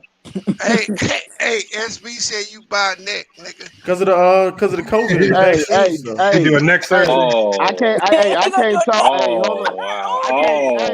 I can't talk to a nigga who went to his graduation with wrinkled clothes on, dog. I can't talk to a nigga like that. I can't talk to a nigga like that. I can't talk to a nigga like that. You don't want this smoke, nigga. You know I'm on your ass, nigga. You don't want this smoke. Is that Lakers winning game in here? Yeah, what up, You though? don't What want up? this smoke, nigga. Boy, who went to graduation with some Come wrinkled on with clothes it. on? Come on with it, SB. Oh, SB. Hey, you should go see that nigga graduation picture, nigga. Are you for real, Edna? You see, hey, go white. Hey, pull up his graduation picture, Lamont. Where's Pull up that nigga that? graduation. What the fuck I walk into? Hold on, where's it at? Hey, pull up that nigga graduation picture, nigga. I don't know where it's at. Hey, don't y'all got a Facebook? Ain't SB on Facebook? Exactly. Pull up. Hey, you right. Hey, brother boy, they got a. Hey, Anton, you a motherfucker for that one, dog. Nah, How you gonna expose that nigga said shit something like about my that? neck, nigga. Hold on, you gotta come in here, SB. If he say that, you gotta come in here. He said Don't play with me, SB, dog. He said it was wrinkles. Hold on, which one? What does this picture look like when he's graduating? You know, now when he was graduating college, bro, that nigga had some wrinkled ass blue jeans on. He had a too tight ass red Hey, Mont, shirt I'm on. about to change my Wi-Fi. Hold on, what was his name? Hold on, I forgot his name fucked on up. Facebook. Come on, you showed it on your channel, nigga, and I was joining that nigga, bro. All right, hold on. I forget. Is it on his how you graduating with the wrinkled ass clothes on? Anti's on the Facebook. Man, finna clock out and get on your head, his boy. excuse was, I ain't even know I was graduating that day. I just got up and threw some clothes on. Like, yeah, it look like you just threw some shit on, nigga. Fuck you, mean. Hold on, we about to Look find like out you because I just don't threw believe some that. shit on. Hey, SB, you gotta explain. Lamont, you was going bring through his SB to the picture. trial. Hold up. Hey, Lamont, you went through his picture because it was him, his girl, and his kids. I ain't even know who you was showing. Oh, yeah, you did. Hold on, I'm trying to find his name. I forgot his name on Facebook. Shaquille Barnes. It's Shaquille something. Oh, Shaquille Shaquille. Damn, Barnes. they didn't expose him. All right, I got it. Hold on, let's see. He said it's his YouTube community page. Yeah. Lamont, he said it's on his YouTube community page. I'm definitely gonna look. No, I got it right here. You got. Let me see. Hey, man, let me see this anti-capping, man. Let me see, man. I ain't never seen a nigga graduation picture like he was taking pictures in the hood. Nigga, hell no. He don't look bad. That ain't the picture, Lamont. That ain't the, yeah, hold on, let me see. That ain't the picture. What the hell? Nah, that's trash. That outfit ugly as hell. I ain't gonna lie. Nah, that ain't the picture neither though. He had some blue jeans. Oh, he said he on. deleted it. He said he deleted it. Yeah, he deleted it. You deleted it. Oh, I know you deleted it, nigga. He deleted it? I know you deleted it, nigga. Now you... Oh yeah, I know that. I know they were fucked up then. I know you deleted it, nigga. Yeah. Oh, yeah. If he deleted that shit. Wait a minute. Hey, remember that show? Remember that show we was talking about? Yeah, I know it. White dude taking his job. It took his job. That boy took your job, SB? Damn. He look kind of slow. Jeans with the yeah. Oh, he said he deleted that shit. On your ass, SB. You better leave me alone, boy. Oh, he said it's on his community post. No, then he said I deleted it. I thought it was on YouTube. Yeah, I thought when he graduated, he put it on. I mean, on Facebook. I mean, them jeans was balled up, and they just picked them shits out the hamper, put them. Exactly, like he just, like he just got that shit out of the dry cleaners. Nigga just threw that shit on. Nigga did that little, you flick your pants. Hell no, SB. That nigga just threw some fucking jeans on. Nigga like fuck it, nigga. I'm just going to graduate. Hell no. Boy, he was dressing like he was in the 90s. He's had these in the 90s. That Tim Duncan swag. He had some wrinkle. He had some wrinkle blue jeans on. A tight ass red shirt with a jacket. Yeah, he was dressing like the NBA players that they were in the All-Star. Yeah, with a bum ass starter jacket, nigga. Hell no. I ain't even know they made starter jackets no more, nigga. Oh, what starter jacket was it? I don't know, bro. Why They look y'all like an going old in school on? starter Why jacket. y'all going in on SB this hard, man? Or them varsity. I can't. That shit just I funny to can't. me. I just can't know what starter jacket it was. You I got can't respect. everybody Or them laughing in the varsity chat. I can't jackets. respect a nigga named Shaq. That nigga 5'8", dog. That's all I'm saying. You know what I'm saying? God damn. Damn, Ty. That's how you feel I'm about just it? No, for real, saying. anti. Since he won't talk about my neck, nigga, I'm on your ass, boy. I'm on your ass now. Bring your ass in the chat, nigga. Come on, let's get this roasting session on, nigga. Let's get it. I'm bored. Hey Nathan, man, you gotta calm I felt down, like man. MJ Nathan, that God damn. Nathan going in the chat, man. Who you going in on? You gotta come on the live panel if you're gonna roast people in the comments, man. Oh, hold up. What do he look like? Who you roast? Who you roast? He look like Michael Jordan. On the screen. Hell ain't no dad. He look like Michael. Hey, Mont. Yo, what up? I've been waiting to ask you this question for a minute now. What's that? Now, would you pick youth and raw talent over experience and health? Which one would you? That Lakers win again. Which one would you? Experience That's what I would roll with. In NBA, you talking? Any sport. Because in football, it could be slightly different. Right. I can maybe. Because again, experiencing. Sometimes I don't know. I mean, sometimes the older players don't cut it. When them young dudes start to come running through, they be running over some of them old dudes like Mac trucks. Yeah, the line. So yeah, in NBA, definitely experience and health. I mean, that's really. I mean, and then when you load your roster up with experience, I mean, the only other thing that you're hoping for is you just stay healthy. That's all you really need to do. You stay healthy. Lamont, bro, hold up. Hey, Lamont, stand up, dog. Why? Stand up. What you want him to stand up for? Yeah, why you want I me to swear, stand up? I swear to God, nigga, I swear to God, nigga, if you got blue overalls on, I'm on your ass, boy. Hey, I swear to God. If you got blue overalls on, nigga, I'm on your ass. Stand bro, up, Lamar, you should have, bro. I swear to God. If you got blue overalls on, I'm on your ass, that's boy. for a video tomorrow. That's all. Okay, now I'm about to say, boy, because you know Mario known for wearing motherfucking I got the overalls. overalls on. I'm on your ass, boy. Ain't nothing wrong with that, man. Man, I like overalls, man. That's like the 90s, nigga. Fuck around That's the only way you can jump up and hit them blocks. Lord have mercy. You know what? I ain't never seen no skinny overalls, nigga. Anti can't wear a necklace. Nah, he ain't even wore one in years. Skinny jeans overalls. Smart. Don't you start, nigga. I can't wear a necklace. You can't wear a headband, you big forehead ass motherfucker. I'm on niggas' ass tonight, boy. Oh man. God damn. I don't gotta say nothing though. Oh, okay. Yeah, go ahead and put that picture up, nigga. Yeah, I already know. Go ahead and put the picture up, nigga. God damn. Yeah, I already know. Who the hell is that? Hey, hold on, bro. God damn. Are them gold? Are them gold fronts? Yeah, they go. They got a mouth full of them. Look like you missing your front too. Ain't nothing wrong with that. That look like some wheel shit, low key, Anton. They ain't no wheel shit, boy. Fuck out of here. Don't do that. I got six bottoms and 6 tops, nigga. Fuck you. He got teeth. Don't do that. Will ain't got no fucking teeth, boy. No. Anti, what is this gap right here in the front? Ain't no gap, nigga. I'm barely smiling, nigga. What? And then that shit was. But your two middle teeth supposed to hang down a little bit farther. It was in the dark, nigga. I got big lips. Well, what's up? But we see the other ones though. Lamont, stop playing with me, dog. He got them grills. All right, hold on. You can answer all questions if you just turn your camera on now. What I'm turning my camera on for? Just smile. For what? For you? Say cheese. You want me to smile for? You want me to smile for a nigga in overalls?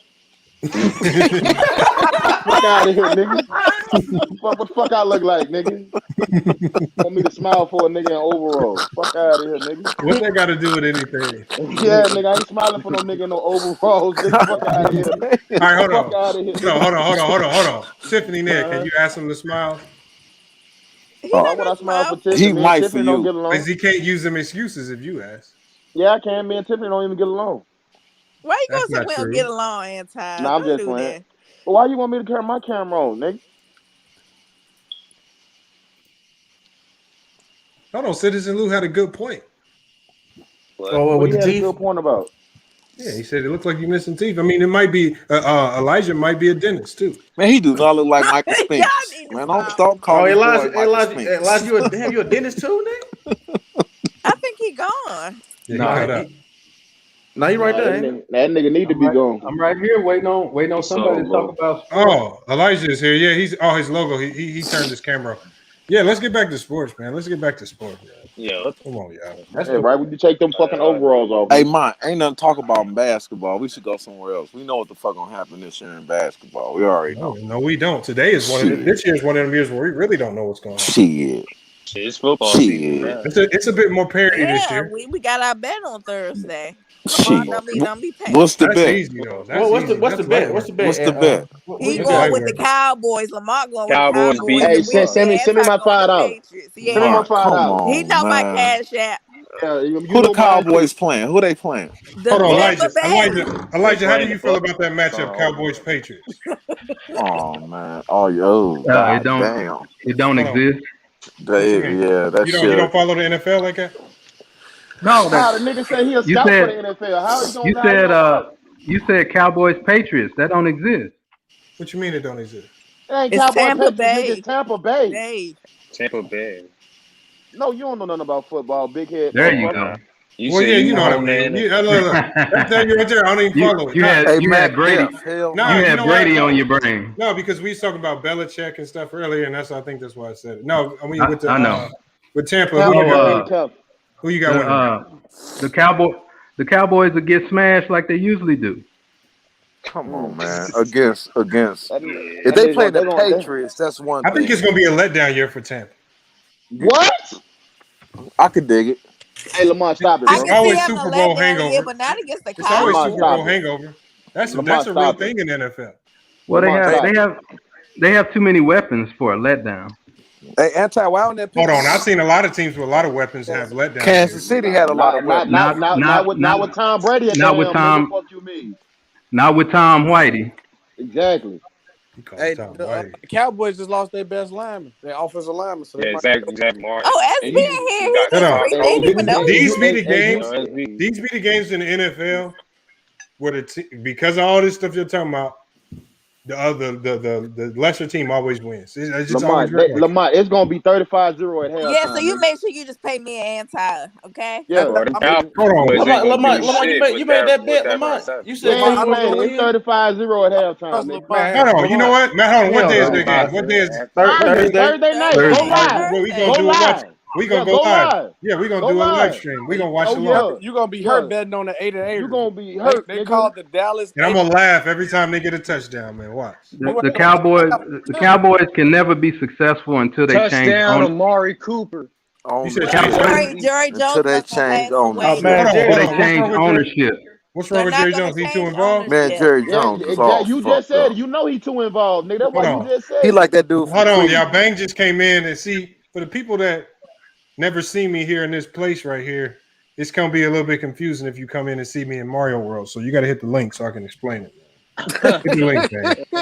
Hey, Bang, you on that bullshit tonight, man. I can't trust a nigga with a big ass head with overalls on, dog. Look, this how you know I'm gonna show you how it's real. See, because whenever I want to see an down a tunnel, nah, he ain't no Cowboy. Lamont, shoot a fireball, nigga. That shit perfect. You see what I'm saying? Hey, look, and then look, when I tell Fred, all I got to do is throw Fred a star, get him back in a couple seconds here. Hold on. You stupid. Hold on. He almost back. This is crazy. Oh, there he is. Okay. But First of all, nigga. Jerry Jones is not too involved. He's too old. Footy pajamas on. Jerry Jones gonna be making decisions in the grave. That nigga gonna be long dead and gone. He gonna have a contract. Then he gonna have all type of. Hey, Lamont, who you think is worse, Jerry Jones or the owner for the Knicks? Both. I know both, but which one? I would say the owner. The Knicks. You know what I would say? I would say it's hard to say because the Knicks has such a bounce back year. No, it's easy to say because at least Jerry Jones spent money. Yeah, Jerry Jones don't be doing former players like Yeah, but they be doing. spending money. But when the last time they won a damn Super Bowl? Let's be honest. When's the last time they went been deep a into the Super Bowl? playoffs. But they won a lot though. They won a lot of Super Bowls. Did not. When? They ain't won. Boy, they ain't won. When was this? Since 1995. You fuck out of here. Yes, pass. Hold on, we got Bang in here. They ain't even been Hold on, to Bang just the pulled up. NFC What's up, Bang? Championship ever since. What up, man? What the fuck is going on, bro? Everything. Y'all What you talking about? Man, when you and this bitch looking like Luigi, nigga. Hey, I see you, bro. I swear to God, if this nigga shoot a fireball, nigga, I'm on his ass, nigga. This nigga, fireball, nigga. This nigga got the light up. He got the light up question mark box and shit for real, nigga. This nigga, that's what's up, though, man. Keep do your thing, brother. Do your thing, man. For real. Hey, what's the word, my boy? Man, I can't call it. Straight up. Nah, shit. Chicago gonna be shit water this year. It go all the way back. It go all the way back to what the whole stream was about. They were saying Michael Jordan because of video why games. do you keep changing your green screen, bro, in the background? That's not a green screen. Hey, this nigga really playing? You playing the game too, bro? Nah, Fred running through these levels real quick. Oh, okay. Hey, SB. Yeah. Shout out to Fred. Brooke came in earlier with a message Bang. talking about I'm gonna be waiting for you Fred later. got a special and my coming on Princess Weezy Peach Bang costume. dropping Hold on. Wait for the Lakers. Hold on. Say that again. You said who? Oh, FYF Fred got a Weezy Bang special coming this week. He do? Yeah, you're gonna have to be here Saturday, man. You might be on trial, man. a trial for what? For lying to the community, man. About what? I mean, we'll get to. I'm gonna let Fred put it because it's not my argument. It's Fred. Oh, come on, dude. Fred been missing, dog. They know where I'm at, man. Fred Green, he can't be here right now. Tell him I said pull up. Huh? He know where I be. Oh, Fred? Yeah. Fred been on your stream before, but he can't pop on the live panel. You talking about Freddie? FYF Fred. He talking about that stuffed animal. Man. Yo, is somebody snoring? Somebody snoring. Nigga, stay falling asleep when he paddles. God damn. Nigga, that nigga, he breathing hard as hell, boy. Is that bees? I thought No, that's not bees. I thought dude said he was a bodybuilder. He breathing like a fat dude. Hell no. That ain't me. That's not a lie. That ain't me. I'm right there. That's B work them late night shifts. Boy, that is not me. Boy, that nigga tearing that shit up, boy, like that nigga snoring the line. Lamont, are you doing? Is that you doing something, Lamont? No, I think I think that's no. you know. I think it's you know who that is. That's motherfucking Lakers for the win, Nigga, I'm not snoring. He was just you mad because I can rap better than you, bro? He was just in my stream. You damn right I was. He was just in my stream, but that's them damn crickets. Mute that nigga. Watch it go Nigga, the crickets always around when I'm around, nigga. I love you got that damn. Oh my god! You got the damn boondocks, ain't it? Hey, hold on. Anybody here? Let me pull up what Rasheed Wallace said about LeBron. I saw it, but I'm gonna put it on the screen. We can talk that about shit was like 9 months ago, though, bro. That's what I said. These niggas, what the fuck? That's extra as hell. That's how you know. They looking for anything right now. They trying to slow the train down. Niggas thirsty for content, bro. Like basketball content. At least Paul Pierce said this shit recently. But see, the thing is with Paul Pierce, we know why he has that angle. Because he broke their team up. And on top of the fact that then he mad at the league because he didn't get a farewell tour on the way out. Draymond Green talking about him on the way out. He said, "You ain't Kobe. You ain't Kobe, nigga." That man sitting on the bench just sitting there mad. That shit hurt that nigga for real. That shit hurt feelings, bro. That nigga What is that noise, Lamar? I told you what it was. Boy, that's Lakers. That's Lakers with that damn outside. Let me just. Yeah, that's Lakers. Definitely Lakers, man. Lakers. Yeah, I told you. We thought motherfucker was snoring. nigga, hold up. Stop that shit, got a nigga. One weed no nigga whack snoring, nigga. Them the crickets and dogs and shit, nigga. What is you talking about? What, you in the country, nigga? Hell yeah, St. he in Louis, the nigga. bayou, my Hey, dude. this nigga, In the loop, nigga. You holding the star, Yeah, so you nigga. take this shit too You a far, St. Lunatic, huh? See? Hell yeah, I am. But they ain't got nothing to do with it. Why you bringing that up? I like the way you do that right there. That's not a St. Lunatic, Hold on, nigga. but bees, That's not even St. Lunatic, when nigga. you saw that star hopping around, you could have grabbed that Fuck you motherfucker. mean? Hey, motherfucker was trying to. What did she say about LeBron? That was not a Saint Lunatic. I Nigga, when they forgot from that St. nigga name. Louis? That was that nigga that was fucking with them transvestites. That's who that was. That was what you call it. That was That was Chingy, Young Buck. nigga. That was Young Buck. Shut your dumb That ass was up. no Chingy. I love that way you do that right there. They did catch Chingy. Hey, can we get back to basketball, y'all? Yeah, But she yeah. said she lied on Chingy. I don't give a damn what happened. He took a picture with it. Hey, What did Rasheed say? First of all, that ain't no she. That's a he. What up, Bees? Yeah, let's move on from it. But I said it. He took a picture with it. Bro, we off it. Lakers be done. All right. What did Rasheed Wallace say? I'm doing them picks tomorrow, man. Okay. What you mean? What picks? The picks for the NFL kicking off the season. I told him to do a survivor league. Oh shit, that's Bees. Hey, this nigga got all the tunes, bro. That shit tight. I'm scared. At the end of the screen, that nigga gonna blow up, nigga. Like he gonna get big eating a mushroom, nigga. Fuck out here. Nigga, he already owned them shrooms, nigga. Yeah, nigga gonna eat a Fuck is you mushroom and talking blow the about? fuck Look up. at him. Anything you say, he gonna laugh. Watch him. Hey, look, Lamont. Say something. I would say you're gonna flip the game, but you got a Portland Trailblazers shirt on, so you know you ain't gonna get past the first level. You ain't getting out the first round. Hold on. That's not true. Look where level I'm on now. What? You see your boy Dan Lillard out here with the zesty suit jacket on over here for his wedding. That suit jacket. Dame got married? Yeah. Yeah, you didn't know he was fiance? Nah, I don't pay attention to them dudes like that. Does that look like level 1-1? That look like first round exit of the playoffs. Hate it, man.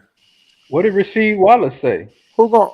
You talking about Portland? LeBron and KD wouldn't last in the 80s and 90s. They aren't tough enough. Who would? And what they conveniently left out was he said Jordan wasn't the GOAT either. Hold on. Hey, Bang, I'm glad you're here. Luke Long Bang, hold on. Because Elijah's still here. Because Elijah was making some points earlier about LeBron. And I'm going to tell you what he said. Y'all can go back and forth. I know this is going to set off something crazy. Hey, here we go. He said LeBron James. He said all LeBron James is. He said he's Dominique Wilkins in the 90s. Wait, he said what? Hey, yeah, he said LeBron James and Dominique Wilkins in the 90s. That just sounds like LeBron James. LeBron like a typical Jordan milk drinker. That's just what it sounds like. He said Dominique Wilkins. No, I don't need Jordan's milk. I don't need Jordan's milk. I don't need nobody's milk. When you say shit like that, that just let me know that you just a fucking hater. You know, right? I'm getting tired of responding to niggas that just be hating and shit. You know, that's like, hold on. Let him explain why he says that. I'm gonna give him a chance to explain and go into detail. Hold on, Elijah. Why elaborate on that? Why do you say that though?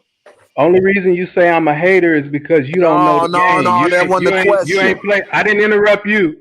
You got to answer the question. I didn't interrupt you. No, Lakers, fall back. He not even talking to you.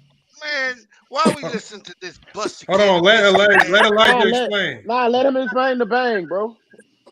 Go ahead, Elijah. Yeah, calling me a hater, you don't know the game. No, I called you a busted bag of biscuits, nigga.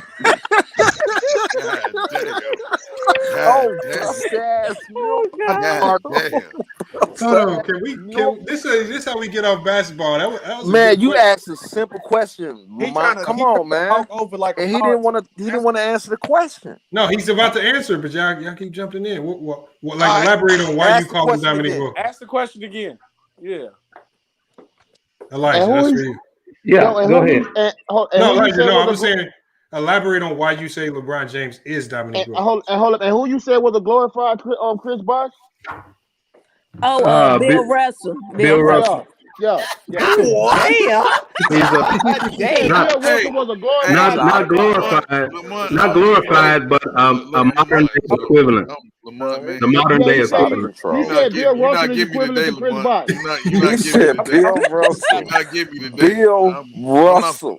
I'm not falling for that shit today. Is equivalent to Chris. Okay. You want me to answer the question, bro? Want me to answer the He question? can keep that shit in his back pocket on my mama. It don't matter. Man, can I answer the question? Go ahead. We got you. Okay. Lot of noise and ignorance in the background. Ignorant. Nah, let him talk. Let him talk, Lakers. Let him talk, Lakers. Go ahead, sir. Now, LeBron is there's two types of basketball players. You have a basketball player. I got ADD, man. Like, hurry up. Come on. Hold on one second. I gotta put the gloves on. Hold on. Hey, Lakers, you gotta get him out of here for a minute. You can't control yourself, dog. Send that nigga Laker down a tunnel, Lamont. Yeah, send it. Stupid.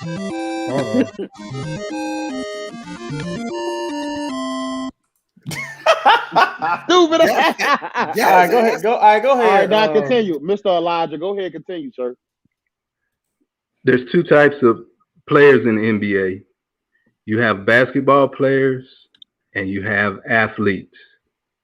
LeBron James is probably the greatest athlete of all time. But as far as a basketball player, man, get this nigga off the panel. Hey, B, come on, man. But Billy, it take this man forever to build up. B, let him rock. It's fine. Let him get to. I just want to hear. Let him get to his point, man. Let's go. Arrested. Go ahead. My bad. LeBron James, who I know personally, is probably the number one athlete of all time. I can't do it. Oh my God, bro. I'm with these, man. What the fuck is he talking about? What are you saying? I'm not a man personally. What are y'all doing? Just say what you saying. Hold on, y'all didn't act like that when Go Mike said that. Come on, y'all. Let the man talk, bro. He said he knew the man personally. Cool. Let him finish. He's just prefacing his arguments. That's all. Come on, man. I want to hear this. I know it's interesting to me. Go ahead, sir. My bad, Elijah. We got Don't nobody else cut him out, man. Let's go.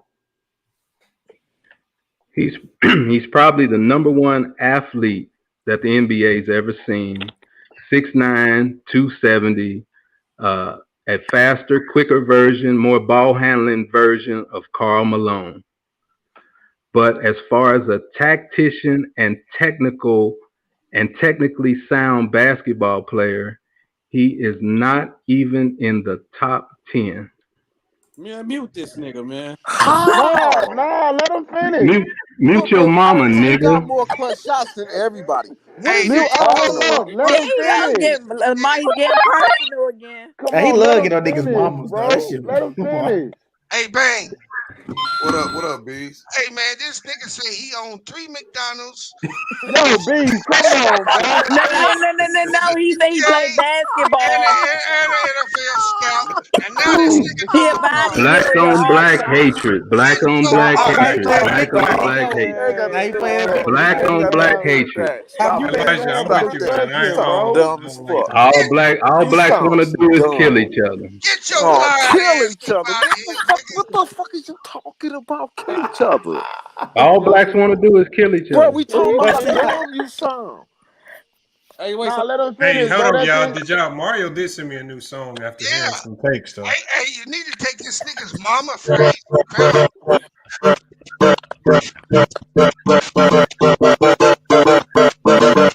Yo, Lamont, stupid. That shit sound like bruh.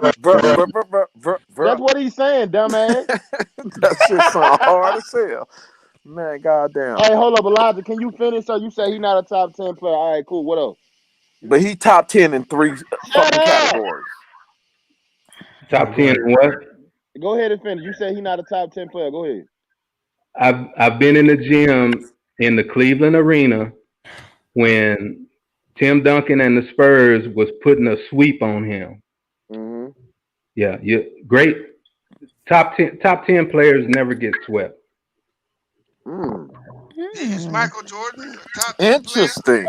No, Michael Jordan is not a top 10 player. He is the top player. He's number one. He's gold standard.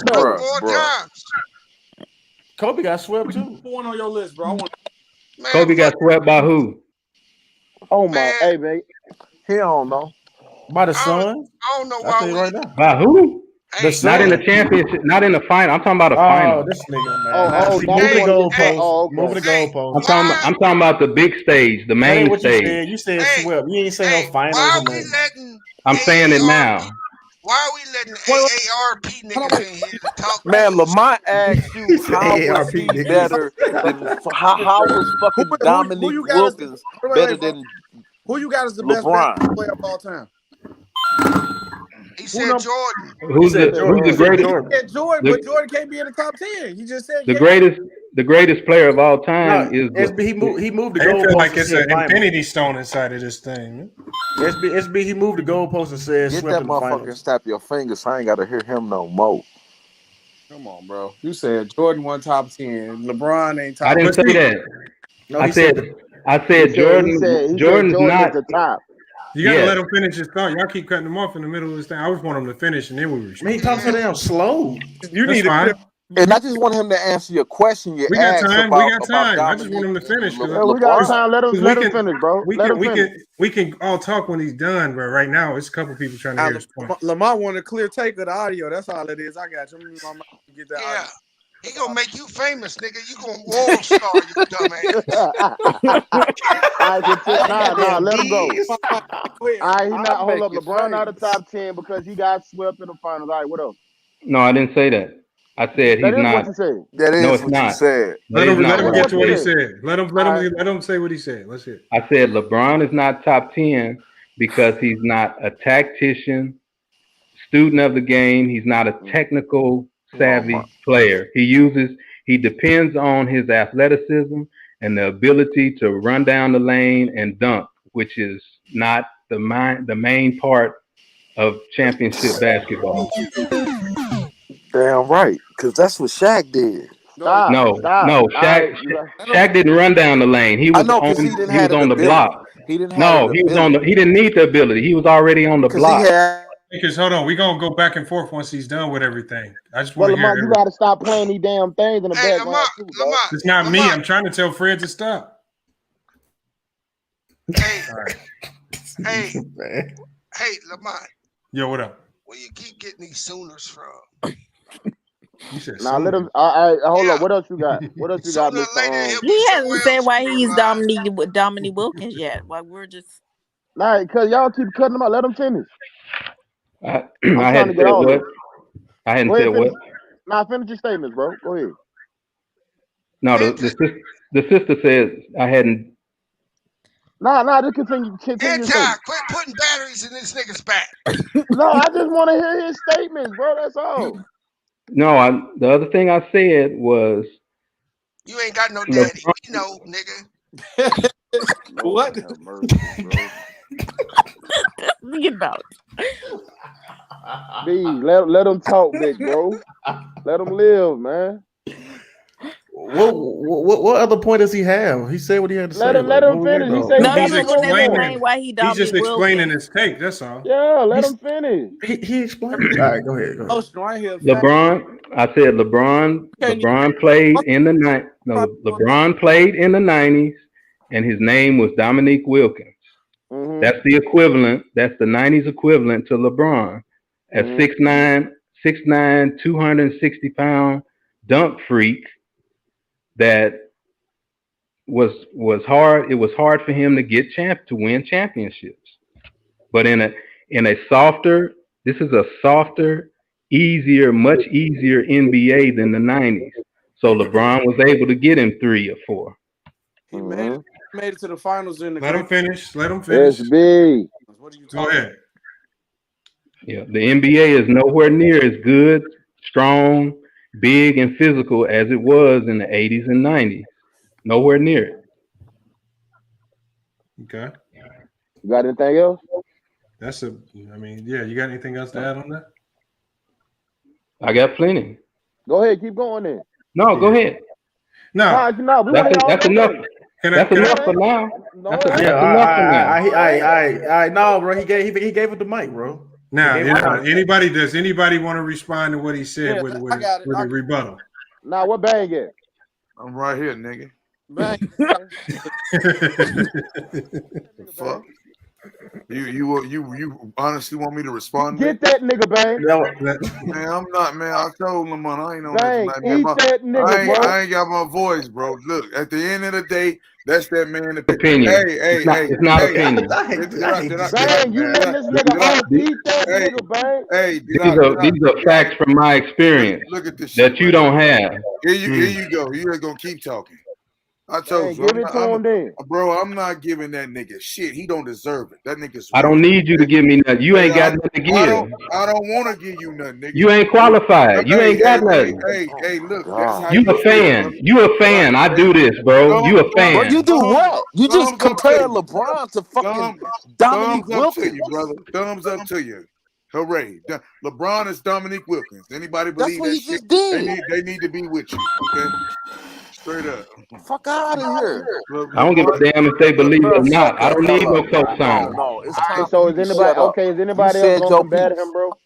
No, I mean, You bro, shut the fuck up, nigga. Shut the hell up. You shut up, bitch. Bro, you just said Let SB get him. Let SB get him. I want to hear SB take after hearing this. Bro, first of all, you just said you don't even know what a tactician is. You talking about what is a tactician in basketball? You couldn't even explain that in details. Why you talking about you got experience? And just because you What do you mean I can't explain it? You want me to explain it? Yeah. So let me talk. You didn't ask me to explain it. What's the if you're not going to explain something in the debate, you have to explain what you're saying and have facts with it. You didn't say nothing that was factual. I said everything I said was factual. What is it? That night train makes it so. All right, hold on. SB, just go ahead and drop your ether bombs on any takes that he got. First of all, what year? Just answer this question, bro. What year was when LeBron made it in the finals? That his first finals run. I don't do trivia, bro. Oh, you don't remember that? But look, I thought you said you was there. That was in the greatest. That was around. He said he was there. He said he was there. Yeah, I was there. He said he was there, but he don't remember when he was there. The year?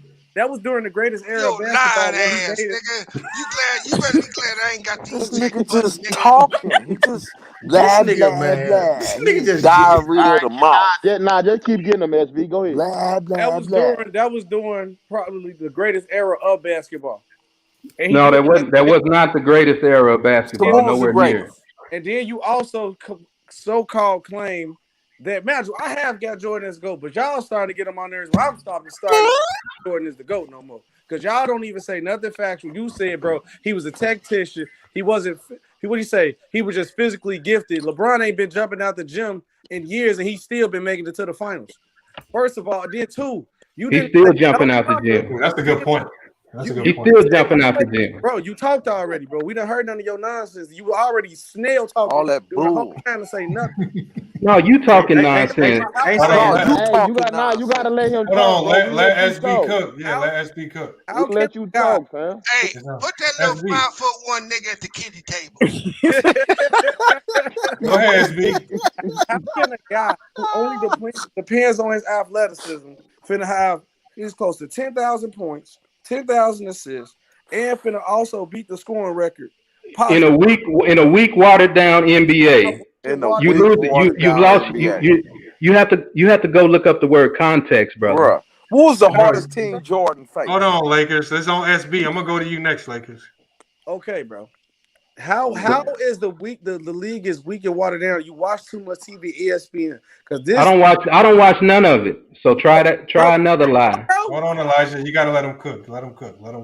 This era of basketball is more skill at every. No, it's not. No, it's not. That's the biggest lie. That's a myth. Let that nigga talk. We let you get that bullshit ass diatribe off. Let that man talk. You got players shooting at a higher percentage than they did back in the day. They're playing better defense than back in the 90s. No, they're not. No, they're not.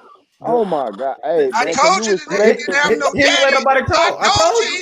I told you. But you talking about us I as black told you. people, dog. Hey, B said it. Hey, we should have been. I told you he Nigga wasn't didn't gonna have let no nobody daddy. That nigga ain't got no home training. I told you. No home You talking about black people, dog. If you're gonna speak facts. The NBA is a lot weaker. Bro, why are you talking about Man, nigga, Jordan? ain't nobody in the 90s stopping Giannis. What the fuck is you talking about? Everything I said was a fact. Giannis wouldn't start in the 90s. Man, Giannis destroying Pippen. He destroying Rodman. He destroying all them bum ass niggas. Giannis would not start. He wouldn't start for anybody in the 90s. I'm gonna holler at you, Lamont. Yeah, all right, man. All right, man. No, Bees, don't leave, This man. nigga I'm here. my Yeah, go learn something. Go learn something, bro. Go check some books out. Hey, stay here, cuz. For real. Lamont, Don't what leave. is you doing, Lamont? Burn his ass. I want everybody to go down the line and burn his ass. Bro? Do not leave. He holding up the Infinity Stones, nigga. Yeah, it is, bro. I'm just confused from the fact The champion this year's NBA champion is the Milwaukee Bucks. They were the eighth best team in the NBA. Okay. Everybody, all the All-Stars were hurt. Two of the Brooklyn All-Stars were out that Milwaukee beat. The Brooklyn beat Milwaukee by 50 damn points when they had two of their big three. Okay. And all the All-Stars were out of the NBA playoffs because they taking these poison ass COVID shots. Oh man. You need to watch what you say out your mouth. Seriously. He's not. No, you need to watch what you say out your mouth. You ain't my mama. You ain't my mama. I don't want to be your mother. Cool. I didn't ask you if you wanted to be. Don't tell a grown man. Take your penis off. Take your penis off and don't tell a grown man what he needs to watch. Bro, you're not a grown man. You're not a grown man. Your daddy ain't a grown man either, nigga. Your daddy's not a grown man either, nigga. This what rich niggas do? They just troll on panels. Hold on. Never had one. Hold on. You ain't never had no daddy. You're right. Hold on. You're not a Can I ask grown him? man. Let me ask him a question. Hey, you said Giannis wouldn't start in the 90s, right? That's what I said. What makes you say that? Shaq was named top because hold up. how he played in the 90s. Nigga, he started every team in the 90s. What are you So talking he's about? not better than Luke Longley? Hold on. You telling me he's not better than Luke Longley? asked him a question. Can you explain? Just explain that. Because Giannis is not strong enough to gain position and power to post up. So he better than Luke Longley. What? Nigga, he bodying Horace Grant. That's not a. No, he's not. Yes, No, he's not. Cut it out. No, he's not. Bro. Cut it out. Hold on, wait, bro. Hold up, SB, hold up. And sir, you said, hold up, you said you are a scout for the NBA? He didn't even. He played He was not even in his prime yet. His career. Hold up. Nah, he said he's scout. He's scout player. Okay, if he's so good, why did Brooklyn beat him by 50? Brooklyn didn't win when they were supposed to. They What is you talking about? Brooklyn beat them by 50 in the When they were playoffs. supposed to The win. Brooklyn, they whooping the 90s too. The fuck is you talking about? You talking about when they won their first two home When games? they were supposed to win, they lost. It doesn't matter when it was. Injuries. Brooklyn. He beat Brooklyn. Hold up. Giannis and the Bucks were the 8th best team in the playoffs, and they won by default because all the rest of the top 7 teams, their stars were injured. So who was hurt on the Suns? Tell him Who was injured on the Suns? Explain to me why No, Mike. hold on. Who was injured on the Suns? Explain that. Why Mike could never beat Larry Bird? No, fuck that. Who was Mike injured on beat the Larry Suns? Bird. What are you talking about? No, he didn't. He was 0-3. He was 0-3. He was 0-3. That was before. Fuck all that. That was before. Who was injured? Hold Larry Bird. on, y'all asking too many questions. Y'all. Yeah, Larry Bird was older than him, and Larry Bird had his boys with him. Mike was a one-man show. That's the only reason he didn't beat Bird's Celtics. But when Pippen came,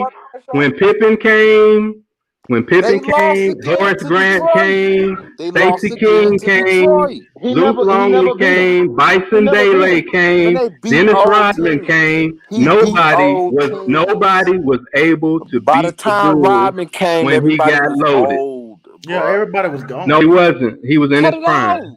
It was nobody. Bird was out in his prime. And once again, you lied. The Pistons beat Mike when they was with Scotty. They beat his ass over and over again. When he had Scotty. What are you talking about, bro? Hey, you from Louisiana, nigga? That nigga from Idaho. Cause I ain't never seen dumb ass. Oh, you say he from New Orleans, nigga? B? Yeah, he must be a New Orleans nigga. Nah, don't play with my city like that, dog. Yeah, I tell y'all about the New Orleans niggas, dog. Don't And play niggas with my city like that. Niggas bro. from New Orleans, niggas from Cleveland. Them the two niggas you can't trust in the world. How you know Giannis ain't strong enough? Did you ever see? Khalil from Cleveland.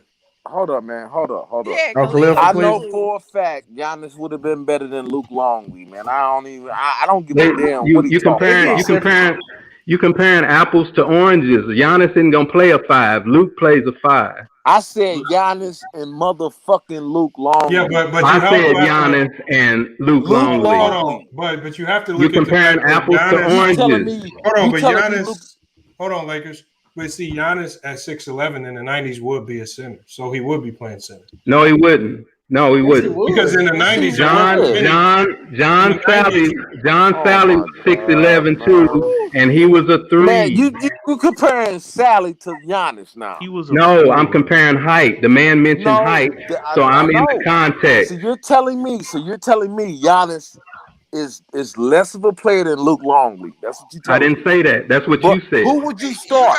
Hold up, Bees. Hold up, Bees. I got him in the corner, man. Lakers get his question off. Go ahead. Leave him in the corner. No, you can't put me in the corner. You can't put me in the corner. Just ask your question, Lakers. Go ahead. You telling me you will start Luke Longley over Giannis? Depending upon what position I need. Fuck all that. Yes or no? You don't tell me how to answer a damn question. Answer how you gonna answer Lord that. have mercy. Okay. He go always weasel out. It depends on how I'm setting my team. Hold on. That was a good question, Lakers. Hold on.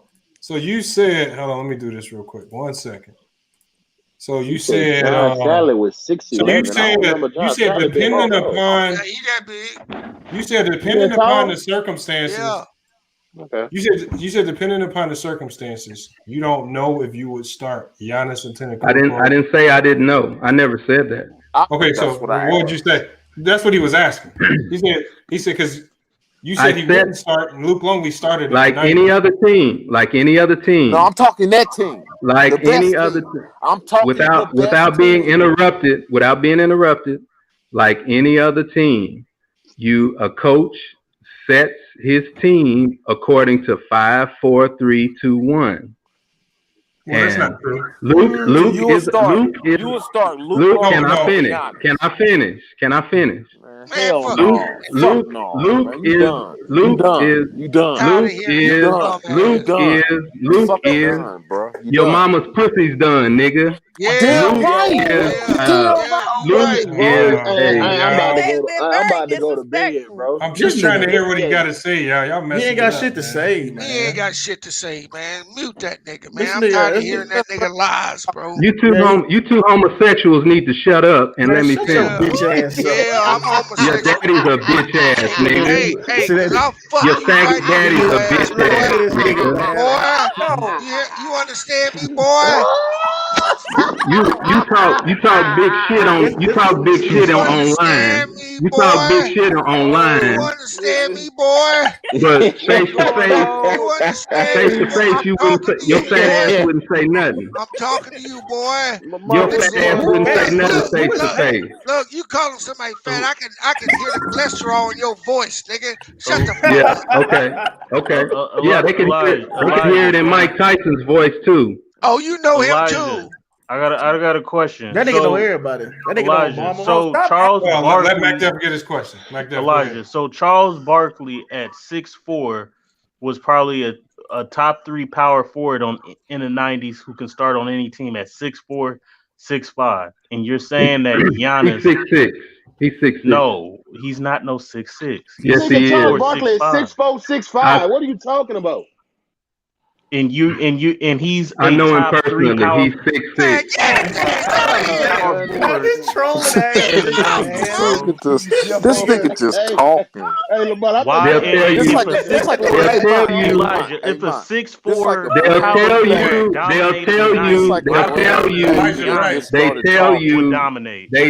you.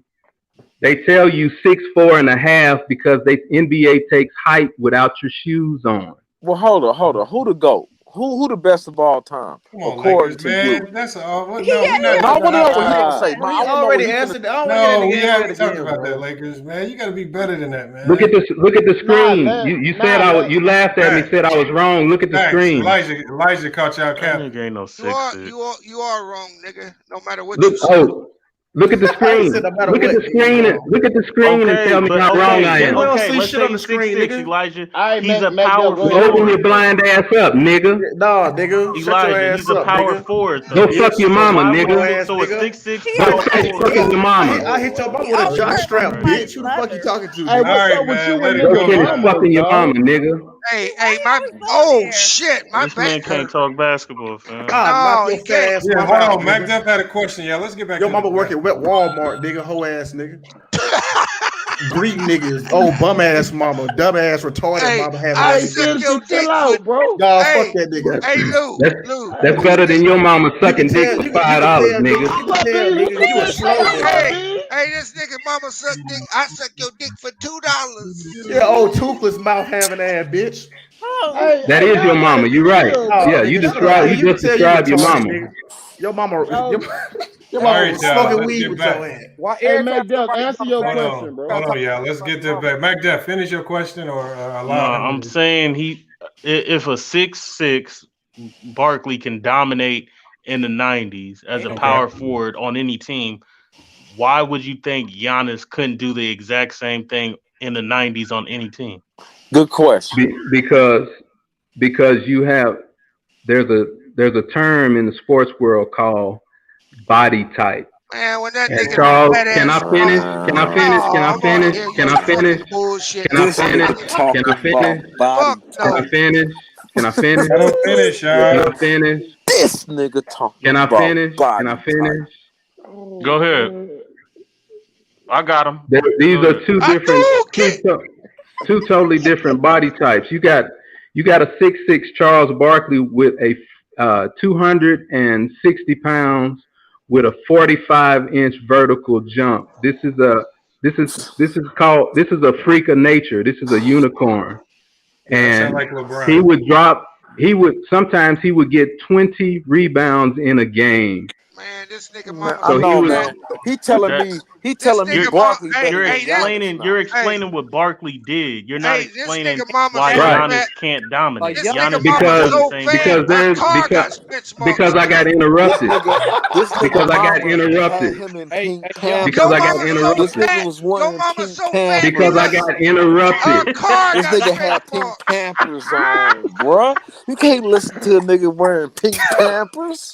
Oh, man, I'm about to go, Lamont. I gotta kick Lakers, man. Yeah. Now Barkley, the reason Barkley can dominate like he did better than Giannis is because Barkley is strictly a power player.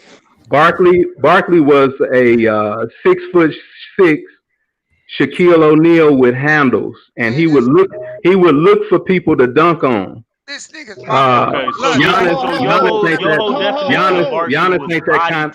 Giannis ain't that kind of player. Okay, you're saying body type, right? But Rodman dominated. Kevin Garnett dominated. Let me respond. Yeah. Kevin Garnett. Talking about Garnett did not dominate. Hold on. This nigga mama blood type is ragu, nigga.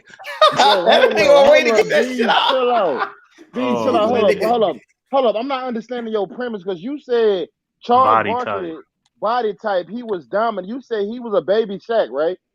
Okay, so you don't think Giannis is a baby Shaq? Giannis is. Hell no.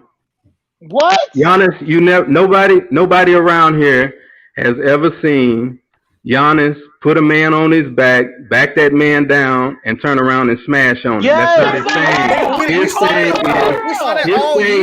His thing is to catch the ball. He catches the ball from the 3-point line, and does his trademark spin dribble to the hole. Don't watch basketball. This nigga is an idiot, bro. This nigga know what the fuck he talking about, bro. Man, this nigga's so stupid. He get hit by parked cars.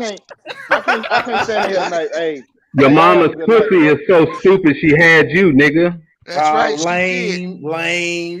Yeah, your mama's lame, nigga. That's all you gonna say. Your whole ass nigga. Hey, Lamont, I can't take this no more, dog. He works the Lord Gamer, fam. I can't do it. Yeah, I talk about your mama because the bitch shitted your ass out. He works the Lord Gamer, fam. Hey. Nah, Lord He said Giannis ain't never turned around and banked on nobody, bro. Anti. This nigga so stupid. It take him 2 hours. All to you watch gotta do is go YouTube it. Bro, look, the nigga go YouTube Giannis backing down shit. We watched that shit the last 3 years. He just did this. Why are we even entertaining this dumb nigga? Nah, just go to Giannis in the post. This guy look at Giannis in the post. He just dunked on somebody in the post during the playoff run this year. Well, we all know he has it in his bag to do it. Yeah, this. Hey man, he worse than he worse than the Lord Gamer, bro. Let me ask him a question. Nah, Lord Gamer be having. What was that? What you call that right there? What you call that? He left. He left. Thank God. Man, see y'all Thank God, bro. This nigga is. Somebody had to get him up out of here. Hey, and as you leaving, nigga, your mama's so ugly. Her birth certificate is an apology letter, nigga. Hey, B, chill out, bro. Cause I ain't gonna lie, that shit ass. That shit ain't hitting, nigga. I think it's good. I'm just saying, nigga, that shit ain't hitting, nigga. Stop. I'm just saying, nigga, that shit is not funny, nigga. Stop. Stop it, nigga. Hey, dude. Stop. Man, we supposed to be brothers. Oh man, stop, nigga. Yeah, I heard so many trash ass mama jokes on the hollow. Stay in here all this time. He been this. Man, this nigga said he was starting Luke Longley. This man said, hold up. This man said Charles Barkley, crazy. from his body type, he's a baby Shaq. But you're talking about a nigga 6'11". They can jump just as well as this nigga can jump. And well in more shape and athletic than that nigga. And you mean to tell me he couldn't play in the 90s? Your logic don't make no sense, bro. Nah, he not. Bro, if a nigga told how much Giannis weigh? If a nigga Giannis told is like what? Giannis is 240, and that nigga probably like 6% body fat. Exactly. Like 1%. Hey, y'all, look, y'all blew it for me. He might have had to plug to LeBron to get LeBron on the show. Man, fuck, man don't know nobody in the NBA. Fuck out of here. LeBron don't come on the show, bro. Just keep doing what you doing. He gonna come on the show. I think you would sell your soul for it. That's why I said he worse than Lord Gamer, bro. Like you telling me an unathletic ass nigga and Charles Barkley in the 90s can do what he did, but you telling me a nigga that's 6'11", probably 6% body fat, jump out the gym higher than this nigga, he can't go to the 90s and do that shit to nigga. Are you serious? I'm a 90s. That shit makes no sense, bro. Giannis will destroy any of the niggas in the 90s. You can't have these them type of niggas on. Let me ask you this like, question. yeah, Lamont, like that nigga shouldn't even be on the panel talking basketball no more, bro. Anti, let me ask you this question on some real shit. If a nigga told you Young MC was better than Tupac, are you gonna talk to this nigga? Who? Young, He don't know who Young MC is. Exactly. Oh, who the fuck that even is? Exactly. That's the most original name I ever heard. Exactly. Hell no, nigga. Fuck out of here. Lamont, hold up, bro. Where your cape at? Mario used to wear a cape on Super Mario World, nigga. No, he didn't. Where your cape at? Yeah, he did. He did. Yeah, he used to fly on the map, nigga. Fuck you mean? Yeah, see the hat right now. You know who I am. Nah, nigga, you gotta evolve, nigga. Where your cape at? No, don't worry about that. Hey, Mario was hard with the cape too on Super Mario. Yeah, the nigga used to do the splash bomb on the map and make the make the screen shake. I told y'all Fred took some of this stuff, man. I had to go handle some stuff. Oh, okay. Hey, yeah, don't hey, let this me is back on the cool panel. shit too, bro. On some real shit. And what's You his did name some again? real shit. That man said, hold up, that man said, y'all. Hey, Lamont, go ahead and get your thing ready, nigga. Cause I know you gonna make a movie out of this nigga. This nigga said LeBron. He said LeBron James is Dominique Wilkins. He said Bill Russell is Chris Bosh. And he said Giannis couldn't play in the 90s. He said LeBron James couldn't play in the 90s. Then he said, bro, he said he would start Luke. Hey, nah, Natalie, you're right, because all them niggas who used to be on this panel, they creeping over here and shit. like roaches, niggas like that. Hey, you know what, now? Usually I'm the nigga that's arguing with niggas. I couldn't even argue with this nigga, man. Bruh, I was really trying to hear his takes. Hey, man, he had shit to say. This nigga said he would start Luke Longley over Giannis, bruh. Yeah, he had some bad takes, bro. I was done What after you that. mean? He has some No, bad sick, takes. I just got a Blazer shirt on. This ain't nothing out of the way. Where would you wear this for Halloween? It's just Blazers. But take them damn white gloves He's off, the bro. NBA scout, y'all. Man, come and on, he's man, an don't do that, NFL man. Scout. He doing his thing right now. You gotta respect. Yeah, I ain't never that. heard so much bullshit, dog, in the world, dog. Like that dude is horrible. Nah, but it's. I done heard some. Hey, I thought I heard McDuff with some bad takes, nigga. Shit. This nigga said he would start Luke Longley over Giannis. I don't think McDonald's. That man said Giannis could not play in the 90s, nigga. McDonald's. He's a millionaire, y'all. This That nigga said he wouldn't. Why do you keep grabbing a star, nigga?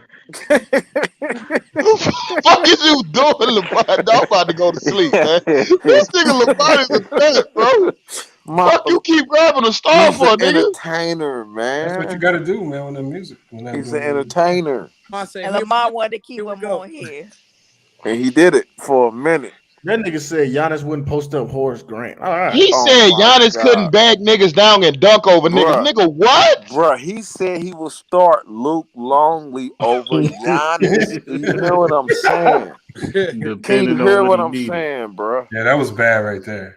Come on, This man said Chris. This man said Bill Russell is Chris Bosh. He said Bill Russell. This man said Bill Russell is Chris Bosh. He did say that.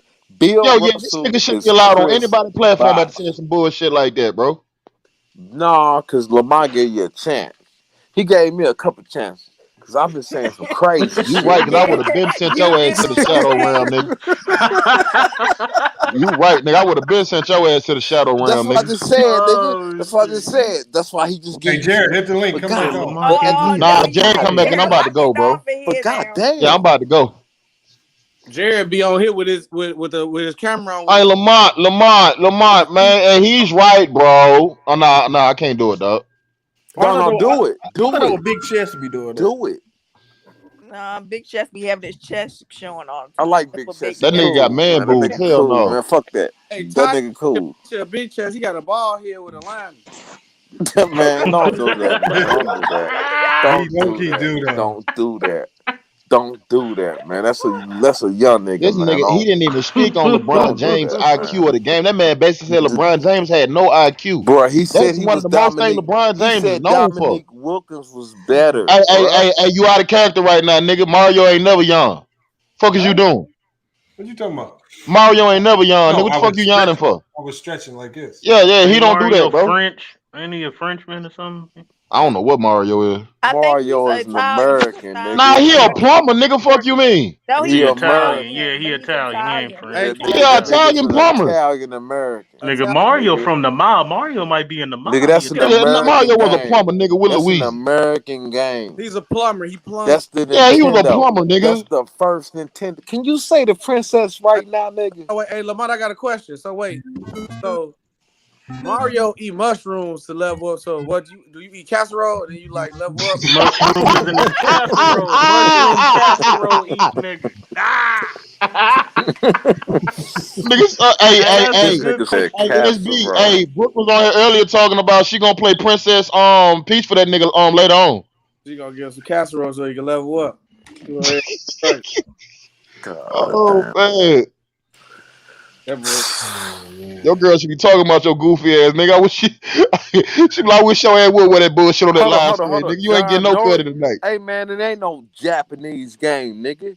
We was playing that shit, nigga. No, it was when in we Japan took it over, first, it became American. What's a Japanese game? He said Super Mario is Japanese. Oh, I ain't know it. I ain't know it. Because Put the me next to Japanese a version, Japanese nigga. the Japanese version was too hard for us. They had to dumb it down and give us another version that's easy. Oh, I ain't know that. Hey, man, you be on some real shit. I ain't know that. I mean, if I played the YouTube video of the Japanese version, that shit crazy. Well, was I ain't know they had a Japanese version to this shit. Yeah, remember Mario? It was all about duck. Where's the lost levels? Just go play some of the lost levels. Get that phone. Nigga, ain't nobody playing no fucking Mario. Niggas Call of Duty, 2K. Nobody put no fucking Mario these days, though. Yeah, they do. Yes, they do, smash, bro. Kick you out. Have you ever played the whole game and saved the princess? Yes or no? No. Okay, then. Well, shut the fuck up. Hey, Lakers win again. Lakers win again. Who the fuck you talking to, know I nigga? love you, nigga. Who you talking to, nigga? Fuck up, nigga. You ain't played that whole game. Who you talking, nigga? Our never sweet saved chin the kick your princess, ass, nigga. Fuck you talking to? Damn, nigga, why you turned up on Our sweet chin music kick your ass, nigga, off the panel. Fuck you mean? Hold on. You want me to hit him with a fireball? God hit that nigga with a fireball. God damn. Lakers, you want me to hit Anti with a fireball? Nah, No, hell you want to hit me with a fireball? Don't hit nobody in here with a fireball. Hold on, Elijah back right now. With a fireball. Oh, no, I'm good. I'm about to go, bro. Nah, I can't take That dumbass nigga back. I'm about to go, fam. Anti 100. Nah, I'm about to go, bro. I can't take it, dog. That nigga worse than Lord Game. No, that was disgusting. That was disgusting. But it's what happens, bro, when we on here. You had niggas say dumb shit like, I will play Luke Longley over Giannis. Okay. You can't get over that, can't you? You can't let that go, can't you? I will not let that go. Is he still his back? I will never let that go. I don't even know that nigga name. Lamont, what was the premise of your said video with the games and everything? The NBA Because games? he said Jordan was the. Oh, my bad, Mike. Go ahead. You saw the title of the video, the thumbnail and shit. Yes, remember it said Nintendo exposed. I think Nintendo with the games, NBA jams, the double dribbles, it just kind of corrupted the minds of '90s players. Yo, hey, hold up, Lamont. I want to debunk. Hold up, put Jared Thomas last thing on. I want to debunk that shit, bro. Not his last one. Before that, he said what? He said can't say LeBron has no IQ and that Dominique is better, but flaws you can say that or that he can't play off ball, which is cap. He did it in Miami. Not an elite shooter, bullshit, nigga. He did and doesn't make players better and isn't always the best leader. He ain't always the best leader, but when he come to your team, nigga, you will solidify you in a championship game, nigga. If he healthy. So how you gonna what are you talking about? So how you don't make players better, nigga? Niggas got wings off his back. No, see, but this is what I mean by the flawed thinking, because he talks about leaders and doing all this stuff, but Dominique never led his team to win anything. What the Hawks was at? No, well. The St. Louis Hawks ugly as hell, boy, with the ugly profile picture. Ugly. That's what I mean. The flawed thinking is like you will say some stuff like this about LeBron, like all the stuff that he's saying about LeBron. He doesn't hold Dominique to the same standard because Dominique was not a big time winner. He only scored the ball. He's not going to mention the fact that Dominique was a terrible defender, didn't even care to play defense. So he's not going to bring up any of that. The only thing he talks about LeBron playing off ball. First of all, I don't know what NBA coach is going to ask LeBron to play off ball. And usually, I'm going to ask my best playmakers to play with the ball. That just only makes sense. Okay, so that'd be like me saying, "Hey, John Stockton, I need you to play off ball today." Like, does Dominique get a pass because he never played with another? No, Magic Johnson. Hey, Magic, I need you to play off the ball this game. What the Isaiah Thomas? Like, what kind of dumb shit is that? What kind of dumb coach? Y'all be thinking these coaches are just asking to get fired. What kind of who would walk into a gym and tell LeBron to play off ball when and actually he already does play off ball, because if you look at any scout report in the league, Elijah can tell you this: he's listed as a secondary ball handler, not a primary. Hey, Mont, answer this question real quick. Who was the only player to win as a player and as a player coach? The only one. Bill. We all know that. Like, I know, but Bill my man said Bill Russell was the Chris Bosh. He keeps trying to compare Bill Russell to Chris Bosh. Does Dominique get a pass for not playing with no superstar on his team? No, pass for what? I mean, what? Pass for what? But MacDuff, you can't really say that. You honestly can't say that because in the 90s, it's not like teams were loaded with stars. It was a bit more spread out. So you could get to the playoffs and make a solid run. No, I think that's cap, Lamont. I think all the talent was on the Bulls. No, the Bulls were the exception. But I'm talking about every other team outside of the late 90s, not the early 90s. Finals. You can't come on. But hold on. Can you tell me some of them rosters? Because I thought he had a pretty solid roster. The first three P Jordan didn't have no quote unquote super team or big three. Excuse me? Was legit. Excuse me? Second three P. Hold up. Horace Grant wasn't an all-star level player. Horace Grant ain't no Hall of Famer. Was Horace Grant an all-star level player in the 90s? He ain't no top 5. I asked you a question. McDuff, you're avoiding the question, though, McDuff. Did he make the All-Star team? I don't know. Was he an All-Star caliber player? He made the All-Star team one time in '93. Was he an All-Star caliber player? Yes, he made the All-Star team in '93. So was he an All-Star caliber player? I'll help him answer. Look, the Go way ahead. you determine how they looked at Horace Grant is when he became a free agent, they paid him like an All-Star when he went to Orlando, because that's all he was seeking for with the Bulls. He was seeking for fair compensation for his skills, and we ain't got a massive payday in Orlando. You niggas always capping for Jordan, dog. Stop that shit. That's not a big three. Are you serious? I don't like Jordan. Horace him. Not no big Horace three. him and fucking Pippen, nigga. Yes, super team. No. Super team. That's not the super why you team. know he was. Hey, hold on. I see what McDuff's saying though. So that is that's a dynamic. Drew Holiday duo, All-Star bro. is a pretty It was All-Star. a dynamic trio. He made one All-Star. It don't matter, nigga. He was an All-Star caliber player. Jordan's second three-peat, okay. No, because hold on. But his first three-peat is. Okay, hold up. Hey, Citizen Lou, how many times has Bradley Beal made the All-Star game? One, right, or two? No, three. Exactly, nigga. And what you look at Bradley Beal? What you say? He's an All-Star caliber player, right? Yeah, but that's hold on. But Anton, we talking about with Horace Grant. He only made it one time throughout his whole. It don't matter, nigga. I think Bradley Beal just made it once this year. But Bradley Beal carries a franchise. Horace But Grant he's an All-Star caliber player, but he can't even make the motherfucking All-Star game. He made it three times. Anton, hold on. Anton, let me ask this question. Bulls' first three-peat is not no super team. Let me ask it's a Stop legit capping, nigga. dynamic duo. Real quick. Let me say this question real quick. Hold on, Lakers. Even if you say that first team wasn't a super team, the thing is, first, your argument is flawed because what you're introducing into the conversation, something that nobody introduces, you're trying to say that they weren't a super team as if being a super team is something bad. Actually, the super team is something good because that just tells me right there it's a great team that we're talking about. So don't diminish that team saying, oh, they weren't a super team and they did it not without this label.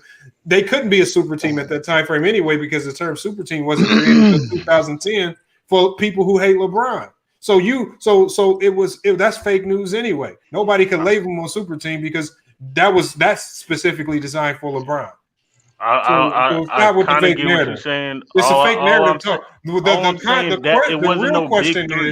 The real question is that team, that Chicago's Bulls team, because when you, like I said, players go listen to what people of that time frame and analysts, players, coaches were saying about the Bulls. Everybody in that league at that time felt like they were a super team, or as you describe it, or as you want to describe it. Why are you trying to act like they weren't a great team? The second three-peat was a super team. I don't care what label you put on it. They were a great team. You can label it how you want. Great team. How many wins did that team get that year? Doesn't matter how many wins they got. They weren't the favorites to win the championship. The Pistons and the Lakers were better than them. Vegas had them better than them in '91. Okay, you got 1 year. Look, you act okay. They three-peated. I'm saying is that wasn't no big three or super team. The first. Okay, who cares? Well, what does that matter? It's a legit. Okay, but McDuff, what does it matter that they don't have that label super team? Well, how does that matter? They were a great team. Okay, they were a great team, but if people put the label on there and say that they were a super team, you placed the label, but you placed the label, McDuff. We didn't. You introduced super team as if being a super team is wrong. What about in the 70s when they added free agents to those teams to the Lakers? Okay, would you call those super teams? Oh, Lamont, if you win without a super team, don't we look at that as more legit? No, what you're saying is, hold on, there's no such thing as winning with or without a super team. One. Because the term was only created. The term, hold on, when was the term even created? Were people walking around in the Miami Heat? Okay, so why are we using a fake term that a fan created just to denigrate LeBron? Because it's not even a real basketball term. No, hold on. No, what you did was what you're doing is you're taking and running with a fake term to try to not label Jordan as this because this is what we've labeled LeBron as. That's what you're doing. I said Jordan.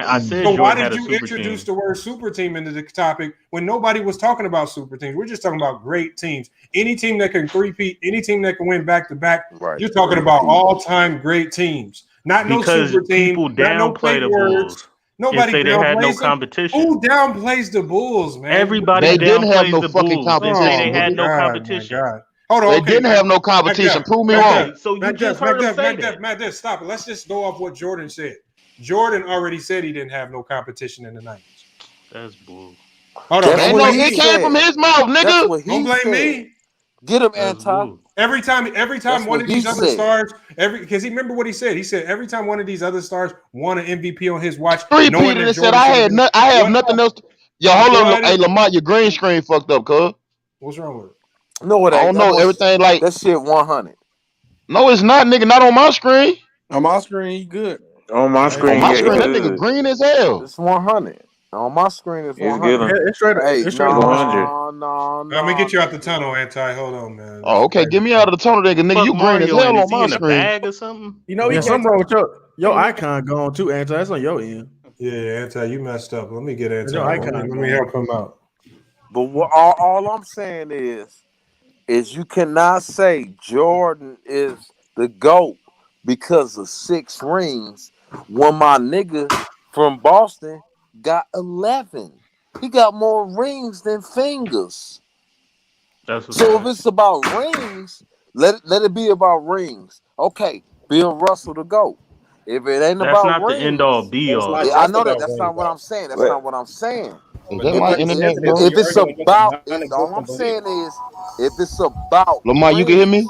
If it's about Oh, you rings, still green as hell on my screen. bruh. If it's about rings, Jordan ain't the GOAT. But it's not just about. It's not the end all be all, but in my criteria, it does carry the most weight. I'm just saying the people that come in here talking about rings.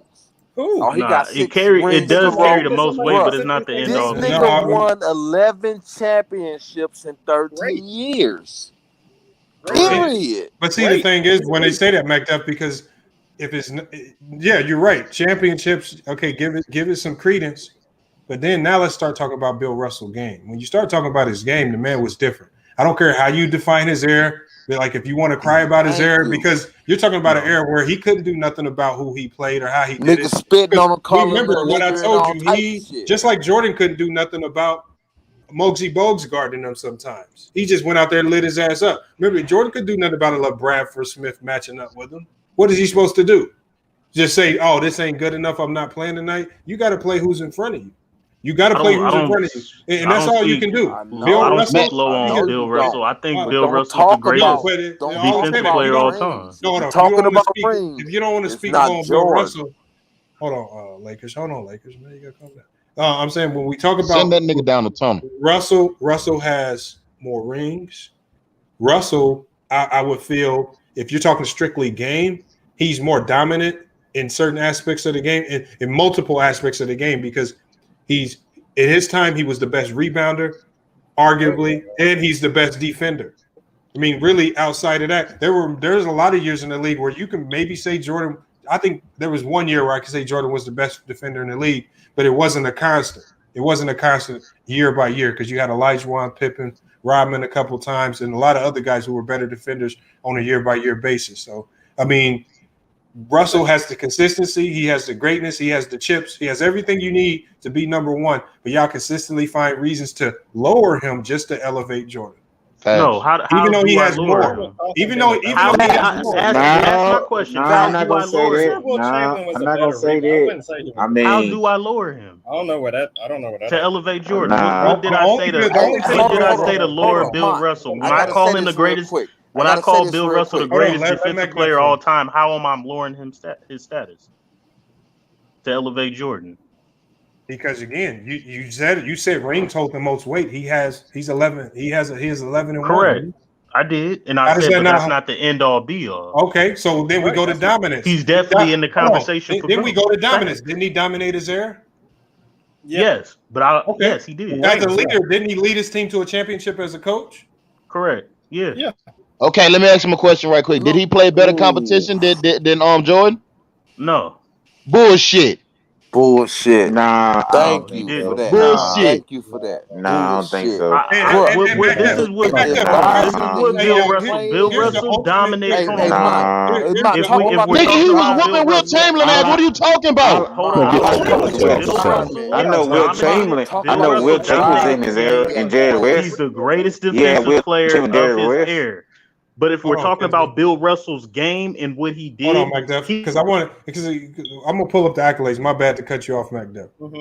Because Bill Russell has all of the accolades to match Jordan's. The only thing he doesn't have to match Jordan. The only thing I said, I'm gonna let you go again. I said the only thing he doesn't have that matches Jordan is Finals MVPs, and if the Finals MVP award actually existed, he would probably have 9 to 11 of them. In scoring titles. correct. Yeah. Scoring titles. No, he doesn't have. No, we can give. Look, Jordan can have all the scoring he wants. There's no argument there. Jordan was a better scorer. Outside of that, because Bill Russell was a great playmaker. There's no denying it. First center to start pushing up the ball. He's a great rebounder, great defender, best in the league during his time. Dominated. He wasn't a better playmaker or assist man than Jordan. Hold on, that's subjective. I'm saying for a center for a position, he was the first center to ever start playmaking to that degree. Sure. First, right? Introduced it into the game. So what Jordan playmaking was not in a guards were supposed to make playmaking, even though when Jordan did it, he was a little bit above average at doing it. But we're talking about he dominated his era better than Jordan did. He has all the accolades. He has all he dominated his era better than Jordan because he has 11 chips and all the accolades. He has the same amount of season MVPs. Doesn't have the Finals MVPs because the award didn't exist. He has he's a much better defender, much versatile defender than I would agree. I would say he's the best defender of all time. I agree with you on that. Of course, yeah. So why is he not the GOAT in your eyes? Because again, chips and winning and leadership hold the most weight. It sounds in your case. Championships do carry the most weight, but also my criteria is the competition. Now I understand. Name his competition. He can't make up his competition. Whatever, he can't do nothing about that. I agree with that. No, what I'm saying is, if we look at Bill Russell, let him talk. Let him talk. No. If we look at Bill Russell, no, you can't skate by that. If you say competition, tell me 5 to 6 of his, even 10 of his biggest rivals. He only had 2. It was not the true. Lakers. He only had 2 rivals. Name players. Hold on, players. You asked me a question. He had 2 Not rivals. Teams. Name players. Yeah. He only had there was no rivalry with players. His only rivalry with one player was Will Chamberlain. But the Los Angeles Lakers was a rivalry. Yes, with Jerry West and Elgin Baylor. That's a rivalry. So you can't name any of the players that he played against. That Bill Russell played against. Mm-hmm. You want me to name 10 players in the 60s, Lamont? Yeah. No, I'm just saying, but if you're willing to go Will Chamberlain, Jerry West, Elgin Baylor, Oscar Robertson, Rick Barry, I forget the other dude's name. He battled Willis Reed. He beat him. He beat Walt Frazier. Who else? He lost it, but he did lose to Bob Pettit though. How many is that? That's what 7, 8. Mm-hmm. That's like 3 or 4. Hold on. My question this to you nigga said is, 3 or 4, and I named 3 or 4 off the top. Do you understand that he spoke out? He was speaking out on some shit. That's why they don't call him the GOAT, because he was speaking out.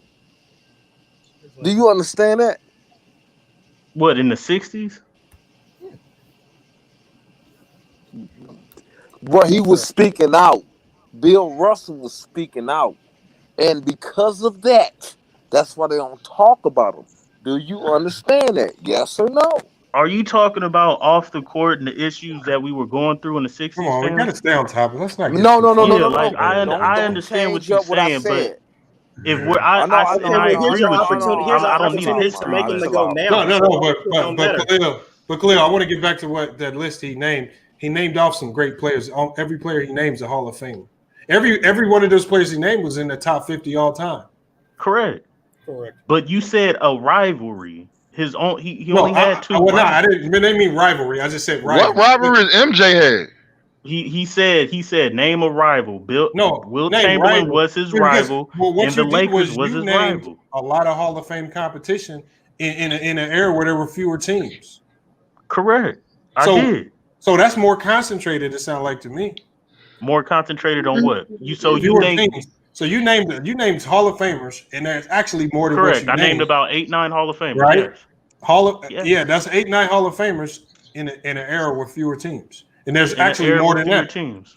There's more than that. You just forgot to name some of them. Okay, but Lamont, now name the amount of Hall of Famers he played with. It don't matter. Because that's not what made him great. What made him great was the fact that hold on, because this is what happened. When he joined that team, when he first joined the team, he became instantly his first year, he was considered the best defender in the league. It wasn't because of the Celtics, it was because of him. When he instantly joined that team, he started pushing the ball up the court, being a point guard, first center to push it up. That wasn't because of the Celtics, because no other team has seen that before. He brought elements to the game that they had never seen out of a player that young, right? With what he could do with the basketball. Name the Hall of Famer. Name how many Hall of Famers he played with. A lot. It was about 7 or 8, right? Okay, Jordan played with 4. No, I'm talking about the first 3. Forget about the 6 and 0. I'm just saying, well, like you use that. People use your teammates as something to diminish you, and it's not. No, I'm not diminishing. I'm not diminishing Bill Russell. The other players did not make his Hall of Famer teammate. The other players around him. So, are you trying to say that the players around him are more responsible for the 11 championships? No, I'm saying if he has the best team, he was supposed to win. That's what I'm saying. And when Jordan had the best team and he was the best player, he won. Okay. But when other players like Shaq and Kobe had the best team and lost, I count that against them. When LeBron had the best team with Miami and lost, I'm counting that against Bill Russell did it more. He won more. He won more. He dominated the era more. He dominated multiple aspects of the game. More aspects of the game than Jordan did. Domination. No, he did not. Yes, he did. Jordan was a dominant. Hold on. Bill Russell didn't dominate the offensive side of the ball. Jordan dominated offense. He dominated the game. Come on, get out of here with that. He didn't dominate. Who scored 30 on Jordan? Like, stop it. LeBron Smith did easily. Get the fuck out of here. We talking about playoffs. It was in the last dance, and I can name. We could say a whole bunch of people. Hold on, you know I can name the players. I did it before. So hold on. Who won the one-on-one matchups versus him and Will Chamberlain? Who won the one-on-one matchup when he played the black dude from Will Stanford? Chamberlain dominated every game they played. He scored 58 points on fucking Bill Russell. So it's not about one-on-one matchups. It's about team. He had the best team. He played with 7 fucking Hall of Famers, and he won. He's in the GOAT conversation. But no, he didn't dominate the game like Jordan did. But how are you so quick to yell out winning a championship for Bill Russell is a team accomplishment, but yet with Jordan it was all him? I didn't say it was did I say Jordan wasn't a team accomplishment? Okay, so I haven't heard you I haven't heard you give as much energy to talk about Jordan's teammates. But when it comes to Bill Russell, I'm talking about the first repeat. I already said that you're running around talking about he had Hall of Famers. All right, let me talk about Jordan then. But we don't have to explain it to us. You don't have to give us a history because we already respect his teammates. We talk about it all the time. We give Pippen his top 5. Yes, I do. I give Pippen. I tell you guys, Pippen is top 5 in the 90s. Y'all were the ones running around saying he's not top 5 in the 90s because he didn't score the way y'all wanted. That's really all y'all see. That's really all y'all care about. He top 5 in the 90s. Out of proportion, but my point was this, bro. When Jordan was the best player in the league and he had the best team from 96 through 98. He didn't win 11 chips. What from 96 through 98 when he had the best team? I understand that, but he won. He didn't choke. He didn't choke. He did choke. He choked in 95 against Orlando. Choked. But we know the history lesson on that. He choked. He choked. Did he have the best team? He choked. Yes. He didn't have the best team. So that's what I'm saying, bro. When Jordan was the best player and he had the best team, he won. Can I get to my point? So now it's okay to choke as long as you don't have the best team. Can we stop wasting? Okay, because this whole I pointed this out in the past about this whole thing about eras. That whole thing doesn't matter. What matters is the accomplishment because nobody can get into a time machine and fix what era they play in. My point was that the reason my criteria for being the GOAT is you have to dominate across the board, and meaning like I want a player to dominate on offense and defense, and I want them to dominate in accolades, and I want them to win championships. Okay. Which Jordan and Jordan did that. Exactly. I got a quick question. Real quick question. Hold on, Mike. Let Bees go. Let Bees go. Jordan didn't even dominate on his own team in 6 finals. The only category he led in was points. When? Every other go look. Every category Scottie Pippen led him in but points. Could you name them? For the 6 chips he's got. Not the 91 finals. No, he didn't. Check that. He said combine all of the finals. Yeah, combine that he played with Scottie Pippen. Hold on. No. Y'all because y'all keep trying to pick apart one year. If you combine all of the 6 championships, because y'all ain't individualizing these championships, y'all putting them all together. You combine them all together because you pull up the statistical categories. Yes. Which statistical categories do Jordan lead in? Points. In the finals, Jordan points. An assist. No, yes. I'm telling you. I fucking calculated it, you dipshit. Don't fucking. Hold on. First of all, you want to go there with me, bro? Please. Okay, let's do it. Fucking break. Don't just say that. Let's pull it up, Lamont. All right, I'm pulling it up now. Don't pull up no fucking meme from Facebook. Fucking no, nigga, we're not pulling up no meme with your candy ass. Somebody just trying to make when do I ever pull up memes and stats? Ain't even fucking true. Because that's what half the people who be. No, we're not talking about half the people. You over on FYF Sports? When I do that? I know. I ain't say you. I'm talking about the people, the idiot I'm talking to, the random dude I'm talking to. Yeah, I'm an idiot. I bought 5 of your broke ass, nigga. Sure. Good for you. You get a fucking cookie for that. Okay. I'll put it on the screen here in a second. Y'all keep cooking. Broke ass. Yeah, you get a fucking cookie. Good for you. Your motherfucking mom makes me shit.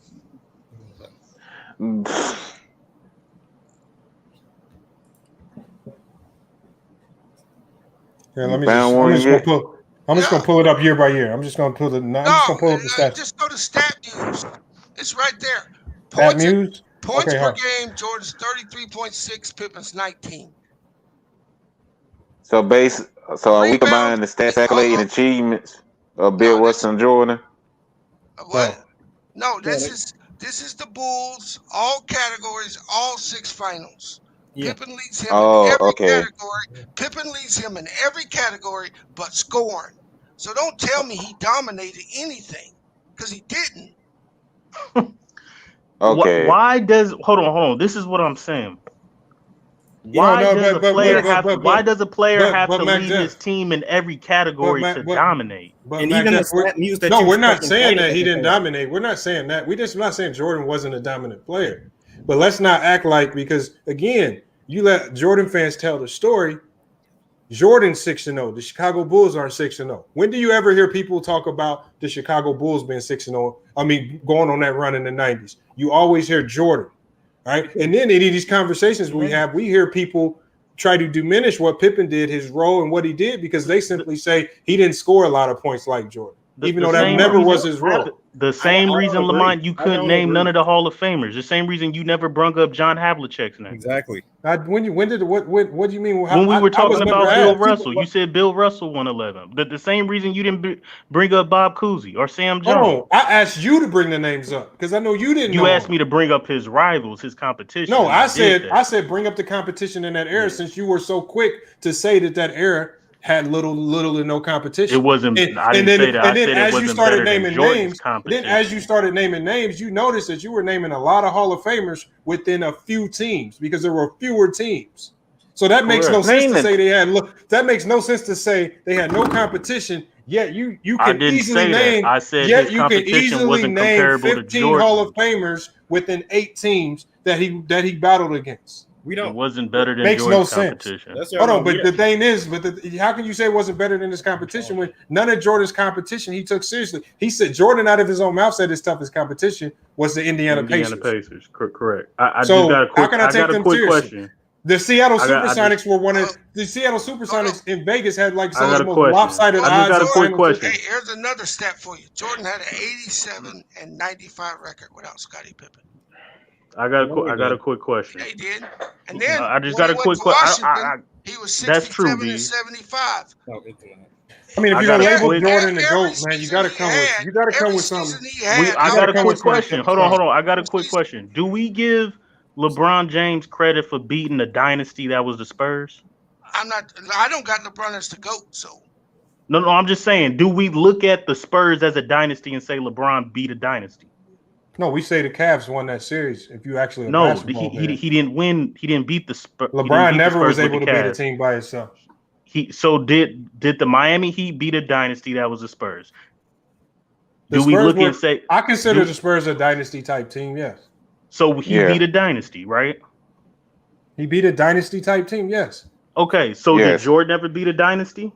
No.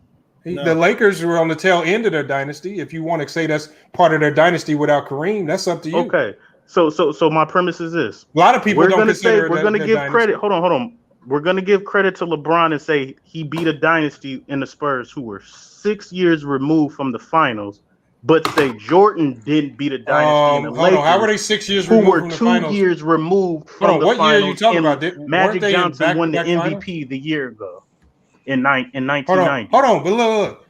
Nobody's running around saying Jordan didn't beat a dynasty. Nobody cares about that talk. No, a lot of people say that. A lot of people say he never. A lot of people say he never even beat a team with 3 Hall of Famers. Hold on. First of all, that team without Kareem, it wasn't the same. They were good, but it wasn't the same. Points. Here, go ahead. Here, can you share your screen, Bees? Or are you on your phone? I'm not. I can't do that shit. Here, just put the link. Put the link in the private chat. I'll put it up because I can't find it. I looked at StatMuse and it doesn't even agree with what he's saying. Just put the link in the private chat and we'll see. I can show it to you. All right. Because I was pulling that shit out Bang channel, but I'll try to get the link for it. Because I could just go to each NBA Finals by itself. I looked inside the very fucking thing he just asked, and the very thing he asked contradicts his fucking statement. So. How so? You literally said to go to StatMuse, and I fucking went to StatMuse and it's fucking saying the exact opposite. Okay, you fucking goofy. I literally fucking put the link in the chat. Read it, you fucking goofy. I put the link in the chat. Like a little fucking girl. Like I fucking said, he averaged more points and assists. It fucking says it in the fucking StatMuse that you fucking told me to fucking pull up, dipshit. He averaged 2 more assists. I didn't fucking say it was that much, dipshit. Hold on. No. Bees. Jordan. It says Jordan averaged 6 assists, and Scottie Pippen averaged 5.9. 5.9. Yeah, that's what I'm saying. That's what this little fucking dickhead is sitting there talking about. Doing all that cussing. Michael Jordan was leading in with One fucking says points. 6, 1.5.9. He tried to tell me that all fucking Michael Jordan was leading in was points. I started naming assists, and then he stopped and then fucking said no, he only leading fucking points. And I said no, dipshit. Bro, I fucking looked it up. 5.9. That's why we hear you, fucking idiot. You fucking wrong. Don't getting fucking offended because you're wrong. You fucking hey, I forgot more be than a fucking you man. ever know, you dumb shit. Be a little man. Be a man, you little ass bitch. I ain't little. Just Come on, man. You You acting like a little boy. You too fucking. I ain't little. Lamont, that's a lot of talk. Lamont, that's a lot of talking shit going on today. No, it's all. I'm just saying. If he was wrong, just say okay. If he was wrong, just say I'm saying I was wrong. Yeah. But X-Man, hold on. But X-Man, the one thing that here's the one thing, and with Pippen and Jordan, and this is what can easily get confused because, and this is what I feel. This is the 90s hypocrisy because in a situation like this, where I think we all understand that Pippen's responsibility on that team was to handle everything else but scoring. It was Jordan's job to handle the scoring load and defend at a competent level. It's just understood. Mm-hmm. But so what 90s fans do is, again, when we run to the stats for that particular argument, just to make it seem like Jordan was just great in all these stat quarters, when we know the real responsibilities lie. But then when we start, when we start talking stats with other players or against other players that you don't like, then all of a sudden stats don't matter, or people were stat padding, or people didn't play as long, or like we start hearing the excuses. And so that's what I'm saying. If you're gonna allow stats into this argument to make your case for Jordan, then when we start talking about other players, also open the door for those same statistical categories to determine who's the best at something. I understand your point, FYF, but as you know, the whole point of this show is to be consistent across eras and players. As you know, I wasn't the original person who brought stats up. Somebody else brought it up, and I just responded. Because one dude flat out said that Jordan only leads in points. You know what, bro? I just responded by adding fucking facts to the conversation. It's free smoke on the internet. See, I don't got no problem with it. You can talk all the shit you want. That's great. Because I would slap the fucking taste out your mouth. My point, I'll tell you this, little bitch ass nigga. You see that private chat right there? You're not gonna do shit. This is the internet. Calm down. I'll give you my address, nigga. I'll give you my address if you'll give me yours. Don't do it, Bees. Don't do it, Bees. Don't do that, Bees. That nigga might claim you on his taxes, man. You gotta be cool giving up that info. If he was gonna do shit, he wouldn't be talking about it. He would be about it. So, like I said, go sit your ass down. Anyway, like I said, my point is, drop your address and I'll show you. Funny as fuck. Drop your address. Go ahead, big tough guy. It's in the private chat. Only us five can see. Drop your address, tough guy. In a fucking public place to other people. I tell you what. Go sit down. Give it to Lamont. Hey, do y'all think that in this context with Jordan and Pippen in the playoffs, do y'all think the per 36 minute stats would probably show a little bit more, or is that imbalance? Getting analytical like that? No, because analytics. Pippen gonna smoke him if you go per 36, Lamont. Pippen gonna smoke him right off the court. It's up to you. Like I said, I take analytics with a grain of salt because analytics. Well, I think the people. I tend to see the people take it with a grain of salt. They don't like the results that they say. No, I have some results. I have some results that I like, but I still take it with a grain of salt because it's a formula. Because these and so a lot of these analytics, when they actually have value, they're actually used, and like some of these analytics are so strong, they're used during contract negotiations. Yeah. That's how powerful. Like the NBA, I don't think the NBA would start using these analytics, or even the Players Association would even allow to use analytics in contract negotiations if they felt it could be detrimental to a player. It actually helps players, but it also helps a team. Even in trade talks, it helps a team really predict, especially per 36 minutes, when you get deep in analytics, what your production can be if they put you in a certain situation or within a certain minute. So I think if you start going into the analytics, I think that would kind of change some of the measurements that you see. But I was just saying that. And I believe when you say across the so I was looking at a stat. Lamont, yeah. Do me a favor. Yeah. Make sure you get this nigga X-Man a ticket to your basketball game. I'd like to meet him. When we talk analytics and stats, I just say who's better at Jordan than scoring? Because he didn't dominate on the defensive end. He didn't lead his team in rebounds and assists. The motherfucker scored, bro. Are you asking all time? Jordan's the best scorer all time. Because a lot of people can say Wilt was a better scorer. But then you'll say Wilt was doing it against lesser competition. No, I would say. Or we could say Kareem Abdul-Jabbar. If we're comparing Wilt and Jordan scoring, I would say Jordan did it better because he did it in the playoffs. Wilt Chamberlain didn't do it in the playoffs when it mattered. It's not about competition. No. It's when it matters. Hey, just so you know, Wilt went way down on his points after his 7th year. Did you know that? Points still went down even when they were high, by the way.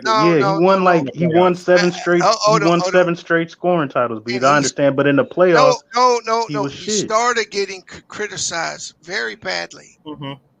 So he went on this fucking thing that he's going to show that he had other facets of his game. Yes. So Wilt purposely stopped scoring at that rate. I saw a video on that. That is true. Hold on. What he said was, what Bees is saying is all facts. I actually read that. He still missed the other dude's original point. Even when Wilt Chamberlain's scoring was really high, it still dropped off in the playoffs. That was literally the point. That was the point the dude made. That's a fact. Even when he was at his peak, he won 7 straight scoring titles, but when he went up against in the playoffs, Lamont, it was gone. How bad did Wilt Chamberlain? Oh, go ahead. And let me ask you this, Kenzo. How can you be the best player? Now, this is just my opinion, and not lead the league in any statistical categories at all. How can you be the best player ever? Who didn't lead the league? No, I'm asking Kenzo. Okay. I'm asking for his opinion. Is that crazy thinking, or what do you think of that, bro?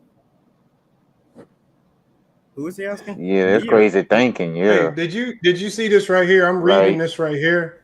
I just want to cut in real quick. I'm just reading something right here about Wilt.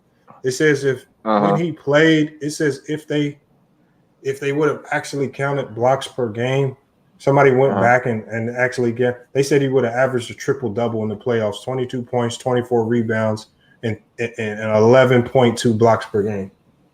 Oh, so his numbers did go down the playoffs. I think Bill Russell would have had it too. Okay, but go ahead. What you said, BZ? That's impressive right there. It is. That's a beast. Because see, I have Kareem as the GOAT, right? Yes. Yeah. Kareem's a beast. I don't believe you can be the best at something and not be a leader statistically in something. You got to be the best at something. Right. Right. Right. What do you think of that? Agree. Yep. Yeah. Usually. And well, in my opinion, so you saying Kareem is a lead in scoring or rebound? No. See, I don't count the rebound shit because Bill Russell and Kareem and them dudes leading in that. But the thing about that rebound, all they shit didn't get counted. It was a while before they actually started counting that shit. Like a lot of blocks, some of the stats that you see today, a lot of those guys have stats that aren't even listed. That is true. Oh, yeah, the blocks and steals definitely. There's awards. There's certain statistical categories that weren't even counted and everything. Like NBA second teams, third teams, all that shit. Some of that shit didn't exist for those guys. Right. So I ain't knew that. So when you start looking at accolades and you start saying he got this and he got that, and you look at some of these older players and they don't have as many, it's because they didn't have awards at that time. Right. That's why you got to judge them by the awards that they have. So no, that's not true. So if you but look scoring at how, has always been a part of it. but if NBA first team has always been there, by the way. Yeah, it was. Bill Russell was playing. But it was voted by just the players. Mm-hmm. See, it used to be voted by just the players. Mm-hmm. I don't think Mike wins as many MVPs in those MVPs in the 80s if it's voted on by just the players. Sure, that's a hypothetical though. It's not a hypothetical. Oh no, I think that does give. Look, what all he's doing is, again, because when you're going across eras, there's so many differences. We have to look at. I think that does weigh to Beez's point, because when the players vote you as something, I feel like that's more valid than what the media does, because we've seen the media skew things and get things wrong. Like when we saw the defensive player of the year, and Mark Gasol got defensive player of the year, but they put him on second team All NBA. Like, how does that work? Like, something when you get crazy stuff like that start happening, that's when I believe is like the media does get it wrong a lot more than the players. The players usually, when you look at some of the player awards and the votes that they do, they're usually pretty accurate when it comes to those things, I believe. Yeah, that's great. The players all want to be treated fairly, so they ain't gonna give you some bullshit narrative because they know when they're up for that award, they want to be treated fairly by their peers. That's why they should actually take these awards back and give them to the players. They know they're playing each other every night. That's great. That's awesome. Amir Ahmad. Jordan leads points per game. Jordan would at least have and the playoffs. He does. That's great, but my point, the point that I was, but Jordan would have 2 or 3 MVPs. When somebody resorts to a hypothetical, what you're really saying is that in reality, you know that in reality stuff doesn't benefit you. So you have to imagine a reality where it does. How is it a hypothetical when the players in hypothetical the 80s, when you say that if somebody the players in the 80s have said it? Okay, that's still a hypothetical. It's not a hypothetical. Listen to what I'm saying. If someone they didn't believe he was the best. I understand that. Are you listening to what I'm saying? When somebody says if they played in X, Y, and Z era, they wouldn't have as much accomplishments. That's a hypothetical. Well, hold on. That's not true, because if Jordan, let's say if Jordan played in the 60s, he would not have as many Finals MVP because the award didn't exist. That's not a hypothetical. Right. That's facts. Right. So, but then you can't just say, but then on the flip side, you can't just say one of the reasons why I have Jordan over Bill Russell is because he has more Finals MVPs. It's hard. That's what I'm saying. Now we got to start putting how these awards are given and what was even calculated or tallied back then. You kind of got to put it in the context of what we're talking about. Are we talking about accolades? We got to do a deep dive into how the accolades are given and if these wars were even existed during that time. If we're going to talk about 3-point shooting, we got to talk about if the 3-point line even existed, right? And if or if we talk about overall total points, maybe some people got a boost from having a 3-point line. Other people's got hurt because their 3-point line didn't exist. So that's why you got to put it into context, especially when you cross areas, because there's other things you got to weigh other than just looking at the numbers and saying, "Oh, you did what you did, you got what you got," and that's what I'm judging. Exactly. Yeah, that's why I didn't use. That's why I didn't utilize finals MVP. And this is what it's the whole conversation. That's why I only used arguments explicitly that could be existing in both eras. I didn't use it. That's why I made sure I didn't use Defensive Player of the Year award or all defensive first team because they didn't exist or steals titles. I know that's why I made sure I didn't use those. But you really get into trouble when you talk about errors because how do you? I wasn't talking. You don't know what the fuck I was saying because you talking while I'm talking. Yes. Yeah, just let them finish. Just let them finish. Yeah, go ahead, please. All I'm saying is Jordan, for all intents and purposes, where do you put him? You put him in the 90s where you won his finals, or do you put him in the 80s? Both. Well, because I hear the conversations where people try to make Jordan an 80s player when they want to boost up the 80s. But then in the 90s, and then he's obviously dominated the 90s. It's like you want to have the 90s Jordan. I mean, because the 90s Jordan was just a ball hog player that just lost all the time. Magic Johnson went as far as saying the way he played in the 80s, he would have never won a chip. And that's where I was going back to. If it was a player's vote for him in the 80s, most of those dudes wouldn't have voted for him. No, that's facts. That's facts.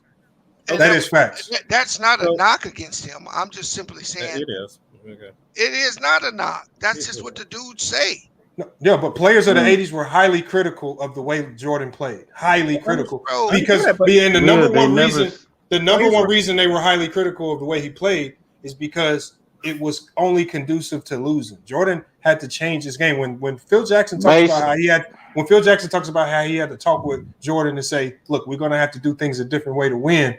Mm-hmm. Why would he need to have that conversation if the previous way Jordan was style of play was already conducive to winning? You only have those tough conversations with your star player when you know a major change needs to be made. Basically, just needed a fucking squad. So let me say this. So basically, let me say this. So basically, what we saying exactly like James Harden play style, basically like he ball dominant, you know. Well, yeah, he passed the ball. Yeah, he passed the ball. But I'm saying like that's basically like what Jordan did back then, basically. Exactly. Like another James Harden. No, the best example, the most recent, like he did. The most recent example is this right here. This is the best example I can give. Hold on, what'd you say, MacDuff? I said Jordan played in the 80s just like he did in the 90s. No, the only difference is he didn't. No, he had a didn't. tune a around different system. No, he different system. No, he didn't play the same. He was much more efficient. He did whatever the coach asked him to do. He was much more efficient. Correct. In the 80s.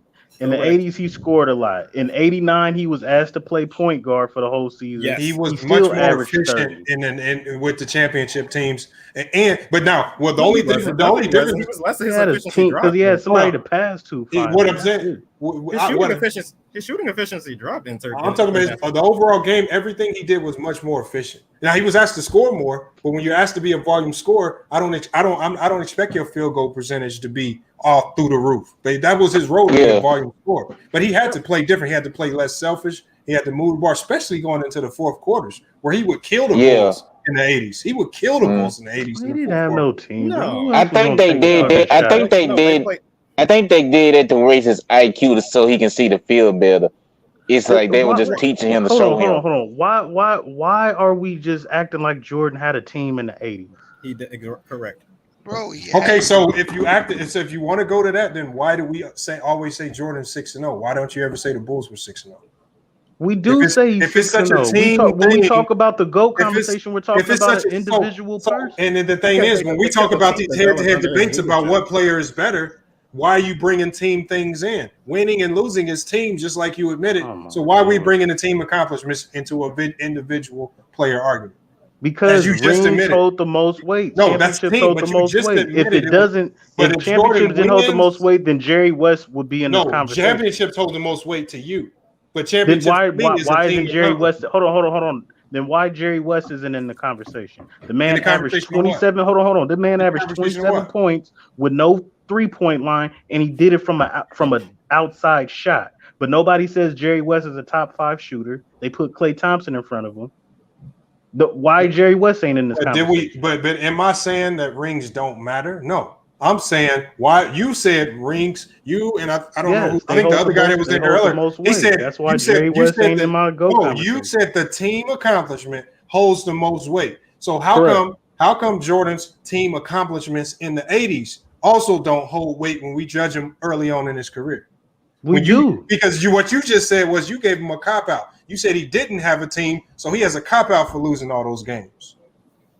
Yes, he didn't have a team. That's anybody can see that. That's a fact. So, but ain't nobody finna say Jordan never lost in the 80s. I never said Jordan never lost to the bad boy. Credit when he wins, but he gets no credit when he loses. That's basically no. He Let me say this. I'll say this. He never beat Bird.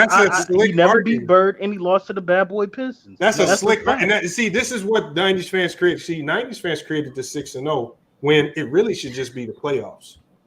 Because every time you go into the playoffs, the goal is to do what? Win the championship. Yeah. The rounds are just there to progress teams and get to the end. The finals is just, it's most fun to watch. But any team that makes the playoffs has an opportunity to win it all. In the NFL, we see it all the time. In the NFL, it's rare that you have years, multiple years in a 10-year spectrum where the best team always wins. It's rare because all you have to do is make the playoffs, and you have an opportunity to win it all. Ain't no team had a losing record in the playoffs won a championship. We've seen 8 seeds crack 1 seeds in this league. We've seen major upsets. Anybody has a chance to win. So why do we not count when we talk about Jordan? Why do we act like he only played 6 seasons when he played 15? Because he had a lot of failures in the playoffs. Because we knocked LeBron for losing in the playoffs. But the last time I checked, Jordan has a lot of failures in the playoffs as well, just like any other player. Because LeBron is the only thing I would say to that. Hold up. I would say this. Hold up. Let me just say this. I agree with you. He had a lot of failures, but that can all be overcome. All that can be overcome once you win at least 2 rings. And we can bring up your failures, but you still came out with 2 rings. You ain't gonna always be winning every single season. We all know that. But Jordan proved that. You can't win every season. Jordan proved that because he played 15 and only got 6. Right. Even Bill Russell, the master of winning chips, he couldn't win them all. Right. He lost 1. So again, we know how hard it is to win. But if rings are at the top of the plate, and we know that the guy at the top of the ring count is not close between him and Jordan. You're talking about a difference of 5 championships. How is he not your GOAT if he is at the top of that spectrum with regards to what you consider as one of the upper echelon of being the GOAT, which is rings? Exactly. Hey, he didn't play the motherfucking competition. This is why you can't use rings. That's why you can't use rings. I'm not gonna use rings as your number one reason. Mac Jeff said rings hold the most weight. If rings hold the most my weight, criteria when I bring up Bill Russell, my criteria is championships, the people, the competition that you beat, the teammates that you had, and then stats and accolades and all that other stuff. The reason, let me finish. The reason your teammates matter, the reason your teammates matter is because, hey, if you had 6 to 7 Hall of Famers and you were the best team, you're supposed to win. That's not true. No. Hold on. Yes, you are. You're the favorite to win. If you choke, then I hold that against you. But if you're Akeem Olajuwon, who didn't have another all-star on your team, and you won, then yeah, we're gonna hold you in higher regard than somebody who had a super team. That's why. Let's be honest. Akeem Olajuwon is not in the top 10. Hey, you should have never used him because he kills your 90s argument for competition. How can a guy win a chip in what people say is the toughest era in basketball, the 90s? How can one star win a chip with no all-stars if the 90s were that difficult? Because the 90s was set was had a lot of teams with one all-star 2 years on in it. a row, and he did it. Hold on, I'm answering this question. The 90s in the expansion era, all the teams had one. All the teams had one So you superstar. agree that the 7 teams of This the motherfucker, 7 bro. teams watered down the league? No, it didn't. No, let me finish. Because here's the problem I got with your argument.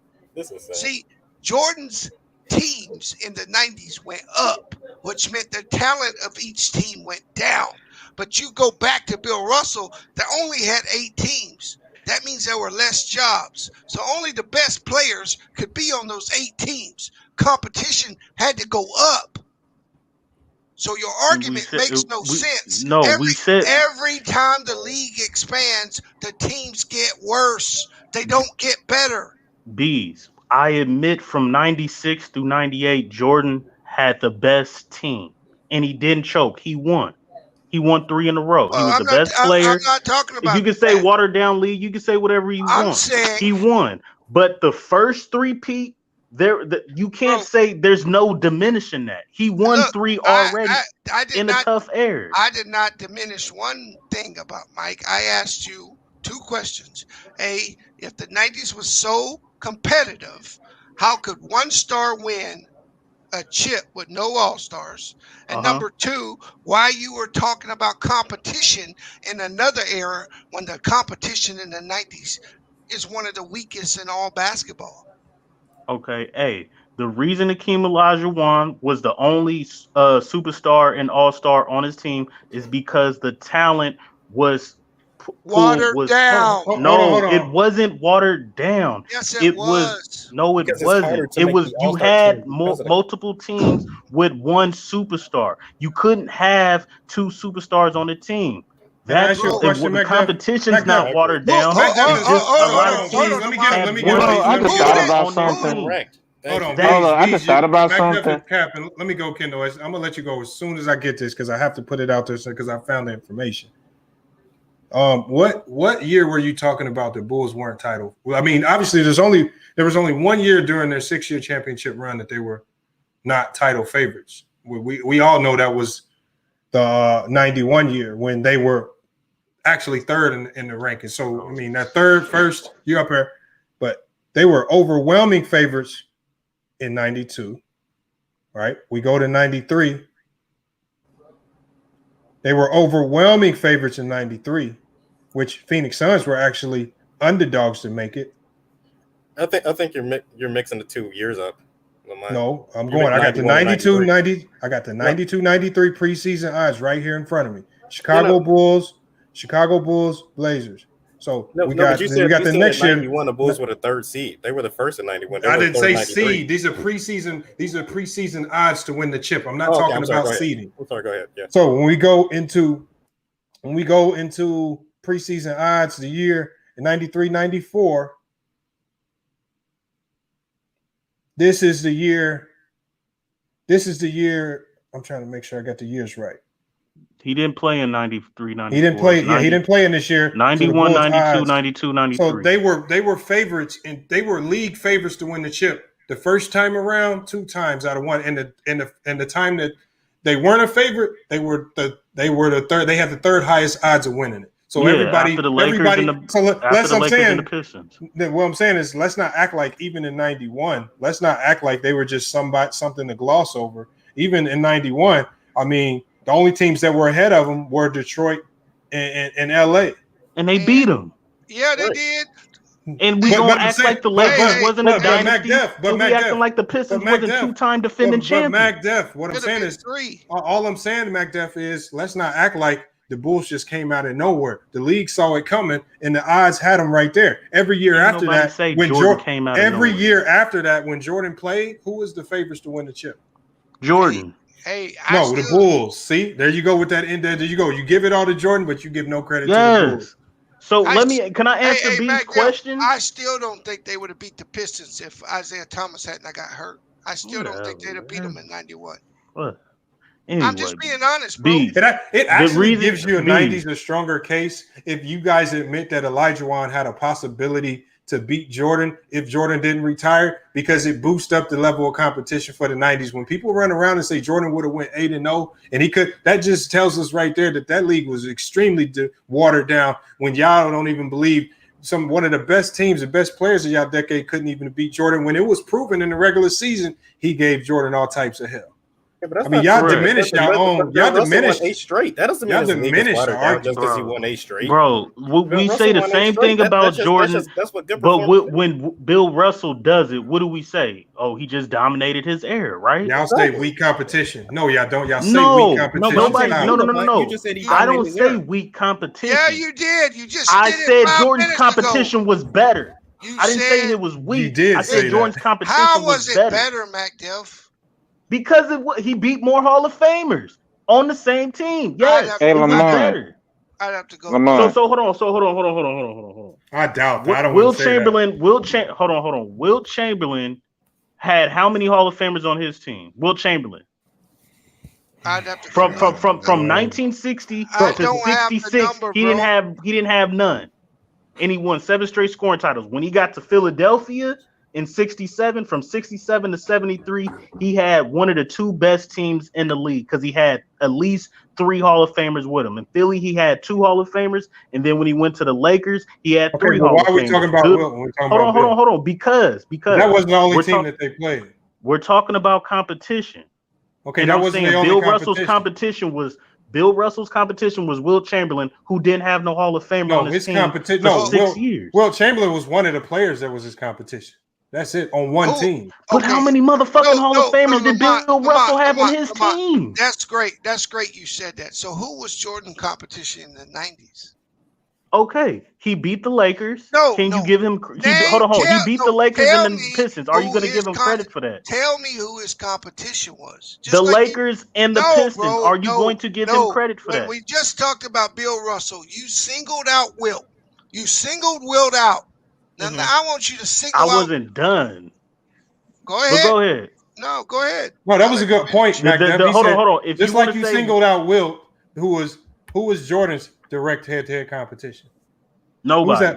Exactly. It don't exist. So you you're talking about a single player. You just docked Bill Russell for the same You're shit. talking about a single player, Bees. There's no single player that was comparable to Hold on, Jordan. Is that Kenzel trying to talk? Yeah, that's me. Yeah. Go ahead. We haven't heard tripping, bro. Okay, this gonna get confusing, and I'm about to go to a different sport. Playing with 7 Hall of Famers, so y'all giving him credit. Get the fuck out of here. But this is about the competition thing. That's all I'm gonna say. Like this category is about competition. What I'm gonna say. Tom Brady, for example, went to 9 Super Bowls, got 7 rings, I believe. Okay, we see he got great quarterbacks like Aaron Rodgers, Drew Brees, Patrick Mahomes, all of them. But even with all of them great quarterbacks or other great teams out there, even with great defense, he's still able to beat them. Is that just because Tom Brady just that great, or is it really just It's his team. Well, true right there. Yeah, true the team. Yeah, because of the defense too. Because I'll give you an example. Last year, there's no way Tampa Bay, Tom Brady essentially threw the game in the NFC Championship game.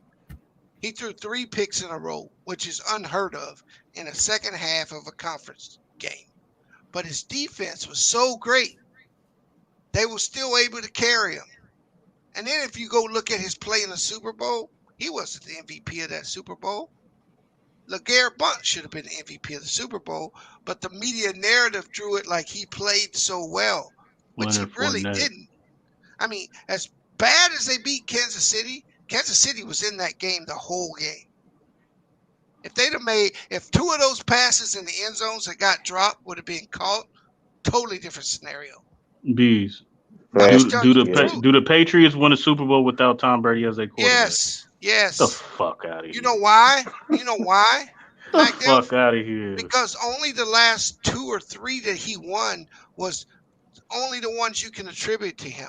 His first 3 to 4 Super Bowls, was he not a game manager, MacDuff? Yeah, he was a game manager. That means the team was greater than him, right? No. But how many fourth quarter comebacks and game winning drives did he have? If you're a game manager, that means the team is greater than you. That is true. So stop fucking lying. He won. How many fourth quarter and game winning comebacks did he have? What are you talking about? Tom Brady's greatest Super Bowl that he ever played, he lost. Get the fuck out of here. Nobody cared about that Philadelphia. Is that not true? One. He lost. Statistically, yes. His greatest Super Bowl, he lost. Statistically, yes. He lost. But his best Super Bowl was versus the Seahawks. Hey, this nigga won a Super Bowl going 11 for 12. Did you hear me, Kenzo? He won a Super Bowl throwing 12 passes. So you don't give Tom Brady credit for beating Seattle, bro? That defense. You know what I give credit? Malcolm Butler deserves the credit for them winning that Super Bowl. Okay, so he was down by 10 points. He was down by 10 points, bro, versus the top 5 greatest defense of all time. Tom Brady did not beat Seattle. Malcolm Butler and Broner did. He was 10 for 10. Hold on. The Seattle game, I had to keep it real. Seahawks hurt themselves, and Malcolm Butler made the most important play. Let's keep that. Bro. Hey, you gotta think. Y'all crazy. Y'all don't want to give that man credit for no, bro. I just call it like I call it. Nigga was perfect in the fourth quarter. Beat the top 5 defense all time. That's crazy. Okay, then let me say this. Hold on, let me say this. If Michael Butler did not pick that ball off, do you think they would still won? No, they wouldn't have won. He made a great play. Hey, Kenzo, if that dumbass Atlanta head coach kicks a field goal instead of passing, if he runs the ball 3 times, man, it's a whole bunch of coulda, shoulda, woulda. Talk about what happened on the field. I'm talking about facts. I'm talking about what happened on the field. He made a great play. Bro, see, congratulations. He did it. I don't know why. But let me say this though. Hold up. So Malcolm Butler was more important in that game than Tom Brady? Yes. No, but we saying let me say this. Malcolm Butler brought him back from 10 points down. If Malcolm Butler don't make the play, I understand he made the best play, but who was more? But you cannot say Butler was more important in that game than Tom Brady. He was. Right. Man, I'm done. Hey, you know what? Let me say this. Crazy. This is facts right here, though. Hold on. You said something. I just want to say there are facts to what I'm about to say right here is true. Coaches and people make dumb choice and dumb plays. Is that not true? NFL? Yes. Is that facts? That's facts. So that means what Seattle did is they made a dumb choice and a dumb play. They did. That's all it is. Atlanta, Malcolm Butler made a play. He did it. I mean, that's what he's put on the field for. But he's not more important in the game plan than Brady. The Atlanta win and the Seattle win, I give a Belichick. And the first couple of rings, I give that all to Belichick. I don't give that to Brady. Brady they could have won with any quarterback. Hey, y'all. Yeah, they could have. Look, y'all. I know I want to keep this going. No, all right, Lamont. But I got to shut it down because we already went over 5 hours and I got a lot going on. Hey, McDuff, you put up. Hey, you know what, though, McDuff? I got to give you credit. Today was one of the best fights you put up in the debate, man. Normally you get eaten, man. You didn't just get absolutely eaten. No, y'all capping. Who was Bill Russell's competition? Jordan competition had nothing but great teams. This was like wasn't no one-on-one B- debate grade for you today, man. You get much better at it. See, if you'd have debated like this against Goat Mike, you wouldn't have lost to Goat Mike. Y'all still capping. Whatever. You know? I guess. Salute Lamont, bro. Salute Lamont. Hey, is am I right? But you did good though. He did good though. You did good, bro. He put up an effort, man. It ain't no he put up a fight. Man. Y'all I'm trying to give him his credit, man. Sad, bro. I'm trying to give him his credit, man. McDuff, man. I said salute, my nigga. You good? All right. You did good, bro. No, you did great. Let me say you did great. You did great, bro. Tom Brady ain't important. And then we had X-Man come in with the play. X-Man did solid too, man. He's solid, man. Came with facts, man. Numbers, man. Pulled them up quick. Yeah, I don't like arguing with emotion because I feel like that's, you know what I'm saying, I just feel like, I mean, obviously we get heated. I got heated in the fact. No, I'm not tripping on that. That happens sometimes. No, but I don't like, I that's why I always have a specific criteria. I don't attack people based off. No, and I didn't know that stack, but you pulled it up and you was right when you pulled it up. So I can't take that from you right there. No, I appreciate that. That's what we do, is bro. We're supposed to acknowledge each other's points, and you had a lot of solid points in this debate as well.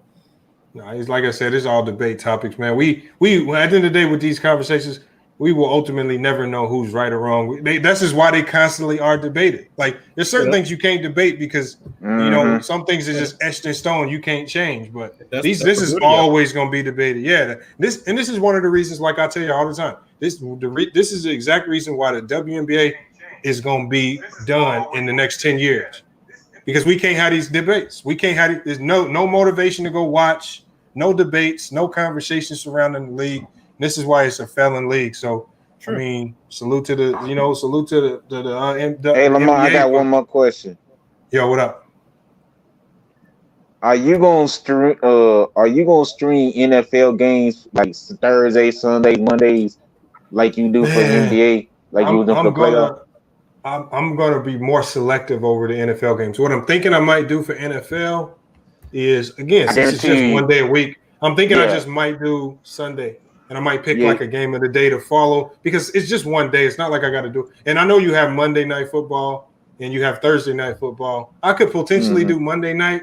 So it's going to be something like that where we pick a game Sunday or we just do Monday night football. But I want to make sure when I do football, I got some people that I'm talking with on Facebook where I want to make sure at least two of the people on the panel are like big time experts at football, because I'll be capping if I'm on here doing a football stream, acting like, acting like I know what the hell I'm talking about, man.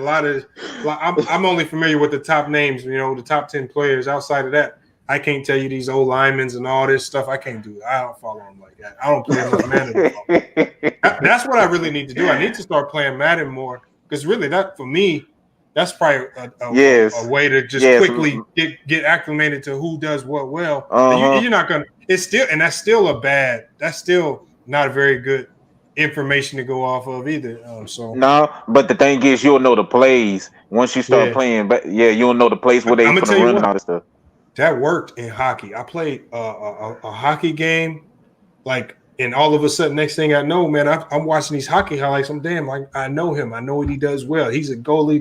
You know what I'm saying? So, I know that playing the game, especially these games they make now, is going to give you a real good idea of what these players do and who does what well. Wow. Well, that means you finna get Ethan line in NFL. Oh yeah, but see, I'm not gonna get Ethan because I'm not gonna jump out there in the debates like that. Like I know what I'm talking about. You know what I'm saying? Even with this bet I made with them, I said Dallas is gonna beat Tampa. I'm just thinking they're gonna wild guess. I don't know. I just like Dallas. That's a purely emotional and just a guesstimation. Whenever in the NFL I see a team that's supposed to win, they never win, especially in the Super Bowl. Some of these teams are supposed to win, overwhelming favorites. Next thing they getting popped, and it's just like, so I'm just going with the underdog just because it's just the NFL. That's how I go. Well, I do hope you stream some games, and I do hope you stream NFL, because I promise your subscriber will go up. Yeah, I really will enjoy debating with y'all in the NFL. Nah, I'm gonna definitely do it. I'm gonna pick a day, Sunday or Monday. Obviously, y'all gonna know first, so. Y'all just continue to follow and watch, man, and I'll let you guys know what's going on. But we definitely gonna get more into football. But like I said, I was supposed to get into baseball this year, and I had my baseball guy backed out on me, so I missed out on. I'm really missing out. I actually already missed out on it. Missed out on the baseball season like I wanted to. But hopefully we can get that back up and going next season. But football will be a part of it. I really love college football, so I want to get college football in there. And then college basketball, I love college basketball, so we really got to dive into that. So we got a lot to do, but you got to remember it's just me. So covering all them sports and all these shows, it's not easy.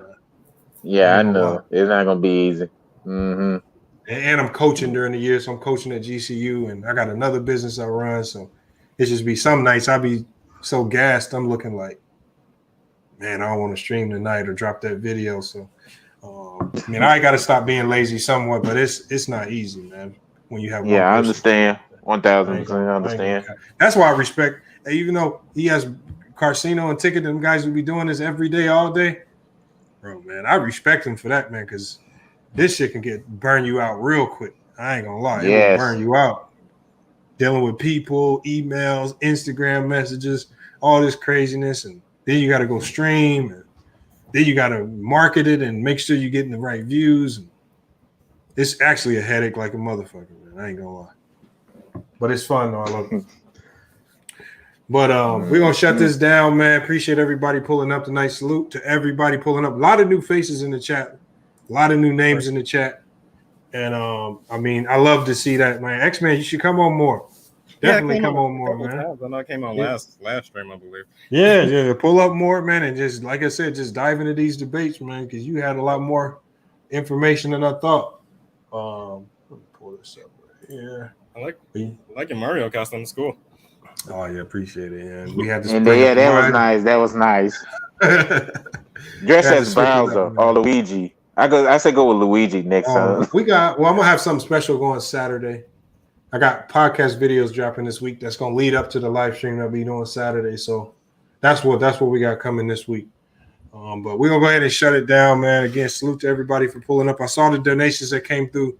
Conversations was getting crazy, so I didn't have time to get to all of the donations, but salute to everybody that hit the Cash App or the PayPal with the donation, man. We really appreciate it. But it's FYF Sports, man. It's been another great stream. We're going to be back with more sports and news later, but until then, it's FYF Sports. And we out. All right. See you. All I hear is yap. Ain't talking about nothing, right? Watch this. We gon' bring that pressure.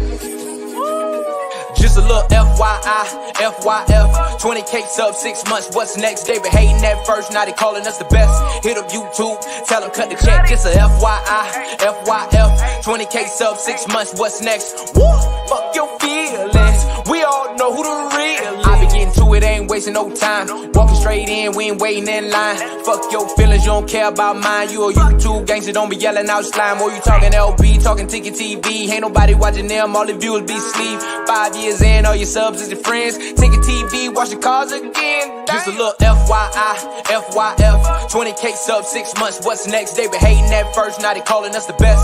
Hit up YouTube, tell them cut the check. Just a FYF, 20K sub 6 months, what's next? Woo, fuck your feelings, we all know who the real. They all know, shop don't close. Working 24, trying to make the channel grow. Look at them, pointing fingers, hating on the low. You can't compete with our podcast show. Couldn't make it in the league, so we got on TV. Crying by LeBron like a little baby. You must be crazy, trying to ever play me. Or you super tough until it's time to say cheese. Just a little FYF, 20K sub 6 months, what's next? They been hating at first, now they calling us the best.